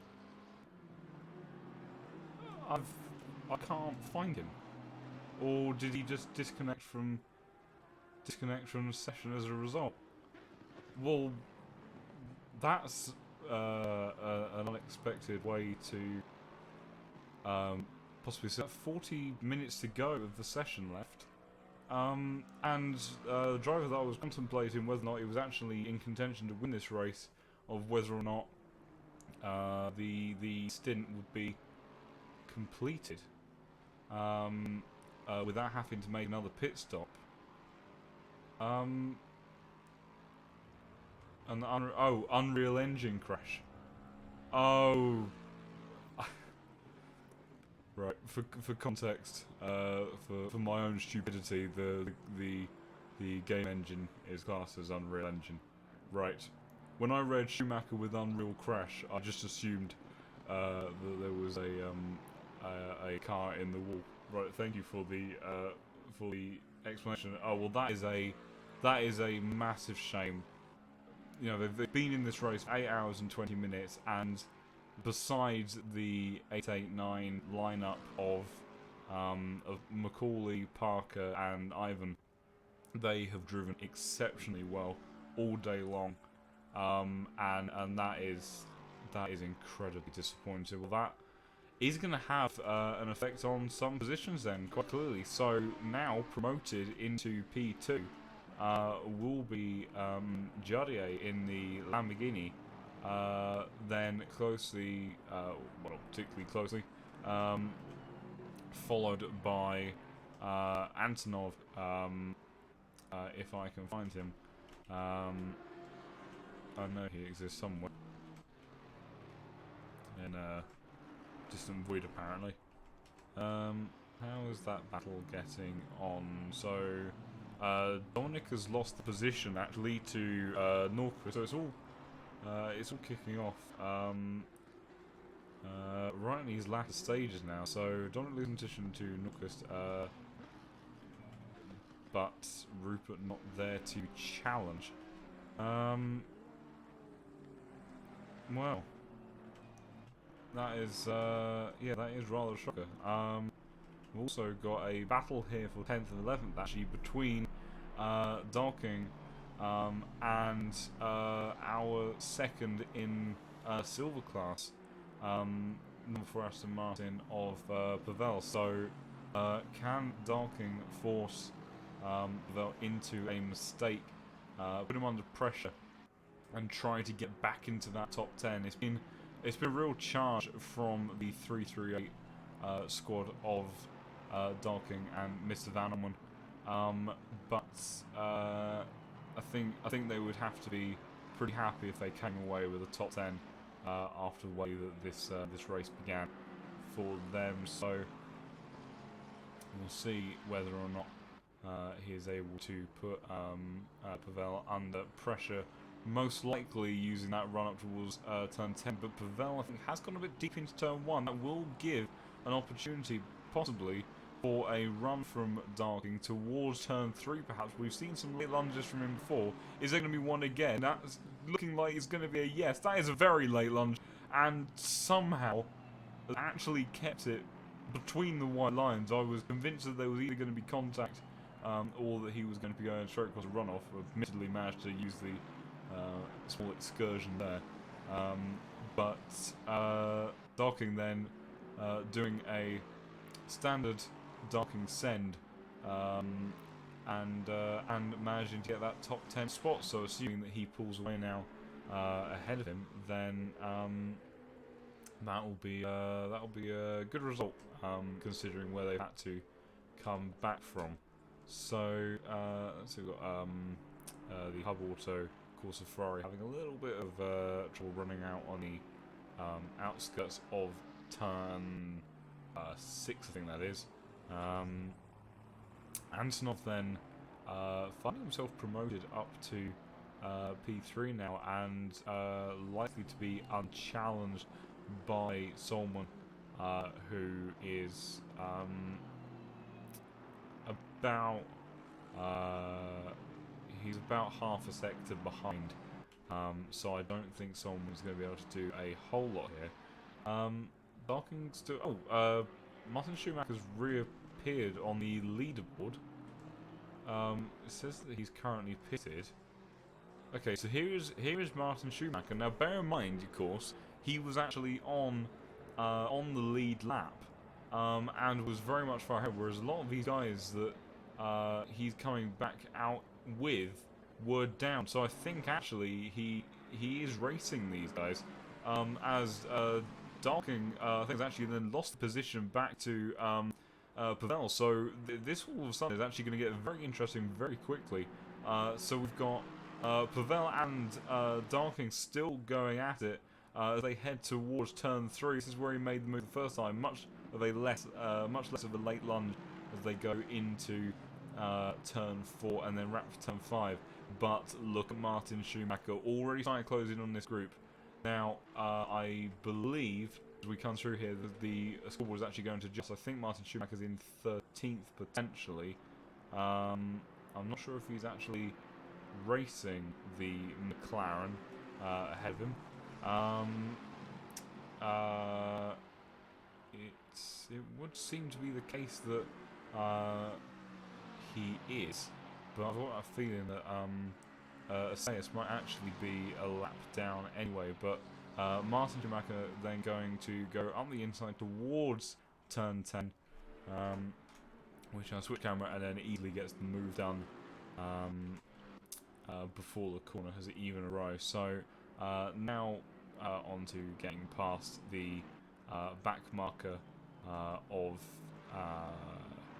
the number 41 McLaren, and already then starting to close in on these guys. And I've also just spotted that Northquist has got a drive-through penalty in 70th position, so that battle that was going on between him, Dominic and Rupert, scrapping for those top 20 positions, has been thrown away potentially by a late drive-through penalty. So that's going to complicate things down there. But right now, I think the battle to really keep an eye on, as Pavel actually comes in for another pit stop. So I was not anticipating that. Darking a bit up the road and still ahead. So it's going to be a Lexus battle then for 9th position. I imagine that that number 2 Lamborghini for 8th position is quite the way around. Yes, it's very far up the back straight, so I doubt that by the end of this race that Martin could have a hope of catching that position up. But he will certainly be looking to have a go at fighting Darking to get that 9th position back. Though it's still showing him actually is although the leaderboard might actually be adjusting now, I'm not entirely sure. I don't have reference to see what lap Martin Schumacher is actually on. So there is the potential chance that he's not actually he's not actually on the same lap as Darking ahead of him, despite only being just behind him on track. So we'll have to see what the leaderboard does when that eventually starts to update. But very, very disappointing and frustrating for Martin Schumacher and the rest of his team, who have driven very, very well. People that will be happy, though, will obviously be Joliet and Antonov, that will be promoted up to higher positions and onto the podium for Antonov. And then there is Nordqvist serving his drive-through penalty, with Rupert and Dominic already somewhat up the road, dueling it out for 17th and 18th position at the moment. So that has definitely had an effect on him. Macaulay here just getting past the number 4 Aston Martin that made that late pit stop, which I'm finding a bit baffling, to be blunt, but I imagine that there must have been good reason behind it, so we'll work on that basis. Mr. Klitzer is doing very well in lapping consistently, putting in more clean laps and looking to bring home a very, very good 7th place position if they can hold on to that by the end of the race. The number 2 Lamborghini is about 3 corners behind at the moment, and I think the chances of the Black Horse making up that time, unless there is a mistake from Mr. Kubica, is very, very unlikely. So good, solid drive from him. Tyson still with those 5 seconds to be served. They'll probably get added onto the race results, because chances are that he does not have a pit stop left to make. Someone after getting that drive-through will probably be feeling slightly less sad about that, having actually then gained a position out of that very unfortunate disconnection with Schumacher. I just want to see where Connor Wright is looking at coming out, because he's currently in the pit. But where is Cody? Because I don't know whether or not Cody would actually be possibly in the position here to... sorry, Mr. Kubica. Currently down the back straight, so I imagine that he is too far back and that Cody will most likely be already on his way out of the pits. Yeah, and he's handed over for the final stint for just the last half an hour to Andy van der Velde, who is out in 9th position. So I think that might have actually promoted Darking, which it has. So it's promoted Darking up a position. He's got Martin Schumacher all over the back of him. He technically doesn't have to let him pass, but perhaps for Darking's own sake, he should, so that he doesn't lose so much time down the road. A bit of a off for the 650S in the background of SS, but it did look like he gathered it all up fairly well. Doesn't look like, although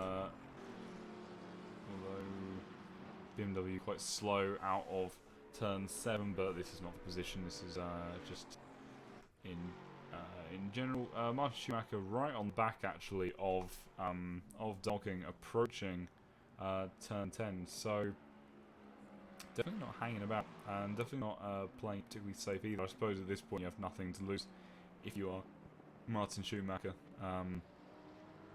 Yeah, when you've been in 2nd place the entire race and you've driven flawlessly, and then technology lets you down and kicks you out of the race, it definitely leaves you with the attitude of, well, nothing else can get any worse. So he will be giving it everything that he possibly can at the moment. Let's see if there are. So that is Tyson did actually serve one more pit stop in the end. Then it was very, very late and that will mean that his 5 seconds then have been served in the pits and won't be applied after the race. So let's see if we've got any other on-track battles. McCauley still lapping consistently and happily at the front of the field. And Mr. Kvitzer then now up to 6th position. So on the back, I believe then of the number 11 Aston Martin coming in for that late pit stop. The number 33 Nissan is now in 6th position, which is remarkable, considering the age experience of one of the drivers, at least, behind the wheel of this car. They're driven fantastically throughout, and bear in mind this is for the this is our leading silver class car, and they are also 6th overall. So that is a fantastic effort from them. Final pit stop by the looks of it as well for Harry Dashfield and SHU Racing. So there are some guys here that have ended up a bit out of sequence with their pit stops, and that is yeah, it's definitely causing a little bit of a shuffle with the order in this final half an hour. But no one particularly battling on track at the moment, by the looks of it. The best that we have right now is Martin Schumacher desperately trying to lap himself from Darking. But to be honest, those two will probably end up just racing it till the end as a bit of a laugh. But for actual position, I can't find anything. Got that Golsaw, who's almost going into the back of the number 14 Aston Martin. That isn't for position, and the Aston's gone off the circuit. I'm not sure if that was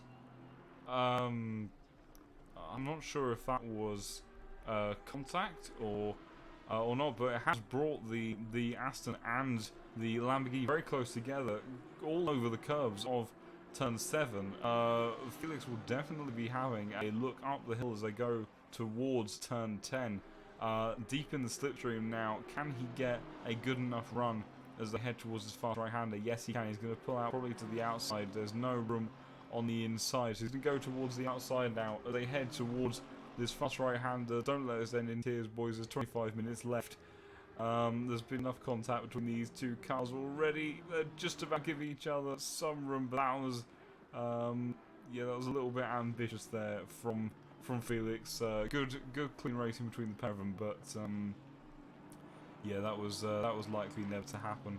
Though the Aston actually got a very poor run off the exit of turn 11, going all over those curbs. So it's still not over yet. Felix definitely still feeling like he's in the hunt to try to get this P17 off the Aston before the race ends. So we'll stick on board with this for a little while, because I don't see anything else happening too much at the moment. The number 41 car, I believe, is just coming out of the pits. Can't see exactly who that is. Felix might actually have a look towards turn 1. He's looking very racy off the exit of the final corner, but doesn't do anything about it. That's deep for the Aston, so there could be a good exit. Actually, no, it really doesn't carry too much momentum. There is a yellow flag, though. Right around here, I'm not sure which car it was that, given the yellow flag, there was a car that got highlighted right in the sector that we were in, but I couldn't get to it in time, so I'm not sure what that was. But nothing major seems to have happened to these guys. But back to this battle then. Currently the only one that we really have on circuit at the moment. So Felix trying to get in that slipstream. I think he's a little bit closer than he was last time round. And it'll be a case of, it doesn't look like he's going to close. But then as soon as they start to get up to that last part towards the corner, he'll be right on the gearbox of the Aston. but I think this occasion it is actually going to be just that little bit too late, and it's got to be careful not to try to carry extra momentum through a corner and go straight into the back of the Aston, which he almost then does at the very next corner. Got to be careful of the third place Aston Martin of Antonov behind to not impede him. But these guys have slightly split apart now in terms of their battles, so hopefully both Felix and Dominic will be a bit easier in relinquishing these positions to allow Antonov to go past. But yeah, it was getting a bit dicey again there, and was certainly looking quite difficult. But Felix then going very wide into the final corner. That might have been deliberate actually, to then try to get a toe off the Aston Martin. If it was, then that's quite clever. But I'm also not convinced, especially when he starts looking towards the inside. But I think that was actually just to try to break the toe, so that he didn't close up on the Aston so much. But just be careful when you're looking at doing something like that.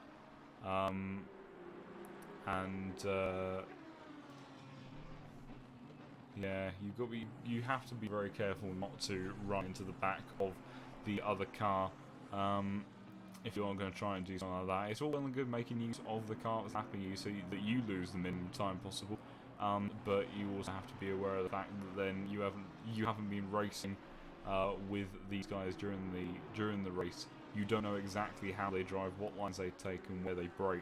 And as a result, it can get a bit wonky. That was very, very late from Antonov.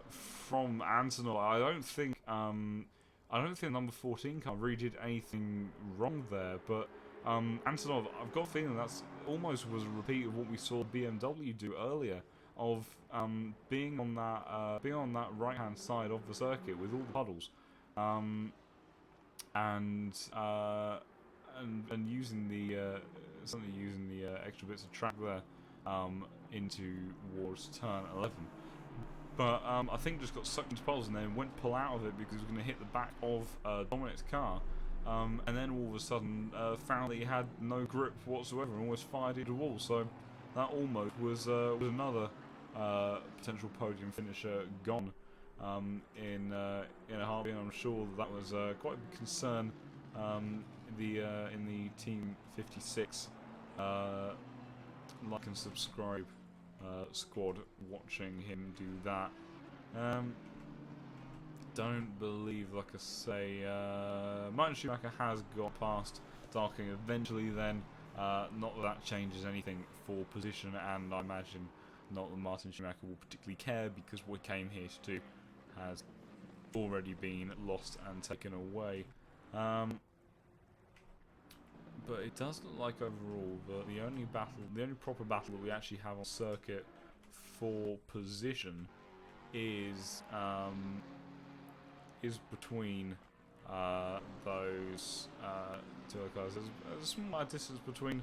So this is for honours of not finishing last. We have the McLaren SHU racing car, of which vast majority, if not all, of the members have joined us at least once in the interview room today. It was lovely talking to each and every one of them. They are trying to hunt down Mohammed Afiq in the Speed Tavern car, who perhaps getting slightly impatient behind the number 4 Aston Martin. So it'll be difficult for them, but that could turn into an interesting battle by the end of the race. So this battle still raging on between Felix and Dominic. Felix trying to go around the outside again, being shoved wide. He's going to keep his foot in it. He's going to try to dive into the inside. I'm being blinded by headlights here, but it's not going to come off. That was I feel like that was somewhat fair defending. The room was given, but it definitely wasn't granted in excess. It was a case of here's just about cars deal with it, and even had the door shut on them slightly by the time they got to the exit of the corner. So Felix still trying to push on, and and trying to get past this this number 14 Aston Martin.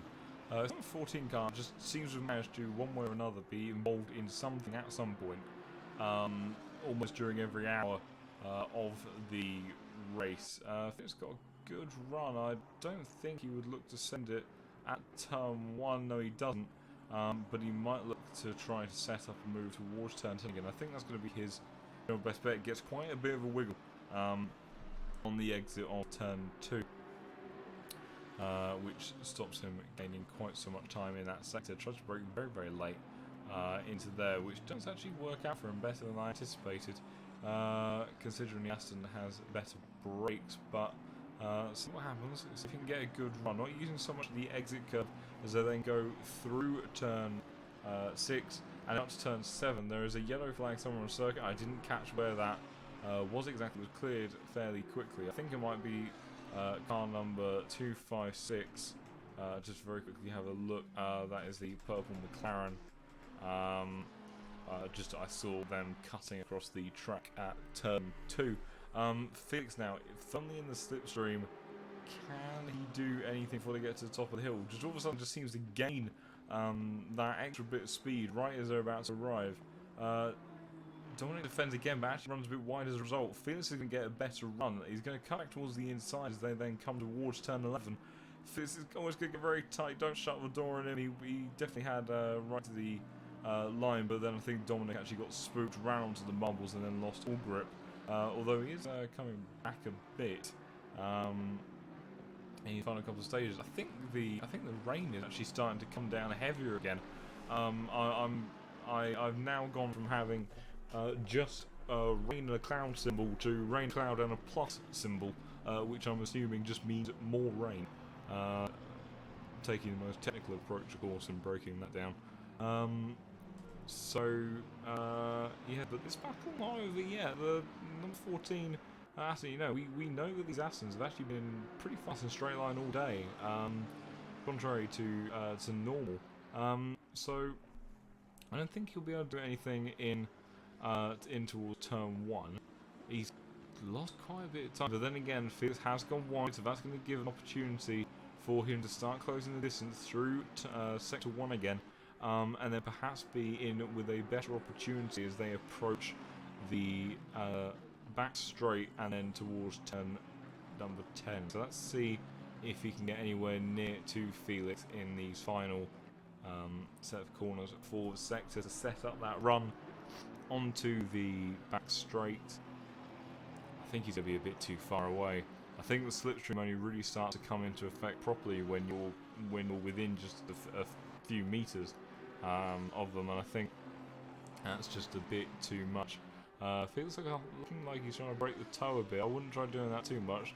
The puddle locations are a little bit unpredictable up on this back straight, and you don't want to be doing what Antonov did and almost sending the car into the wall and losing the place through something like that. I'm not sure if that's a change of position behind. No, that is just Sam Butters unlapping himself on the car ahead. But it does look like Felix, at least for the meantime, has managed to keep that position after taking it. So let's have a look back at our leading group. So Anton's still firmly in P3. Let's see if we can find our current race leader. Martin Schumacher currently behind Dalking again. So somehow, at one point, Dalking has ended up actually getting back in front, which I suppose technically he's allowed to do. But these guys might just be messing about at this point, to be honest. Mike Shepard's down in 20th. Sayas currently in 13th. Let's see. Well, there's Jardier. So still firmly in P2. Currently trying to negotiate his way around some more of the traffic. Doesn't look like he's going to be doing on this side. Yellow flag down actually in turn 1, so let's have a look and see what's going on down there. And that is the BDG car of Danny Hendricks, switching to the helicopter camera, usually reversing onto the track, not necessarily the best way to go. That's especially not going to help. It's not victory donut time yet, but you know, I suppose preparation never hurt anyone as long as you don't swipe across the nose of the McLaren, who then almost lost it as a result. I could see that one starting to happen and unfold, but fortunately, kept it. Everyone kept it all together, more or less, in the end as a result. But yeah, weird place to lose it. I think must have lost it through turn 1, and then somehow ended up pointing towards about backing off at a really awkward point there. I'm not convinced that was the best way to go about that. I know what the intentions were, but that's quite a. There's not really more than one line through there, and it's bad enough trying to negotiate the puzzles as is. So backing off there was perhaps a little bit naive to do, but certainly the right mentality was there. Unfortunately, there were no big issues. Nico Solomon currently in 5th. Probably going to be quite disappointed with that result, I imagine, considering starting second on the grid. These conditions really should have done very well for this car. We saw glimpses of hope, glimpses of the potential with Malinowski in the car, setting some very fast lap times, but just never seemed to execute it across the full period of the race. So it's yeah, very disappointing day. Very disappointing day for him, I imagine, as they approach these final 10 minutes. Let's see who else we can find. Matchup is representing the V3 racing team. Unfortunately, they did have another car in the form of a Porsche. I believe there was technical difficulties. There's problems all the way back in turn 11. That is Ursan, who has been in the wars a few times, and with 10 minutes to go, it doesn't look like that's changing anytime soon. I think he spun on his own, not too uncommon given the nature of that corner and the unpredictability of the Lamborghini. But yes, not what he wanted to do. But I don't think he's got anyone particularly on his tail to look to change his position in the final stages of this race. But I think a lot of these guys now, you know, just trying to get it towards the finish, and it's, you know, it's a very long and tiring process. Now, admittedly, this is only a 9-hour event, and I can't imagine what it must be like for these guys. As Sam Butters actually comes into the pits with 9 minutes on the clock. I wasn't particularly planning on focusing on him at the end of the race. Just happened to be scrolling through, but he's now in the pits. I'm not sure why there was no drive-through penalty that appeared. I'm not sure where his pit box is, but he's driving all the way through the pit. I didn't see a drive-through prompt on the screen, so either I'm blind or he got lost. I haven't quite worked out which one it is. At this point, it could fundamentally be either, but yeah, very odd in terms of that. I'm not sure. I think that did actually affect a couple of positions, not massively, but enough for him to drop one. So very odd there. Let's have a look and see if we can find any final lap battles here. Very wavy Lamborghini there behind Ursan, who has already had trouble of his own. Doesn't look like we have any particular battles going on. Mr. Kubica still holding strong in P6, which has been a fantastic, bit of driving from him and teammate Cody. Oh, thank you, Voodoo. I've just noticed that in the chat. It's very kind of you. Oh, looked accidental. To be honest, I was scrolling through. I didn't quite see the way in which he entered the pits. It perhaps could have been oversteer on exit, but it's certainly an odd one. But then again, there was that footage of the go-kart oversteering on the exit of the corner and then actually going through the wall of the house the other day. So a Ferrari spinning up on the exit of the corner and ending up in a pit lane is probably more achievable in a way. So it's something we can't rule out. Felix here does look like he's managed to extend that gap after the battle he had with Dominic.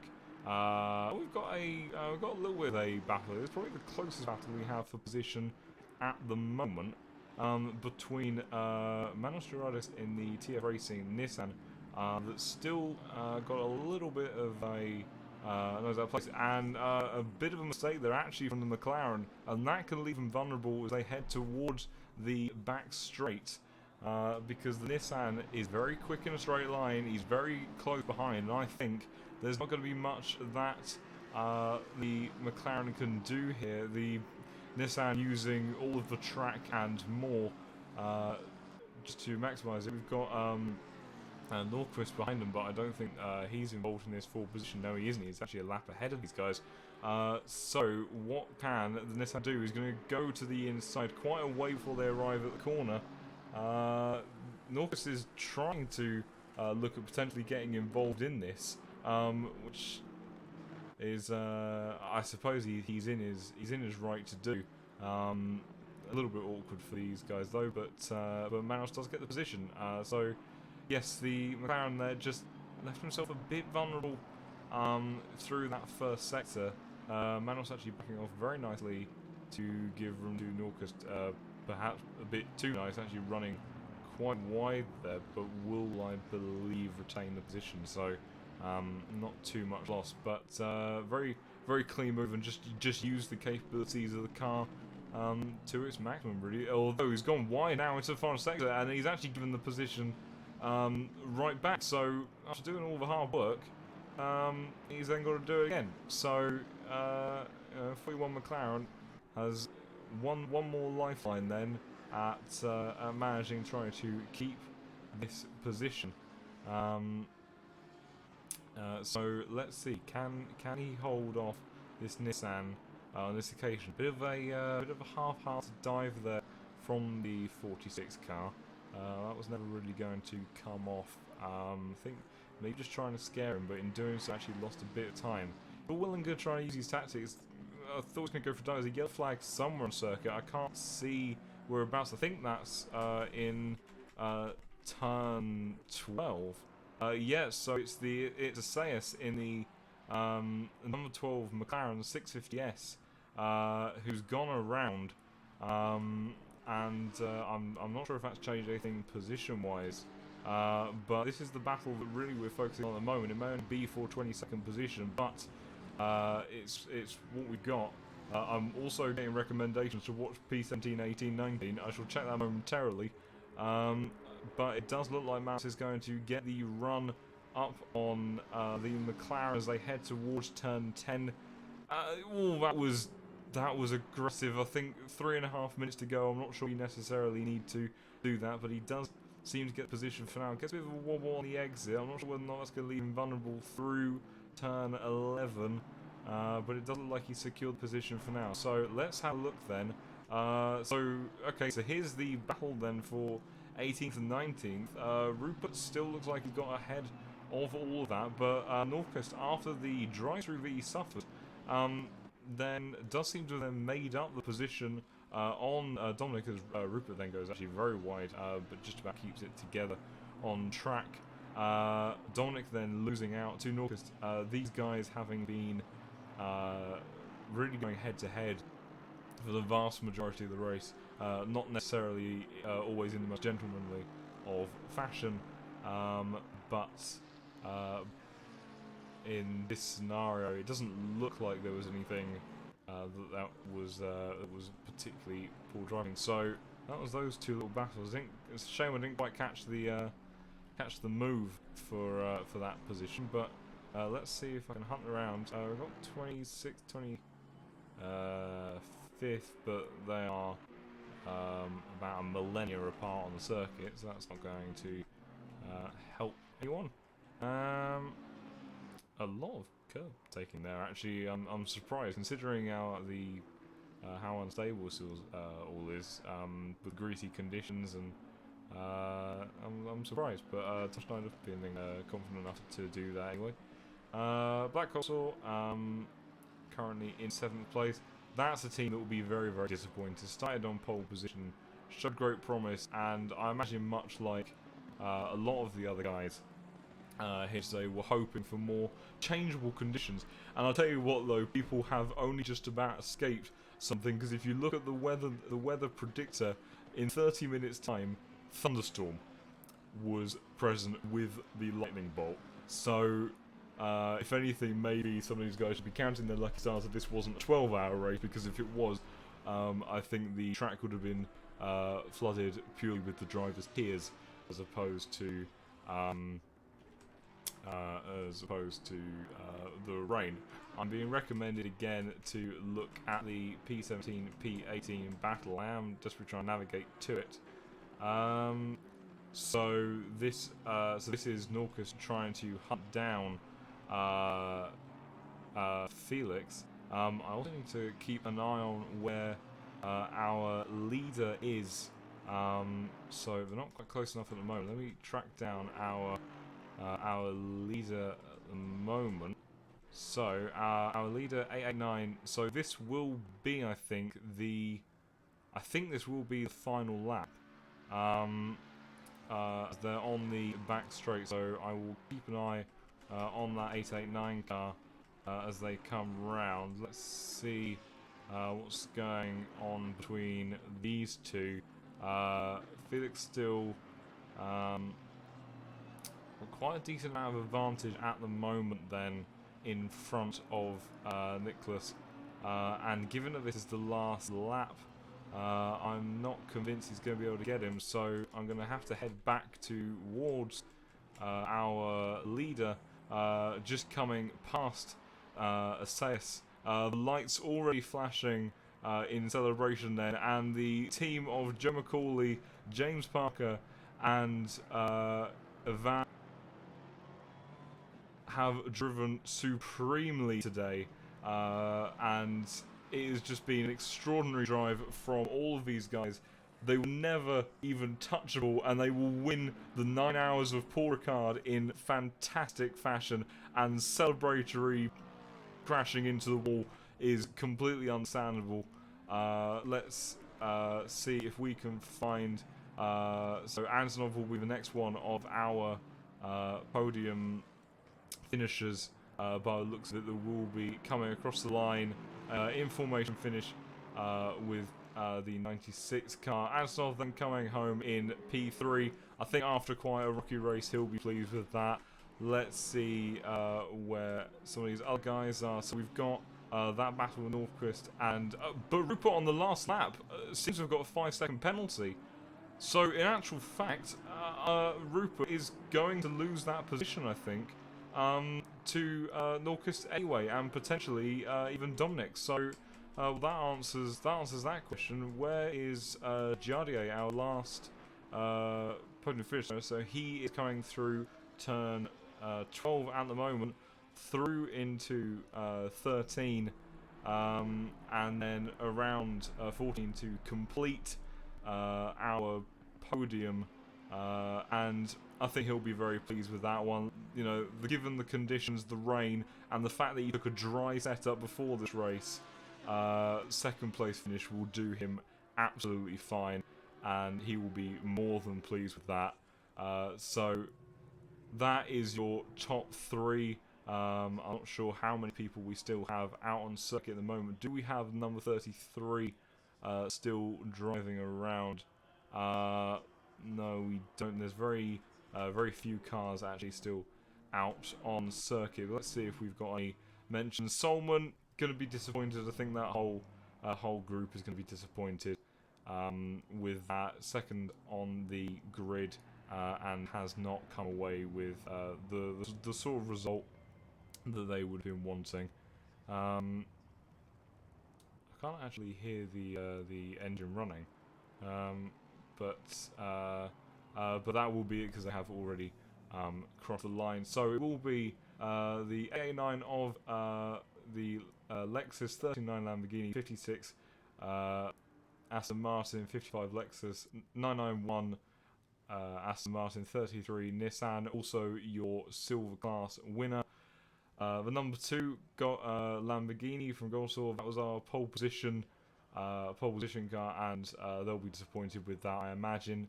Number 11 Aston Martin, 180 of Lexus. Darkin making a good recovery back into the top 10 there. Number 4 Aston, 514 Lexus of Schumacher. Such a disappointing way to finish this event. 40 minutes to go. And disconnection, so that is very disappointing for him. Number 12 McLaren, the sole McLaren 650S, a rarity modern times, with the 108 Bentley, another one of our individual entries for a car. 325 Aston Martin, 96 Lexus, 137 Aston Martin of the brothers. Number 14 Aston, number 16 Lamborghini. After that 5-second penalty, dropped to 19th by 0.05 of a second behind 18th position. Then I can't scroll down any further, but rounding out your top 20 will be the number 8 Aston Martin. So there you have it. That was 9 hours of Paul Ricard, and well, that was definitely an eventful one, to say the least. So I think let's see. We will switch over now and see if there are anybody, if there is anybody rather, because that's how English works. Brain kind of goes to mush a little bit when you've been commentating for 9 hours. But we will see if there is anybody that wishes to have an interview. So there are a couple already. So I have to bring in Andrex first. Andrex, bless him, was waiting a very long time, and I didn't even realise. So I should bring him. Good evening. Hello. I apologise first of all for not realising you were sitting in the ready for interview box for quite a while first time round. Otherwise I would have brought you in earlier. But I think that was quite a successful race for you in the end. How do you feel about the result?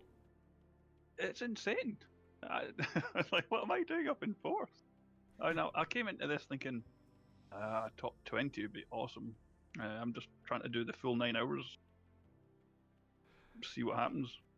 But, when the first couple of laps, it was just people tripping up over themselves and so on. But yeah, it just kept on gaining places, and then I was up in the top 3 and halfway point. I was like, "What on earth's going on?" And I know it's in the Lexus, and it was at that point P1, 2, and 3 were all Lexus. Yeah. It is insanely strong in the wet, but I still shouldn't be up that far up at the pointy end of the grid. It's unreal. Well, you might not consider that you deserve to be that high, but consistency, putting in fast, decent laps, and keeping yourself out of trouble is all part of what endurance racing is about. So you deserve exactly what you got from that race, and that was a fantastic drive from you to put yourself in that position. What was it like trying to especially when you're under your own pressure as such? You've exceeded your expectations so high at that point. The pressure that you're under to try to keep the car on the black stuff in those tricky conditions. What's that like? Yeah, again, the Lexus does seem to thrive in the wet. and I'm Scottish. I've done about 35 years of driving in the wet. That's everything was kind of giving me as much of an advantage and giving me favours as much as possible. And the weather conditions were looking as if there was a very strong chance of rain at some point, at least during the race. And during some of the practice lobbies, a lot of those were wet as well. So I kind of just assumed, yeah, it's going to be wet at some point. Don't do yourself any don't make life any harder for yourself by not taking the Lexus. So Yeah, sure. It's yeah, definitely proved to be one of those definitely cars. way beyond what I was expecting. The plan was top 20, and then after the first couple of hours or so, I was thinking, well, I could maybe come in the top 10 here. But yeah, so it's no, it was, again, yeah, as you said, just keeping out of trouble. I don't think I had any contact with anybody. I had a couple of sort of half spins and some interesting lines through some of the corners, but I think everyone did at one Yeah. point or another. I think yeah, everyone took a variation of a line at the fast right-hander at the end of the straight. yeah. It's yeah, quite often that was where most of the stunts were performed during the during the race. Yeah, exactly. And you know, and taking the extra wide line to maximise the cutback in towards the in towards the following right hand. Exactly. So yeah, experimental lines were seen up and down the field, but no, you put together an incredibly good race there. And fully deserve where you ended up. So massive congratulations both to yourself thank you, and and Alan. thank you to my little stand-in teammate Alan. It's pretty much one of his first races in ACC to speak of. Wow. And he did an absolute outstanding job for doing some fast laps. I think he was actually faster than me in the fast laps, and kept it clean, out of trouble. Couldn't ask for more than that. And then the other back markers as well. They all drove very well. They were very considerate out in the track. A couple of scary moments, but it's expected, I guess. In the wet with the different levels of skill and ability. So, but no, it just went really well. I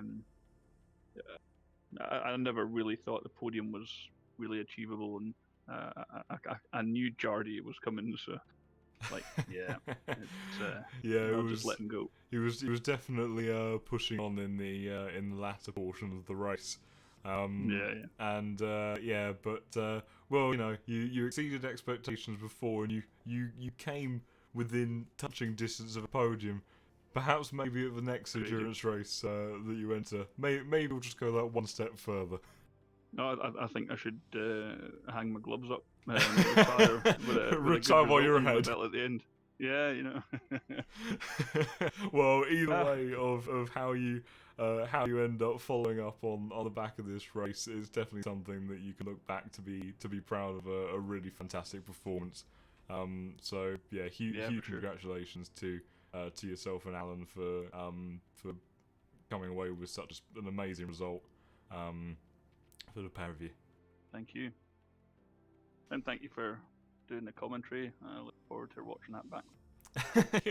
You're very welcome. It's yeah, I'm hoping I'm hoping that it's generally gone well, but I will have to take the few nice comments that have come up in the chat at face value and assume that it's come across at least half okay. But yeah, awesome. So no, you're very welcome. But yes, so congratulations again, and well, depending on how things go, might talk to you again at the next event. Well, we'll see. Very good. All right. All right, mate. Take care.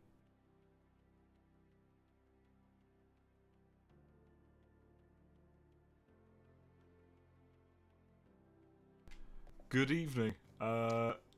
How was that for you? I imagine, you know, it was quite a challenging race. And it's been. I just want to say, like, first of all, it's been like a real pleasure talking to each of the different members in your team, both across this server, server 2, and also to kind of like your management team as well.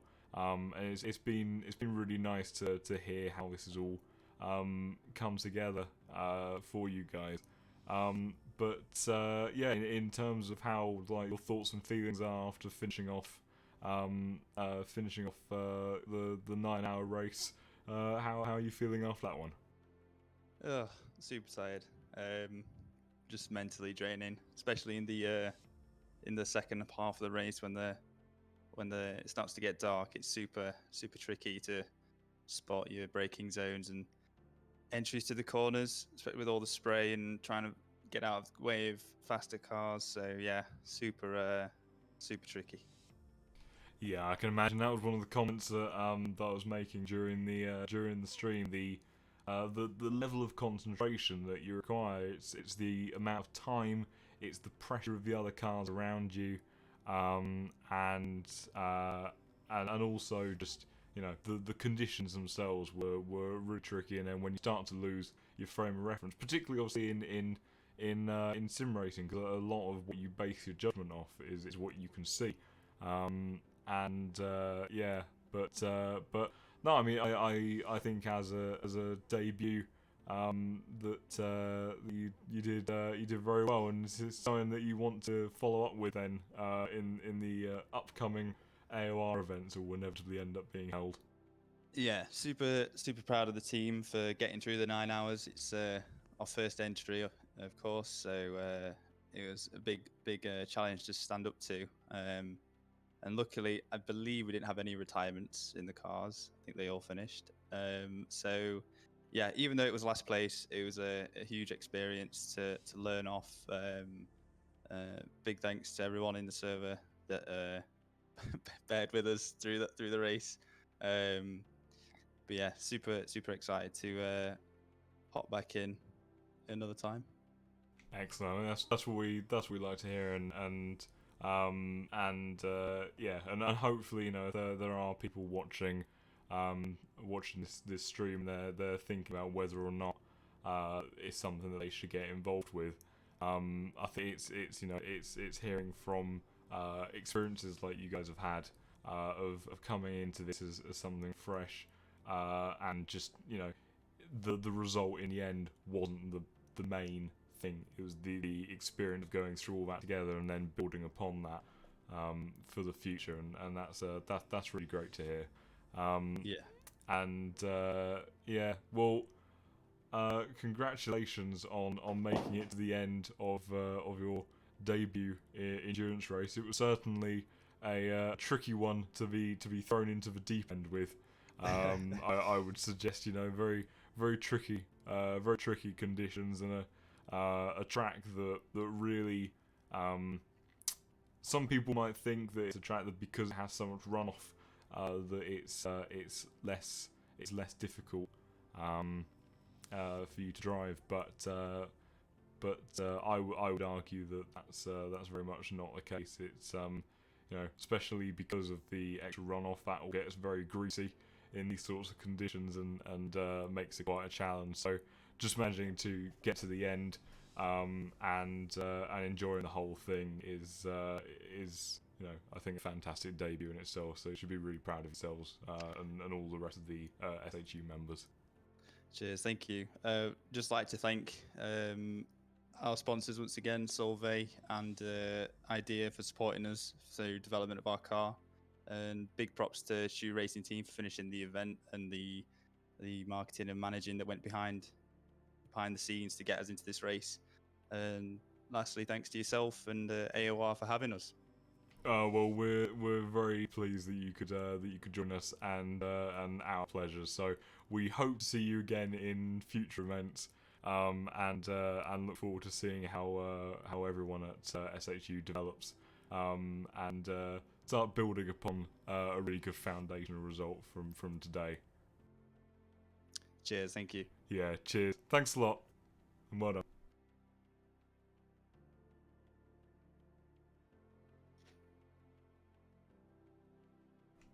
Okay, well, I did have one other person that turned up for ready for interview, but then they seemed to drop out. But I think just in case anyone else turns up, just reflecting on those 2 interviews. So that we had Andrex there.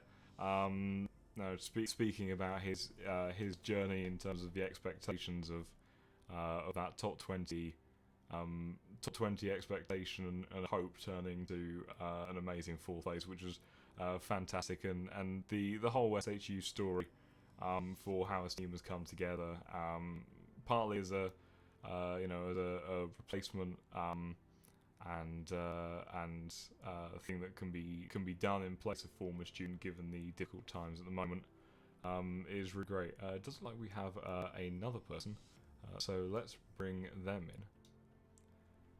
Good evening. I don't recognise what name you were in the stream. So can you say who you were, what server you were in, and how your race went? The so-called Dominic, because my surname is too hard to pronounce. The car number 14, tier 1. Oh yes, server 1. Yes. I Yeah. know the one now. Yeah. So that was quite a busy race for you then. Yeah, the penalty man. Yes, I know. It was. Yeah, there was intense discussion in the chat in the closing stages of the battle that was going on between you and the Sim Brother team. The pair of you look like you had quite a lot of fights during the entire 9-hour period, and some knocks here and there. But yeah, I mean, overall as an experience, how was it from your perspective? Well, it was fantastic. Organization great as well, like always, except those little few, let's say, scratches, a little bit of touches on the track, and shenanigans with back markets. It's been great fun. Also, like you said, a lot of battles. We've sticked around with the Aston and the number 16 Lamborghini for around the whole race. So a lot of fights as well. And like I said, it was fantastic. It was great fun. Yeah, it certainly looked like it was an intense race, and yeah, the Aston as a car today looked like at the beginning of the race that there were some people that were struggling with it, but it sort of seemed to come more into its own from the middle of the race onwards. Was that something that you felt as well? Kind of, yes. I mean, I've been struggling the whole race with the car, but it's actually kind of true. The tires get that little kick in moment after some time in that car, let's say, or at least I felt that. And it's very comfortable in rain. We actually chose the Aston because we felt the most comfortable in the rain with it. Despite we didn't even practice for the rain almost. Yes, that's actually true. But I've been struggling a bit. I made a lot of mistakes, but overall the car has been quite comfortable. And I can't say that it was uncomfortable to drive. And I would probably choose it anyway. I would probably choose it another time in the next race if I wouldn't drive it for two races now. Well, we wanted to go for the Lambo because it was very strong in the dry, but we couldn't handle it in the wet. And I'm glad we didn't, because it wasn't the dry for even 1 second. Yeah, I mean, even at the end of the race, the weather predictor.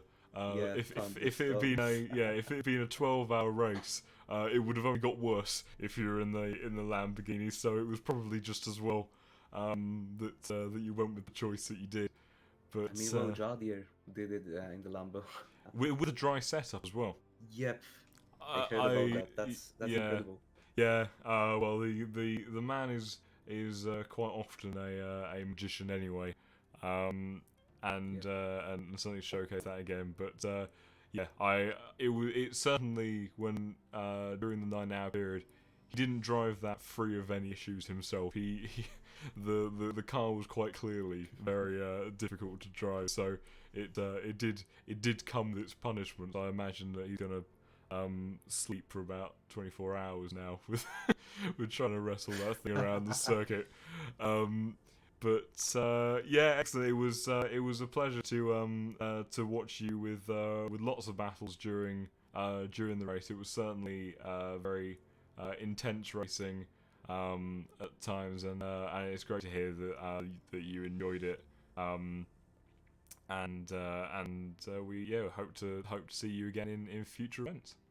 Yep, hopefully. Thank you for these words. I also wanted to say thank you very much to Stefan and Robert, my teammates. They were great all race, despite we all had little issues. But, well, like I said, thank you, and thank you for having me in. And good night. Yeah, well, you're very welcome, and and congratulations to yourself and your teammates. You know, it was a very difficult race, and going into it, regardless of the car choice, going into it with no preparation in the wet, to come away finishing the race with a decent solid result, that is certainly something to be proud of and walk away with your head held high. So congratulations on that, and we look forward to seeing you in the next one. Yep, thank you. Cheers, thank you. Well, I'm guessing by the lack of arrivals then into the ready for interview section that will wrap it up for interviews after that 9-hour race. None of the podium finishers covered in. Close, we did get 4th place coming in, but I am marginally disappointed in the lack of angry poking that the chat must have done to try to get Jardier to come and do an interview. But I'm sure we can forgive you. We'll try again next time. But well, thank you very much to anyone that joined in, watched the event, albeit for 10 minutes or the whole 9 hours. Hope that you enjoyed it, and it was certainly an intense one to commentate at this end, and I'm hoping that the same level of excitement, tension, stress was what was felt by anyone that was watching that tonight. So thank you very much for watching. If you want to take part in any similar event to what you saw tonight, then you can head over to the Apex Online Racing forums. We host normal weekly racing leagues on a number of different platforms and games, as well as other social events like this, including endurances as well. And I am sure that it won't be too long until the next endurance event is on the horizon. And if you did enjoy what you saw, like the videos of the stream, subscribe so that you can see more content of what Apex Online Racing is all about, and help grow this community even further, and make it even better than it already is. So a final farewell from me. Thank you very much to everyone that watched. Hope you enjoyed, and I shall see you all next time. So good night.